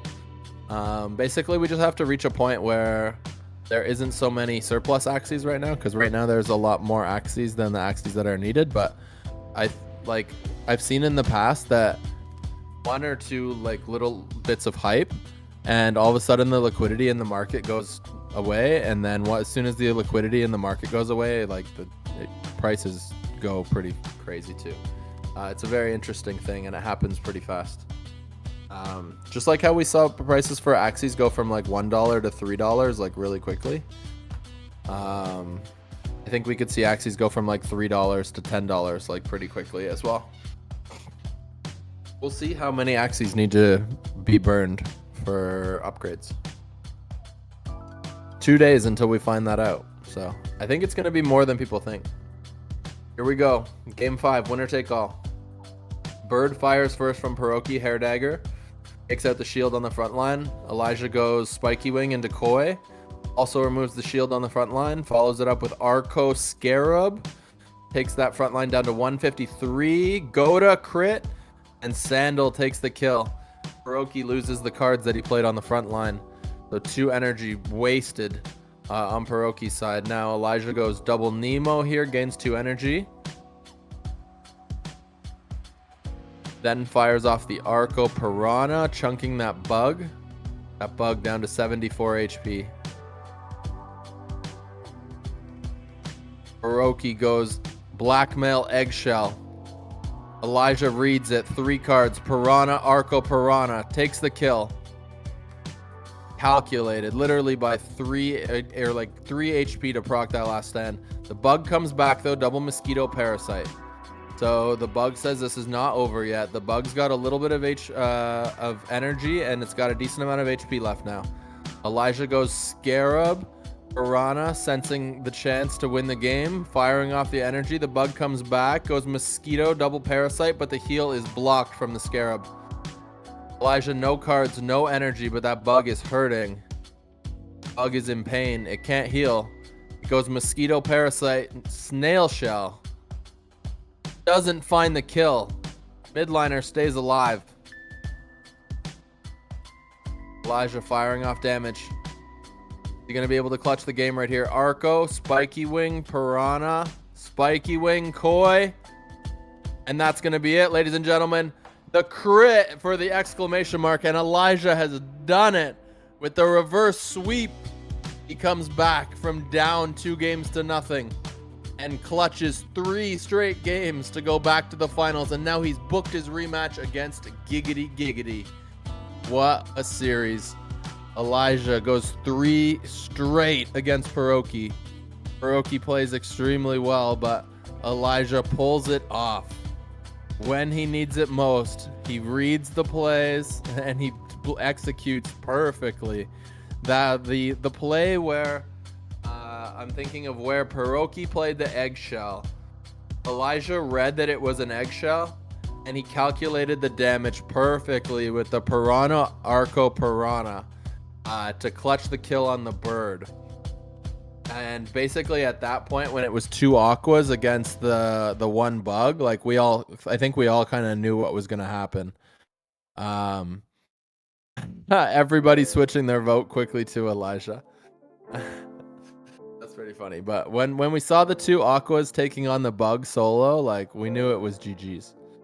So now we get a rematch of Elijah and Giggity. These were the 2 that were in the upper bracket before, and now we get to see them play again. And there'll be 3 summer Axies on the line, but we have 2 summer Axies to give away first. Let me talk to Desolate. Desolate, do you want to give away the 2 summers before we go to break, or do you want to give away the 2 summers when we come back from break?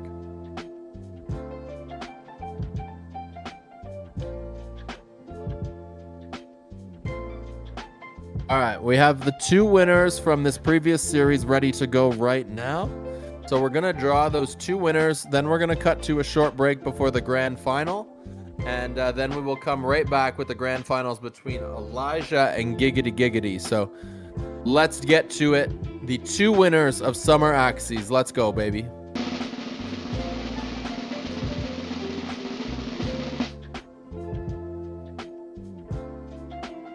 Logic and McCam. MCam 1030 and Logic. You just won a Summer Axie. Congratulations. Thank you for hanging out with us. We appreciate your love and your support. And like I said, we will be right back with the grand finals. Elijah taking on Giggity Giggity and 3 more Summer Axies to give away.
In this video, you're going to learn everything you need to know to start staking your RON effectively and begin earning.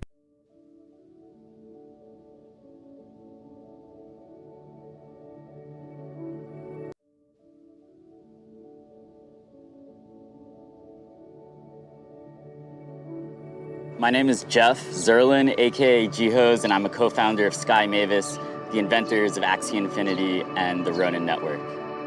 We've been saying that 2023 will be a year for building, and today we're showing that's what we've been doing. We are delivering on RON staking, the transition to DPoS, to deliver property rights to all users of the internet, starting with gamers. Today's announcement shows that Ronin is about so much more than Axie. We're welcoming new IPs, new teams, new types of experiences onto Ronin, while also reinforcing the core foundation of Axie Infinity.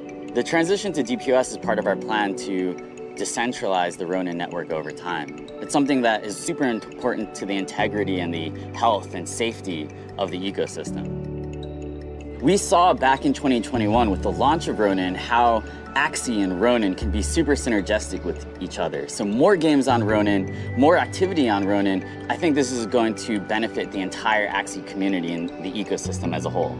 We envision Ronin as the best place to launch and grow Web3 games. So way back in 2018 when we were building Axie, we realized that there was still so much infrastructure that needed to be built. Gas fees were really high on Ethereum. It was slow, right? So building on Ethereum was a lot like training in the hyperbolic chamber from Dragon Ball Z. With Ronin, we're solving all the problems and building all the tools that we wish we had when we started our journey. So a Ronin is a samurai without a master. And with Ronin, we took the destiny of our own products into our own hands. And simultaneously, we see this as an opportunity for Web3 game developers to also take the destiny in the direction of their products. These ecosystems, due to how they combine economics, community, and leisure, are becoming known as digital nations. Axie Infinity was hampered by high transaction speeds and slow finality on Ethereum. However, when Axie deployed on Ronin in April 2021, it experienced hypergrowth and onboarded millions of gamers. The community has been asking for two main things on Ronin. One, RON staking. Two, more games, more experiences. And today, we're taking a major step towards a world of infinite experiences. Web3 games are a new type of game. Games that are more empowering to the community, to the users that play them. Today's migration to DPoS is about you. Over the last few years, it's become really clear how digital ownership and property rights can transform the lives of gamers all over the world. Today's migration to DPoS for Ronin will allow us to double down on this and expand it to more gamers. Over the last year, I've been traveling to meet our community in America, the Philippines, Vietnam, all over the world, and it's been really touching to hear the stories of people who have had their lives changed by this revolution. Today, we're making a big step towards making this even more accessible to the billions of gamers all over the world. There are a bunch of ways for the community to get involved right now. First, start staking your RON tokens through a validator. Second, let's help amplify this announcement. Join the community, join the Ronin Discord, follow us on Twitter, retweet this post. And finally, start doing research into some of these games. See which ones resonate with you and which ones you're most excited about.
Yo, what's going on, everybody? Welcome back to the finals of the Grand Tournament. Axie Classic is officially back with this tournament of over 70,000 players. We are down to the final two. We have Elijah taking on Giggity Giggity. This will be a best of 7 series, and Giggity Giggity will start with a 1-0 advantage. We'll take a quick look here at the bracket to see how we got here. You can see that Giggity Giggity advanced after defeating Baby Boy, Asiam, and then knocked Elijah into the lower bracket to secure his spot in the upper bracket. But if we flip down to the lower bracket, we will see exactly how Elijah made his way back here. And he did it by taking out Pierogi, and Pierogi battled through Boschem, Cash, and Aji to make it into the lower bracket finals, where Elijah was knocked down, but then battled his way back from down 2-0 with a reverse sweep to get a revenge shot at Giggity Giggity. So Giggity Giggity looking for the crown, Elijah looking to do the same. Both players trying to get their hands on this beautiful Mystic Axie that you see at the top of the screen here. Of course, Mystic Axies, one of the most prized possessions in the Axie community. Look at that thing, it's absolutely gorgeous. Mystic ID number 1978. Second place though, not going to go home empty-handed, going to go home with an Origin Axie, which are quite valuable as well. So good luck to both of these players. Giggity looking to duplicate the success that they had in the previous series against Elijah. We'll see if Elijah learned anything from that first series and is going to be able to change up his strategy a little bit. If you guys remember, what happened was Elijah ran the double aqua into a shrimp reptile setup of Giggity, and Giggity played the shrimp very well to draw the damage into the back line with the aroma, and then leave himself with the reptile to clean up the aqua Axies. There was a one time, even in one of the games, where the reptile actually went 1v2 and took on both of the aquas by itself. So we'll see if both players come back with those setups, or if they choose to go with something else. My guess is that Elijah will have learned a little bit from that first series and probably not come back with the double aquas right off the bat. But we'll see. I'd be surprised to see Giggity come back with anything other than the team that he did so well with earlier, which was the shrimp that you see in the second row, the brown shrimp aqua Axie, and then played that with the reptile right beside it that has the spear tiny dino Kataro Indian star, and then I believe it was the dusk with timber on the front line. So I expect to see that team from Giggity. I expect Elijah to read that and change up accordingly. Maybe go with the bird of his own and the bug possibly. Well, that would be my guess, but we shall see what they decide to go with. Once again, we appreciate you for being here with us. Also want to take a moment to say thank you to Axie Infinity, thank you to Esports for Everyone, and everyone that allows us to put these events on, the entire production team behind the scenes, and of course thank you to all the viewers and everyone that's here with us hanging out. It really shows that Axie Classic is loved by the community. A lot more people tuning in for the Classic tournament in comparison to the Origins tournament, so I think that speaks volumes. And now we can have both games running in the community, because if you guys remember, Axie is known for infinite experiences, right? So now we can officially say that we can have Classic events, we can have Origins events, and both are equally, I don't know if you can say equally, I think I can say equally. They're equally fun in their own right. Both games have their place in the community now. There's a lot of people that, the more I talk to, that don't really play Classic, and they aren't even familiar with Classic.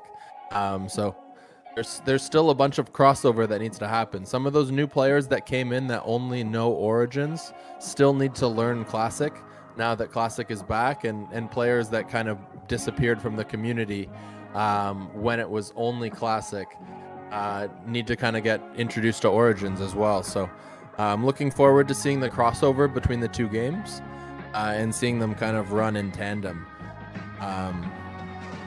So the final giveaway. We are going to have 3 summer Axies for the final giveaway. So make sure that you get your votes in. Are you gonna vote on Elijah or are you gonna vote for Giggity Giggity? But we are gonna draw 3 summer Axies for this final series. So make sure you guys get your votes in now.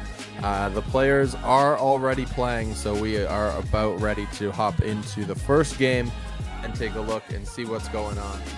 And here you have it. Pierogi goes with the bug and the backdoor bird. On the other side, Elijah goes with the aquas again. So this is the setup that Elijah wanted to play the aquas into. So he makes the read that Pierogi will expect him to make a change to his team, and he doesn't make the change to his team. Wow.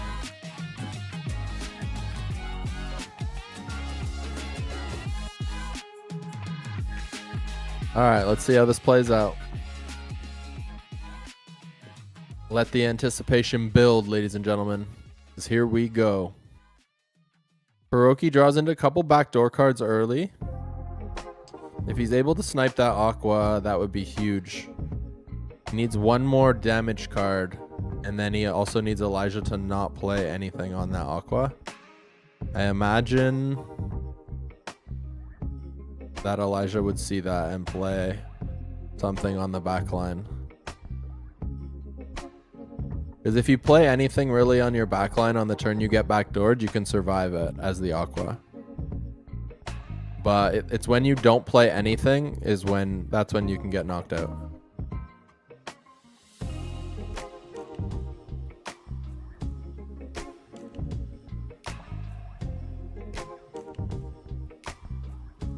Yo, Dez.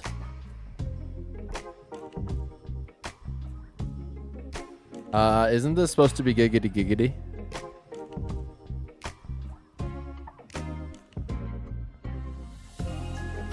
We're getting confirmation right now if it's the name that is wrong or if it's actually the wrong game.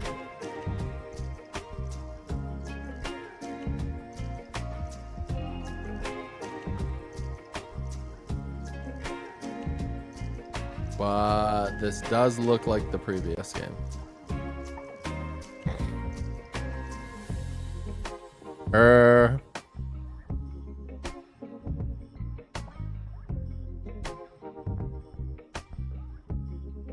What do you say after that?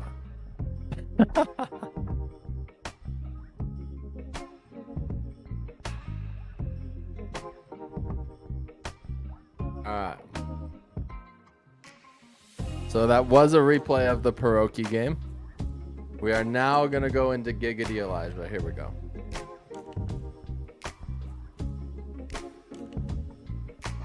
Giggity pulls out the bug, Elijah does as well, and they both go with the shrimp in the backline. So it's basically as close to a mirror match as we can get with these two teams. Elijah has the Goda on his plant. Meanwhile, I'm still saying Pierogi. I can't. I'm broken. Giggity has got the herbivore turnip plant.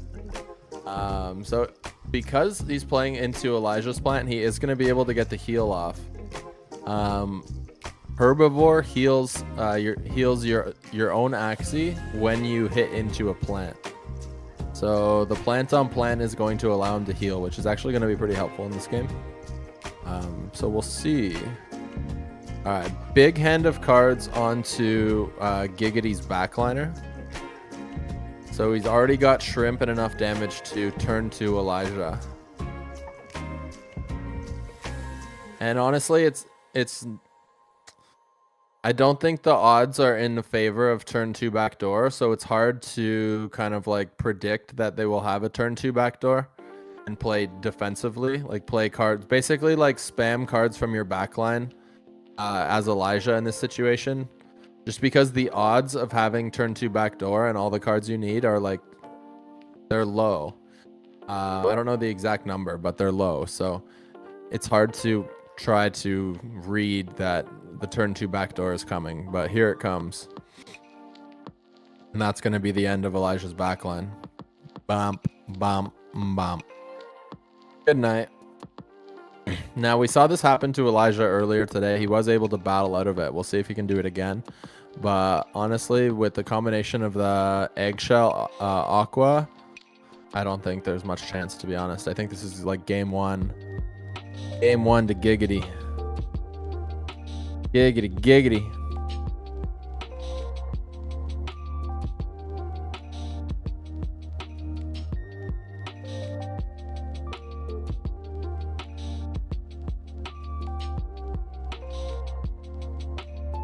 Alright, here we go.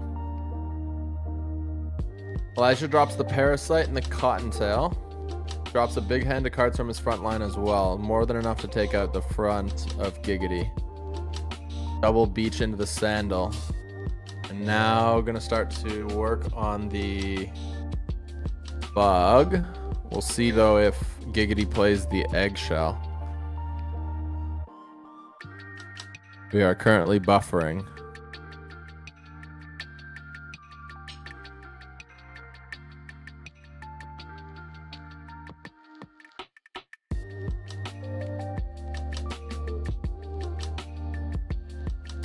Game is currently froze, but you can see Elijah has a couple mosquitoes in hand. It looks like Giggity was about to play his mosquitoes as well. Here we go. Okay, here come the cards. So Elijah actually went with Snail Shell Parasite. On the flip side, Giggity goes Caterpillars, double Mosquito, takes the kill and gains the energy with the Cottontail. Now Elijah comes back with a big hand of his own. Double Mosquito, misses the second Mosquito though.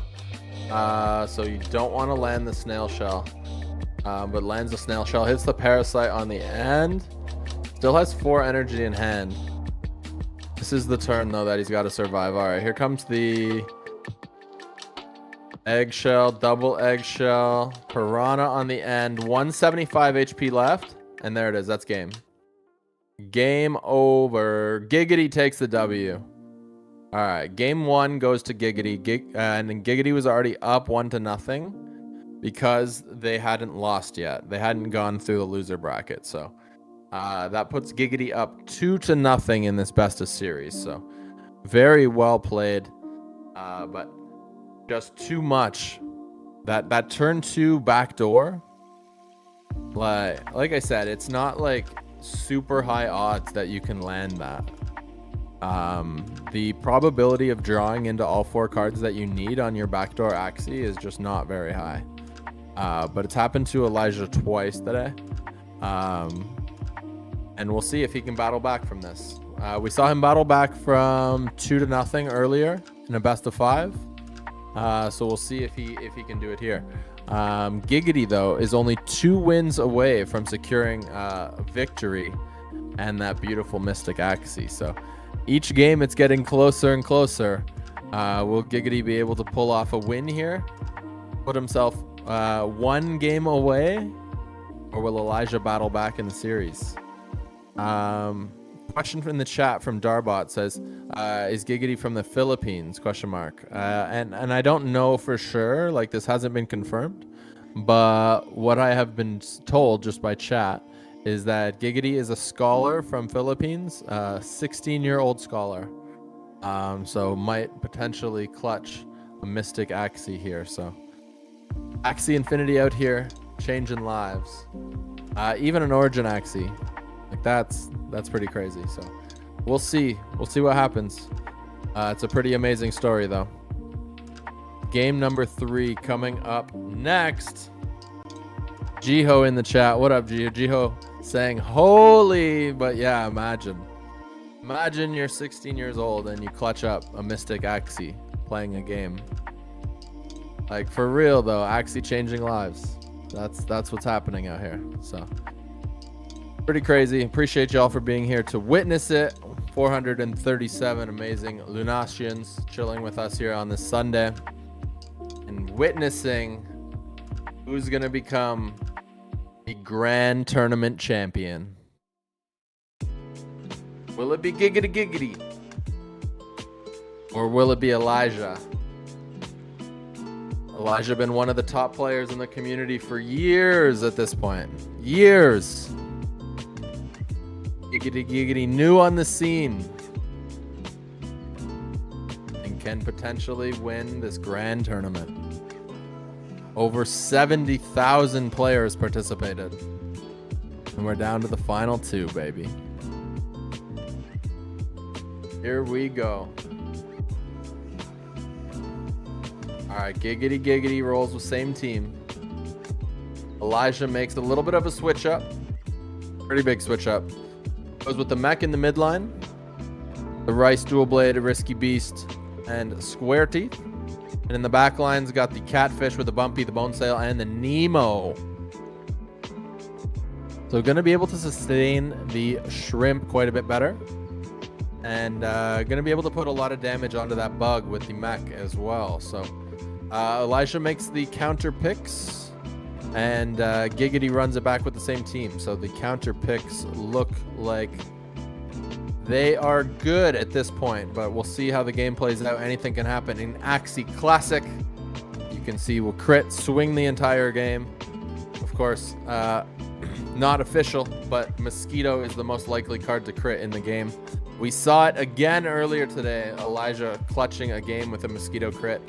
So the fact that he doesn't have a Mosquito on his team, I think that immediately puts him at a disadvantage. And hopefully no one thinks that I'm serious when I say that, because there is no actual bonus odds to Mosquito, but it does seem to clutch in crit moments for whatever, or in clutch moments for whatever reason. So here we go. The anticipation builds as we wait for the anti-cheat mechanism, which is a delay that is built into the game, so anyone in spectator mode cannot relay information in real time to one of the players participating and give them an advantage. So we patiently wait to see how this game unfolds. See a comment from Kiruzen, says Elijah for the win. Prism says this seems like an Elijah win. You never know. Let's see how the cards get played out. Giggity starts off with a crit right off the bat into double cactus, and there's an early kill, turn 1. You thought round 2 was early for a kill last game. How about round 1 this game? Caterpillar crit. So maybe I just said it was the wrong thing. Maybe I said it was Mosquito crit, but it's actually going to be a Caterpillar crit. It's a different card from the same Axie, but still a crit nonetheless. And that front line goes down. How does Elijah respond? Looks like he's going to go double Rice into double Might Bite. Might Bite, 0 cost card, hitting for 82 damage, as well as stealing 2 energy from the Rice. Solid turn there for Elijah. Now comes back, goes with Bumpy, Catfish, Bumpy, Bone Sail on the end to take the kill. Follows that up with Dual Blade, Risky into Dual Blade, but he crits on the Risky, and down goes the midliner just like that. And this game has flipped on its head. Risky Beast starts off the attack on the single Aqua that's left. Single Aqua uses Shrimp, Blue Moon, Piranha, Blue Moon again. But Elijah with the read, Catfish, Bumpy, Catfish, Bone Sail on the end. Doesn't find the kill, but that Aqua is full health. And this game is all but over, ladies and gentlemen. There you see it, Piranha, Blue Moon, Piranha. But that is all she wrote. Risky Beast. There was Dual Blade and a couple Might Bites on the end. And game number 2 goes to Elijah. Of course, if you see the score at the bottom, you will say that that is game 3, but no, it's not game 3. It's actually game 2, and Giggity had a 1-0 advantage for winning the upper bracket to make it to this point. So, wow. I think that was just a good read there in the Axie selection by Elijah to make that counter pick. So that counter pick was obviously the play. And almost won the game in the Axie selection. So now the question is Giggity able to make the correct read now and make a switch to counter this team that Elijah has put together? You need something to take out the mech in the midline. And then, of course, you got to get through that backline Aqua, which is quite tanky as well. Like it's kind of like... it's not worth trying to backdoor, because if it literally plays any one of its shield cards, it's going to survive, and then it's going to heal up with Catfish right after. So it's like, I don't want to say it's anti-backdoor, but yeah, it's pretty anti-backdoor. It kind of shuts that down. So you need to play something else to counter that. Maybe you play a Reflectile. Reflectile into that, and then what do you put in the midline? I don't know. You can put a mech in the midline. You could put an Aqua as well in the midline. A couple different options for sure. I do also want to take a minute to mention E4E is back with daily tournaments again. And there is 10 AXS per event, and they are open to everyone. I'll get clarification again, but oh, there we go. Yeah, every Monday to Friday, 1 o'clock UTC and 12 o'clock UTC. So basically 2 times a day, they're running daily tournaments. First 128 players to register will be able to participate, but there's 10 AXS on the line per tournament. So if you just want to play some Axie over the holidays, take your chance to win 10 AXS or your share of 10 AXS. Definitely would recommend. Free to enter and chance to win AXS. So look at that on screen. There you go. You got events every day throughout the holidays, all the weekdays, Monday through Friday. So get yourself into some events. There's lots of spots still available. I think I might have to do that as we speak. They're going to fill up. Now that it's been on stream, they're going to fill up. So you might want to get in there. I'm rushing over to myself. Let's see. When does it start? Let me get in there. All right. I'm panicking. I can't click fast enough. I need to register before everyone in chat. I need some of this AXS, you know? Need some of this AXS.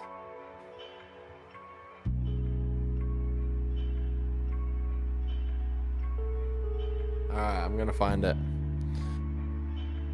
Like I said, is Giggity Giggity gonna make the changes that they need to? Clutch up and get this Mystic Axie? Now I just need to distract everybody. This tournament starts 7 a.m. tomorrow. 16 hours from right now.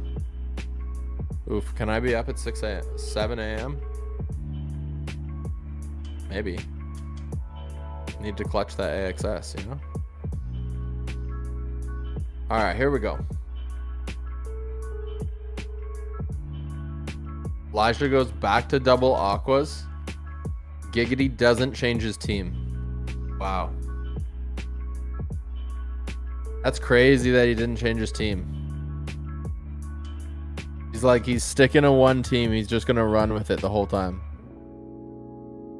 I mean, I don't blame him if it works. If he wins this matchup again, like, dang. And then at that point, you're 3-1. And then why do you switch? You don't switch. This is crazy. Is Elijah going to pull it out? Or will Giggity push Elijah to elimination? 3 a.m. in the Philippines, but sticking it out. Yo, appreciate you. Appreciate you for sticking it out, Vlad.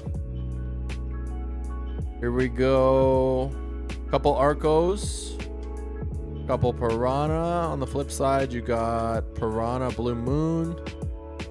You got Caterpillars. Snail Shell's not going to help you. Herbivore is going to give you shield, but you won't get the heal effect off the Dusk. And you still play it for shield, though, especially if you think you're going to get goated.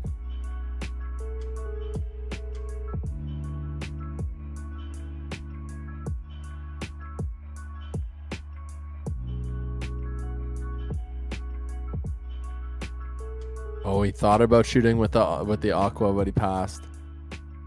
Spiky Wing, double Arco. Scarab Arco. Does he find the kill? No. But the Goda on the end takes the kill. Lots of card draw, though, off that cattail. Bunch of energy now to retaliate. Gonna go Piranha Blue Moon. 119, 119, 256 left. Double Caterpillars in the tank. Gonna be more than enough damage. Takes the kill. Ooh, that cottontail doesn't counter the last stand. That hurts. I guess it doesn't matter. Elijah plays around it anyways. Ooh, good night. Doesn't need that. Oh my god, doesn't need either one of those crits. That Aqua just overkilled that bug. Now back the other way. 3-card kill for that backliner of Giggity. Oh, and then it's wasting no time. Flips into Elijah's backline. Elijah goes back the other way. Now he lands the Koi. That's the important thing. And now he has the speed up.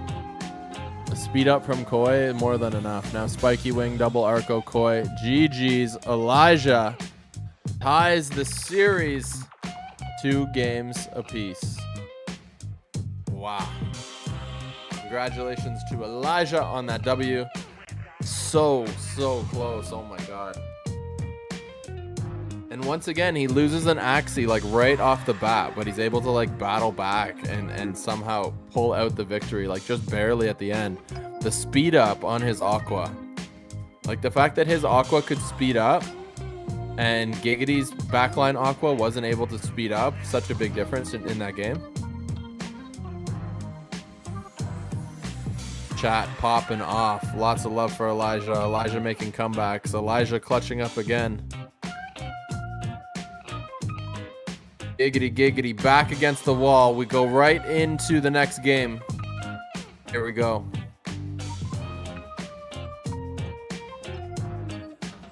Double lunge team. Actually, triple lunge team. First time we've seen the triple lunge team today. Huge advantage for Giggity. Great switches. Great switches into Elijah's double Aqua. Huge switch.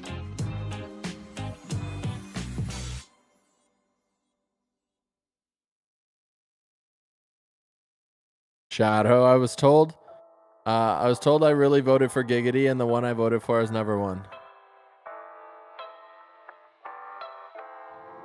Well, I think Giggity has a pretty good chance in this game. I think. That lunge team is going to hit for massive damage.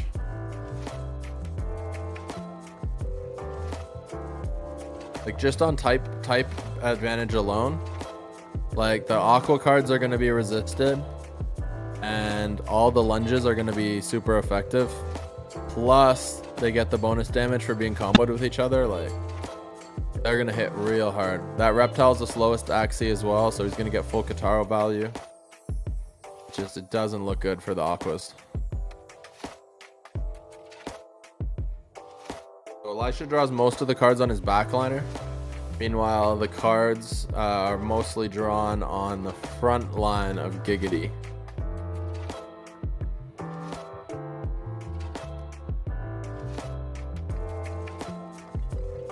Giggity can get that Kataro value whenever he wants. He doesn't even have to wait for it.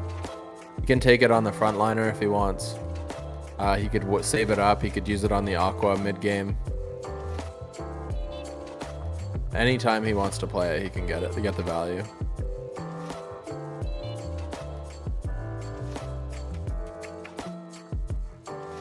Okay, so it's going to be Giggity to make the first move. Goes with the Scarab, Scaly Lunge, Timber, Cattail on the end. Takes the kill.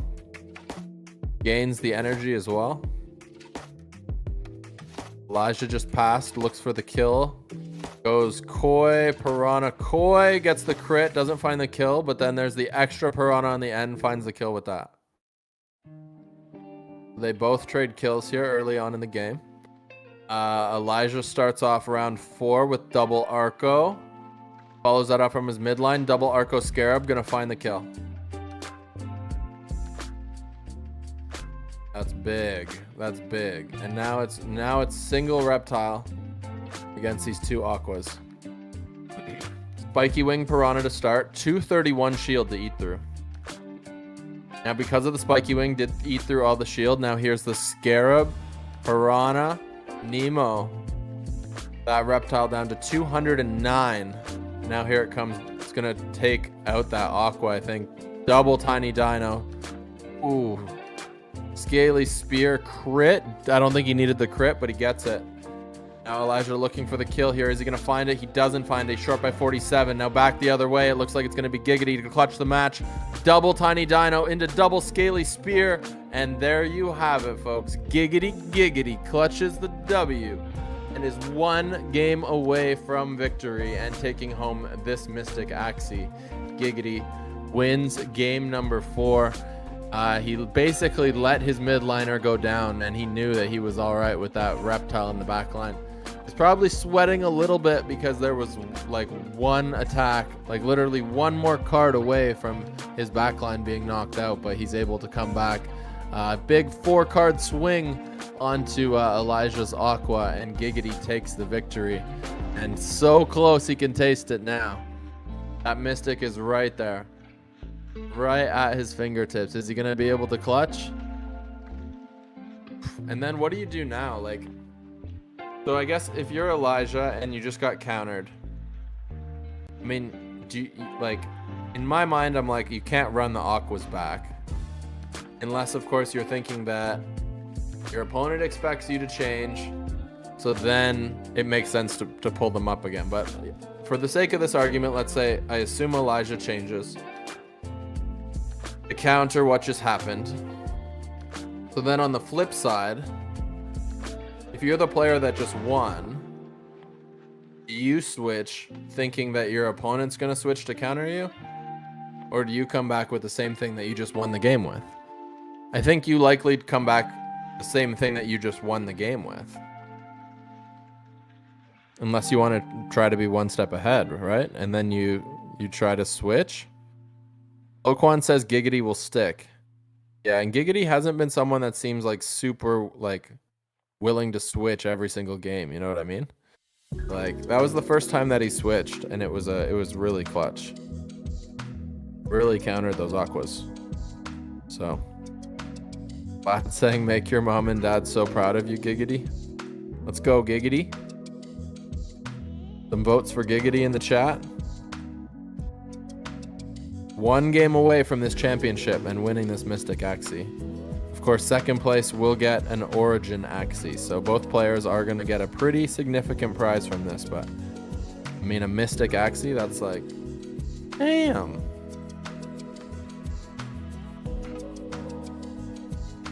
Mystic Axies are just like the most prized possession that you could possibly have in all of Axie Infinity. Some of them are Origin Axies, some of them aren't Origin Axies. But, I mean, there's so few of them, right? So, yeah, it's just, it's quite an accomplishment to have one. Of course, getting to say that you're one of, like, a select number of people that have a Mystic Axie, pretty exciting. Pretty exciting. And one of these players already gets to say that. Maybe one of these players will get to say that as well after today. So let's find out. Here we go. Giggity, looking to climb Mystic Mountain. Will this be the game that gets them there?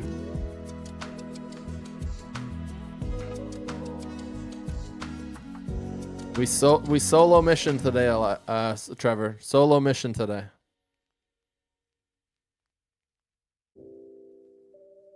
We hold it down.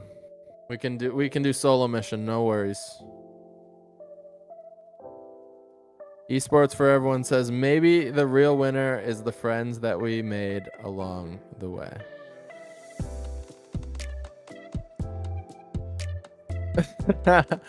Desolate. Oh, you killed me, bro. Oh, too funny.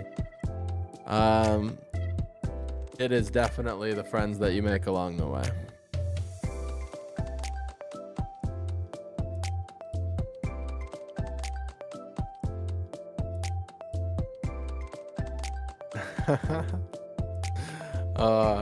If only everyone could hear Desolate's voice right now.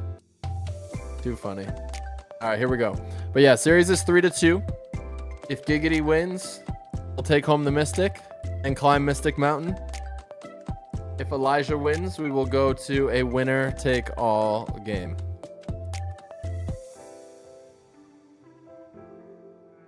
Giggity goes back to the midline reptile, the back line eggshell. Elijah switches into that Indes bird with the tri-feather, the last one Peacemaker eggshell, and then the God Bug in the midline. Here we go, round 2, they're unloading. Elijah starts off eggshell, double Peacemaker into the tri-feather. Doesn't find the kill, short by 25. Now back the other way. Round 2, back door. Is it going to be enough damage with the shield? Yes, it is. It puts that bird into last stand. Goda coming out from Elijah, then a Parasite as well. Followed up by a Cottontail, but that bird goes down and that front line stays alive. Now Elijah cleans up the front line, uses the Goda. Front line goes down, both players 3 energy. Giggity comes in Piranha. Follows that up, double Kataro. Scaly lunge, lands the crit on the Kataro, doesn't need it. Maybe. That might have actually come in handy. Might have been short without it. Might have. It would have been really close. Now Elijah comes back, double Parasite, Snail Shell into the Cottontail. Gets the discards, but doesn't find the kill. Has a lot of energy. Is he going to be able to fight off both these Axies? Blue Moon, double Eggshell. One of the eggshells misses from the Snail Shell. Piranha. This is game right here. Giggity. Giggity climbs Mystic Mountain. Can you believe it, ladies and gentlemen? We have a new Mystic Axie holder in the community. Congratulations to you, Giggity, on this championship. Well deserved, well played. Taking out Elijah. Oh my goodness. Can you imagine? Can you imagine right now? If what chat says is true, we're talking about a scholar, a 16-year-old scholar that just played in the grand tournament and just defeated Elijah and won a Mystic Axie. Imagine? Bro, that's crazy. That's crazy. Wow. Yeah. Yep. Comment from Chuck Fresco, a new generation of classic in the chat. And for those that don't know, Chuck Fresco won an early season of Axie Classic specifically. So everybody tuned up for this event, and you know what I think is really cool about this, even though this was the first Classic event back. We had over 70,000 people registered and participating. So like, imagine what happens like if we run these events like once a month, or like, I think they continue to grow every single time. Like it doesn't, I don't think there's a scenario in my mind where the tournaments somehow get less popular. Like I think the more that people talk about the tournaments and the more that people realize that they can participate in a game and potentially win an asset that's worth, you know, multiple ETH, let's just say. I don't want to quote exactly, but by playing and participating in the tournament. And it's all handled through the in-game client. So basically just download the game, start playing, and then you can play through the in-game client, move through the tournament, and then potentially win like an asset that is worth like thousands and thousands of dollars, right? Like, well, it's pretty cool. It's pretty cool. It's definitely exciting to be a part of it. So appreciate everybody for makes it happen. Appreciate Axie Infinity. Appreciate esports for everyone. Shout out to Giggity again. And yeah, shout out to Elijah as well. Elijah proves that he still got it. Elijah gets an Origin Axie. He doesn't go home empty-handed. But Giggity climbs Mystic Mountain, and it's exciting to see, right? And when you think about it from a standpoint of like, well, one player is already in Mystic Mountain, the other player wasn't in Mystic Mountain, and now they both get to say that they're there. I think that's pretty exciting, and obviously an amazing accomplishment. Like I said, obviously Mystics are one of the most prized possessions in the community. So Want to remind everybody one more time that Origins Daily is back. There's a tournament that's starting in actually about 15 hours from now. So you can participate to win 10 AXS. So if you want to play some competitive Axie, you definitely can. Of course, that is Axie Origins, and we will have more Axie Classic events coming your way shortly as well. Just to touch on the Mystics again. There's only 392 Mystic owners. Out of everybody in the community, only 392 owners. So Giggity gets to join that elite group. There's only 23 of these for sale on the market. The cheapest one coming in at 6 Ethereum, which is equivalent to $13,300. So pretty exciting time. Pretty exciting time. Thank you all for being here with us. Definitely appreciate it. We have 3 summer Axies to give away.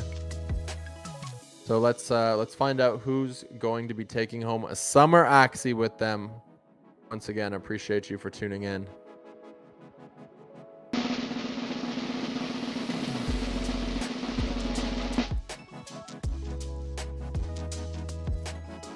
There you have it, ladies and gentlemen. Glyn Mac, Benny Ihulk, and ABCD Plays. Y'all are going to take home a summer Axie with you. Appreciate you for hanging out and tuning in. Yeah, hopefully you enjoy your summer Axie. Appreciate everybody once again. We will have more events coming your way again shortly. It is truly a blessing to be here with y'all, being able to cast these events. So hopefully we continue to have more and more events. But at this point, I feel like we're here almost on a weekly basis. That is an accomplishment from where we were, 6 months ago, a year ago. I'd say the esports scene is in the best spot that it's been in since AxieCon. So hopefully we can continue to build on that momentum. We can have more amazing events like this. So yeah, once again, shout out to Axie, shout out to Esports for Everyone, Jiho Coco, all the people that make this happen behind the scenes and donate the prizes and everything. Definitely appreciate it. So thanks again. Anything else that we want to chat about or mention? Anybody in chat has any last minute questions too? We'll hang out and handle some questions if you want. Open AMA if you want. We can do that. Jiho, come on.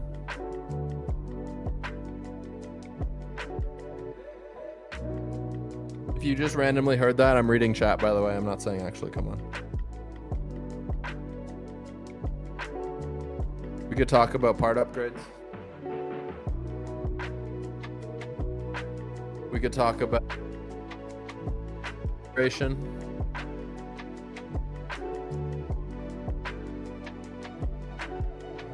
We can play Country Roads.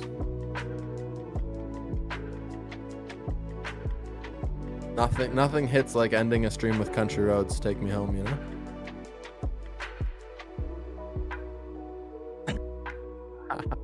You're right. I do get that when I do it. Darbot says, "Why didn't I win? I don't know. I'm not sure. Blame the random number generator." Chuck says, "What do I think about part upgrades?"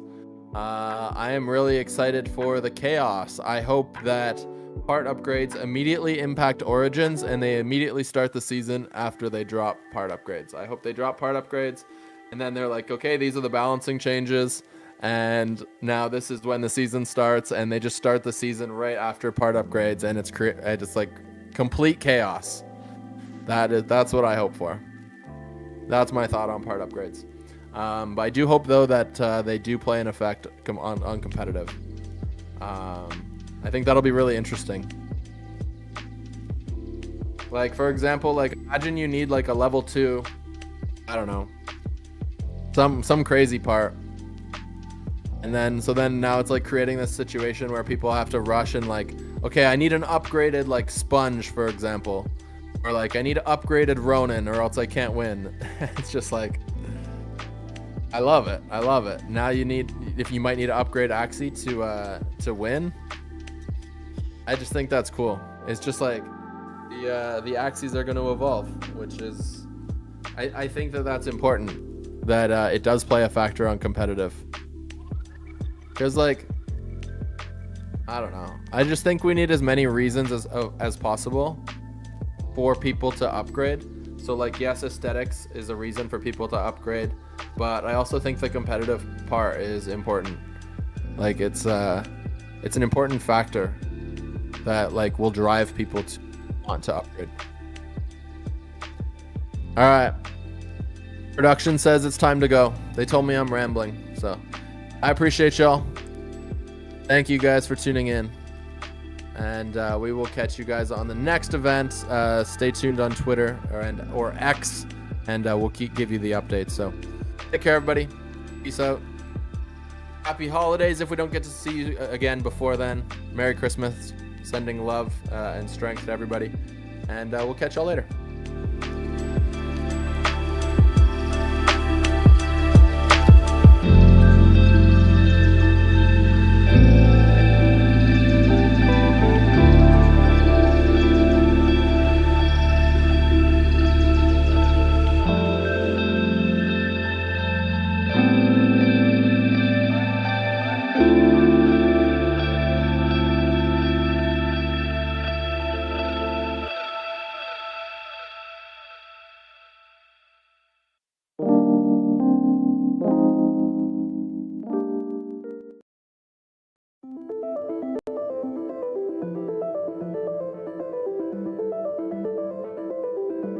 Our team has been working on this product for over 3 years.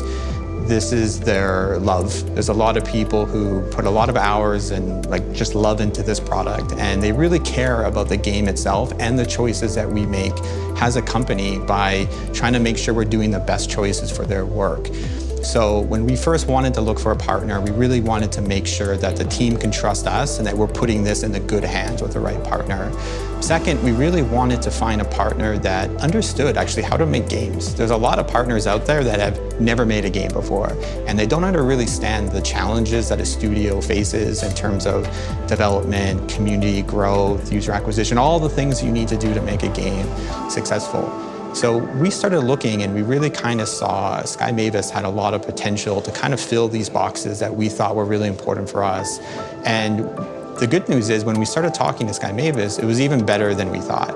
As we started talking to them, we really saw that the questions they even asked us was really community focused and product focused and quality focused, and it's fun. And so they were actually questioning us, making sure the things that we cared about too. And that really let us kind of see that we were very aligned in terms of what we saw mattered for our product. And the longer we had conversations, the more we built the relationship up and really talked about the future, what we could do. It was very clear that this was the best partner for Directive Games and the best partner for Machines Arena. Why we're making Machines Arena is even more important than the game itself or the genre. And the story behind it is pretty fun. We were kind of having a break in our schedule in 2020.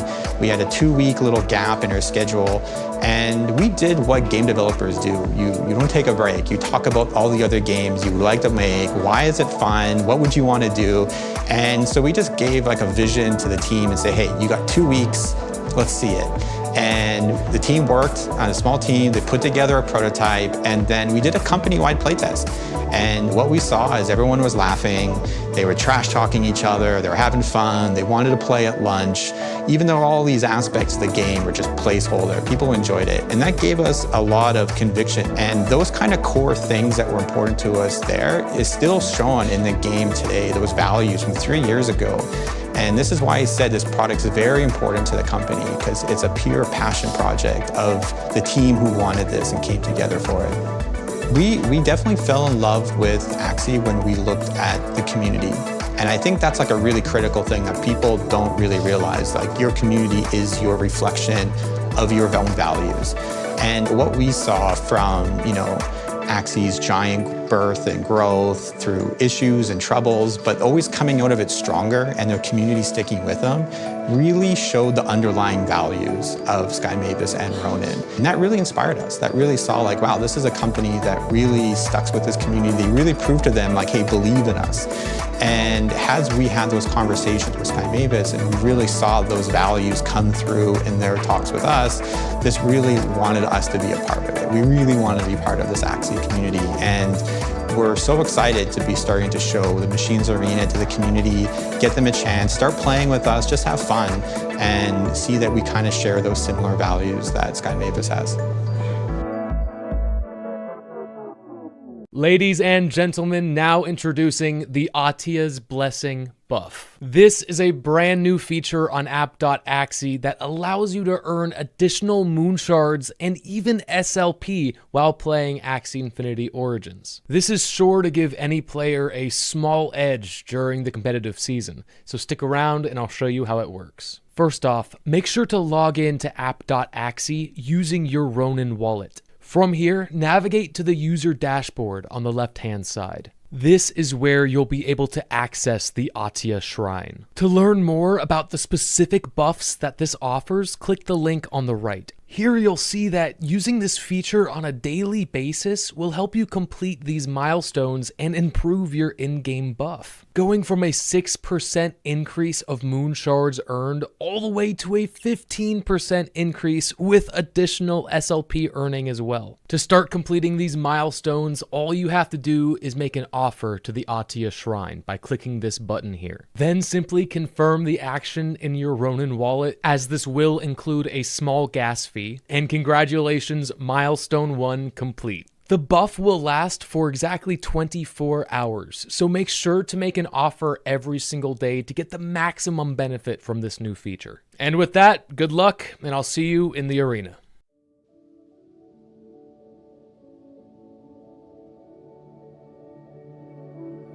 My name is Jeff Zerlin, aka Jihos, and I'm a co-founder of Sky Mavis, the inventors of Axie Infinity and the Ronin Network.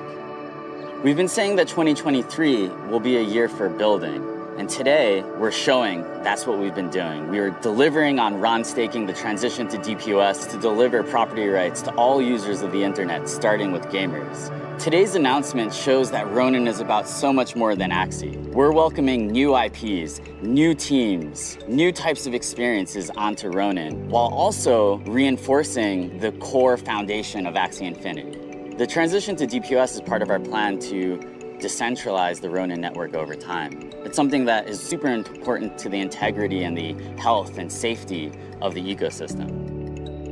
We saw back in 2021 with the launch of Ronin how Axie and Ronin can be super synergistic with each other. So more games on Ronin, more activity on Ronin, I think this is going to benefit the entire Axie community and the ecosystem as a whole. We envision Ronin as the best place to launch and grow Web3 games. So way back in 2018 when we were building Axie, we realized that there was still so much infrastructure that needed to be built. Gas fees were really high on Ethereum. It was slow, right? So building on Ethereum was a lot like training in the hyperbolic chamber from Dragon Ball Z. With Ronin, we're solving all the problems and building all the tools that we wish we had when we started our journey. So a Ronin is a samurai without a master. And with Ronin, we took the destiny of our own products into our own hands. And simultaneously, we see this as an opportunity for Web3 game developers to also take the destiny and the direction of their products. These ecosystems, due to how they combine economics, community, and leisure, are becoming known as digital nations. Axie Infinity was hampered by high transaction speeds and slow finality on Ethereum. However, when Axie deployed on Ronin in April 2021, it experienced hypergrowth and onboarded millions of gamers. The community has been asking for two main things on Ronin. One, RON staking. Two, more games, more experiences. And today, we're taking a major step towards a world of infinite experiences. Web3 games are a new type of game. Games that are more empowering to the community, to the users that play them. Today's migration to DPoS is about you. Over the last few years, it's become really clear how digital ownership and property rights can transform the lives of gamers all over the world. Today's migration to DPoS for Ronin will allow us to double down on this and expand it to more gamers. Over the last year, I've been traveling to meet our community in America, the Philippines, Vietnam, all over the world, and it's been really touching to hear the stories of people who have had their lives changed by this revolution. Today, we're making a big step towards making this even more accessible to the billions of gamers all over the world. There are a bunch of ways for the community to get involved right now. First, start staking your RON tokens through a validator. Second, let's help amplify this announcement. Join the community, join the Ronin Discord, follow us on Twitter, retweet this post. And finally, start doing research into some of these games. See which ones resonate with you and which ones you're most excited about. In this video, you are going to learn everything you need to know to start staking your RON effectively and begin earning passive rewards. What makes this possible is the Ronin Network's migration to DPoS, or Delegated Proof of Stake. This is a consensus mechanism where independent validator nodes work together to process transactions. These validator nodes are also where you will stake or delegate your RON to start earning rewards. But as a delegator, it is imperative to understand that not all validator nodes are the same. In fact, there are a ton of different factors to consider when choosing which validator is right for you. And since staking reward issuance won't begin until April 12th, this will give you plenty of time to learn your way around this new system. Let's get started. Every validator node has a commission rate. This is a portion of the daily rewards provided to the validator in return for hosting and maintaining the hardware used to run the node. Each validator node can set their own commission rate, from 0% all the way to 20%. Smaller commission rates will result in more rewards for delegators. Likewise, higher commission rates will result in less rewards for delegators. Validator nodes can also change or adjust their commission rate, which will take effect at a minimum of 7 days after the request. You can check if a change has been requested by hovering over this icon. Now, delegators earn rewards based on the percentage of their staked RON against the total supply of the validator node. So, choosing a validator node with less delegators or a smaller total supply could yield you a greater percentage. Checking the APR is a great way to determine where you will earn the most rewards. Getting down to brass tacks, there are two main types of validator roles that you should be paying attention to. These are governing validators and validator candidates. Governing validators are considered partners, having been screened through a rigorous process of checks and balances, and with names that you might recognize, such as Quest, the Big Yak Axie Club, and Google. These validators are more or less permanent and are considered everyday validators. As long as they perform well and meet their requirements, they should be consistently earning daily rewards. If you see this green check mark next to the validator node, that is your confirmation that this is a governing validator. Now, validator candidates can be launched by anyone in the ecosystem, as long as they meet the validator requirements. These nodes might offer better rewards in the form of smaller commission rates and a smaller total supply, although not all validator candidates are guaranteed to earn daily rewards. Let me explain. At the beginning of each day, or 00 UTC, only the top 10 validator candidates with the largest supply of staked RON will be activated and begin earning rewards for that day. This incentivizes validator candidates to provide better rewards, to attract more delegators and have a higher chance of being activated the following day. When a validator candidate becomes activated, they are considered a standard validator for that day. Between the governing validators and validator candidates, there should always be 22 active validators each day, unless one gets slashed. Last but not least is validator performance. Now this relates to the hardware and software used to run the node. If their computer drivers are up to date and they have a fast internet connection, transactions will be processed quickly, and this will be reflected in their uptime. A higher uptime means a better performance. But if their hardware or software has issues, or their internet connection just isn't fast enough,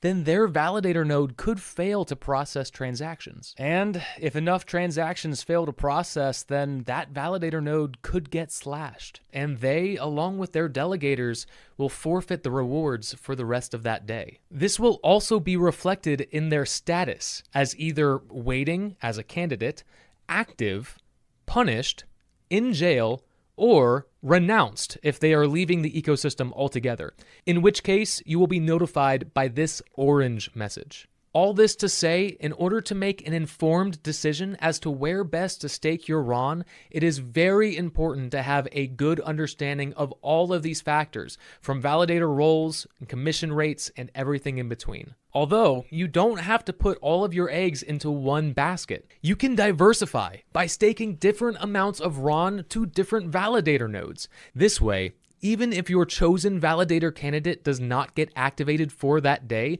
you will still be earning rewards from your other delegations. This is a great way to balance your staking. It's also important to check in regularly in case your validator node has a change of commission rate, starts losing uptime, or has a change in status. All right, now, when you are ready to stake, click the RON Staking tab. Find your desired validator node, press the Delegate button, and choose the amount you would like to stake. Finally, confirm the transaction in your Ronin wallet, and congratulations, you have successfully staked RON. Now make sure you are delegating your RON to the correct validator, because once you delegate, you will be unable to withdraw that RON for 3 days.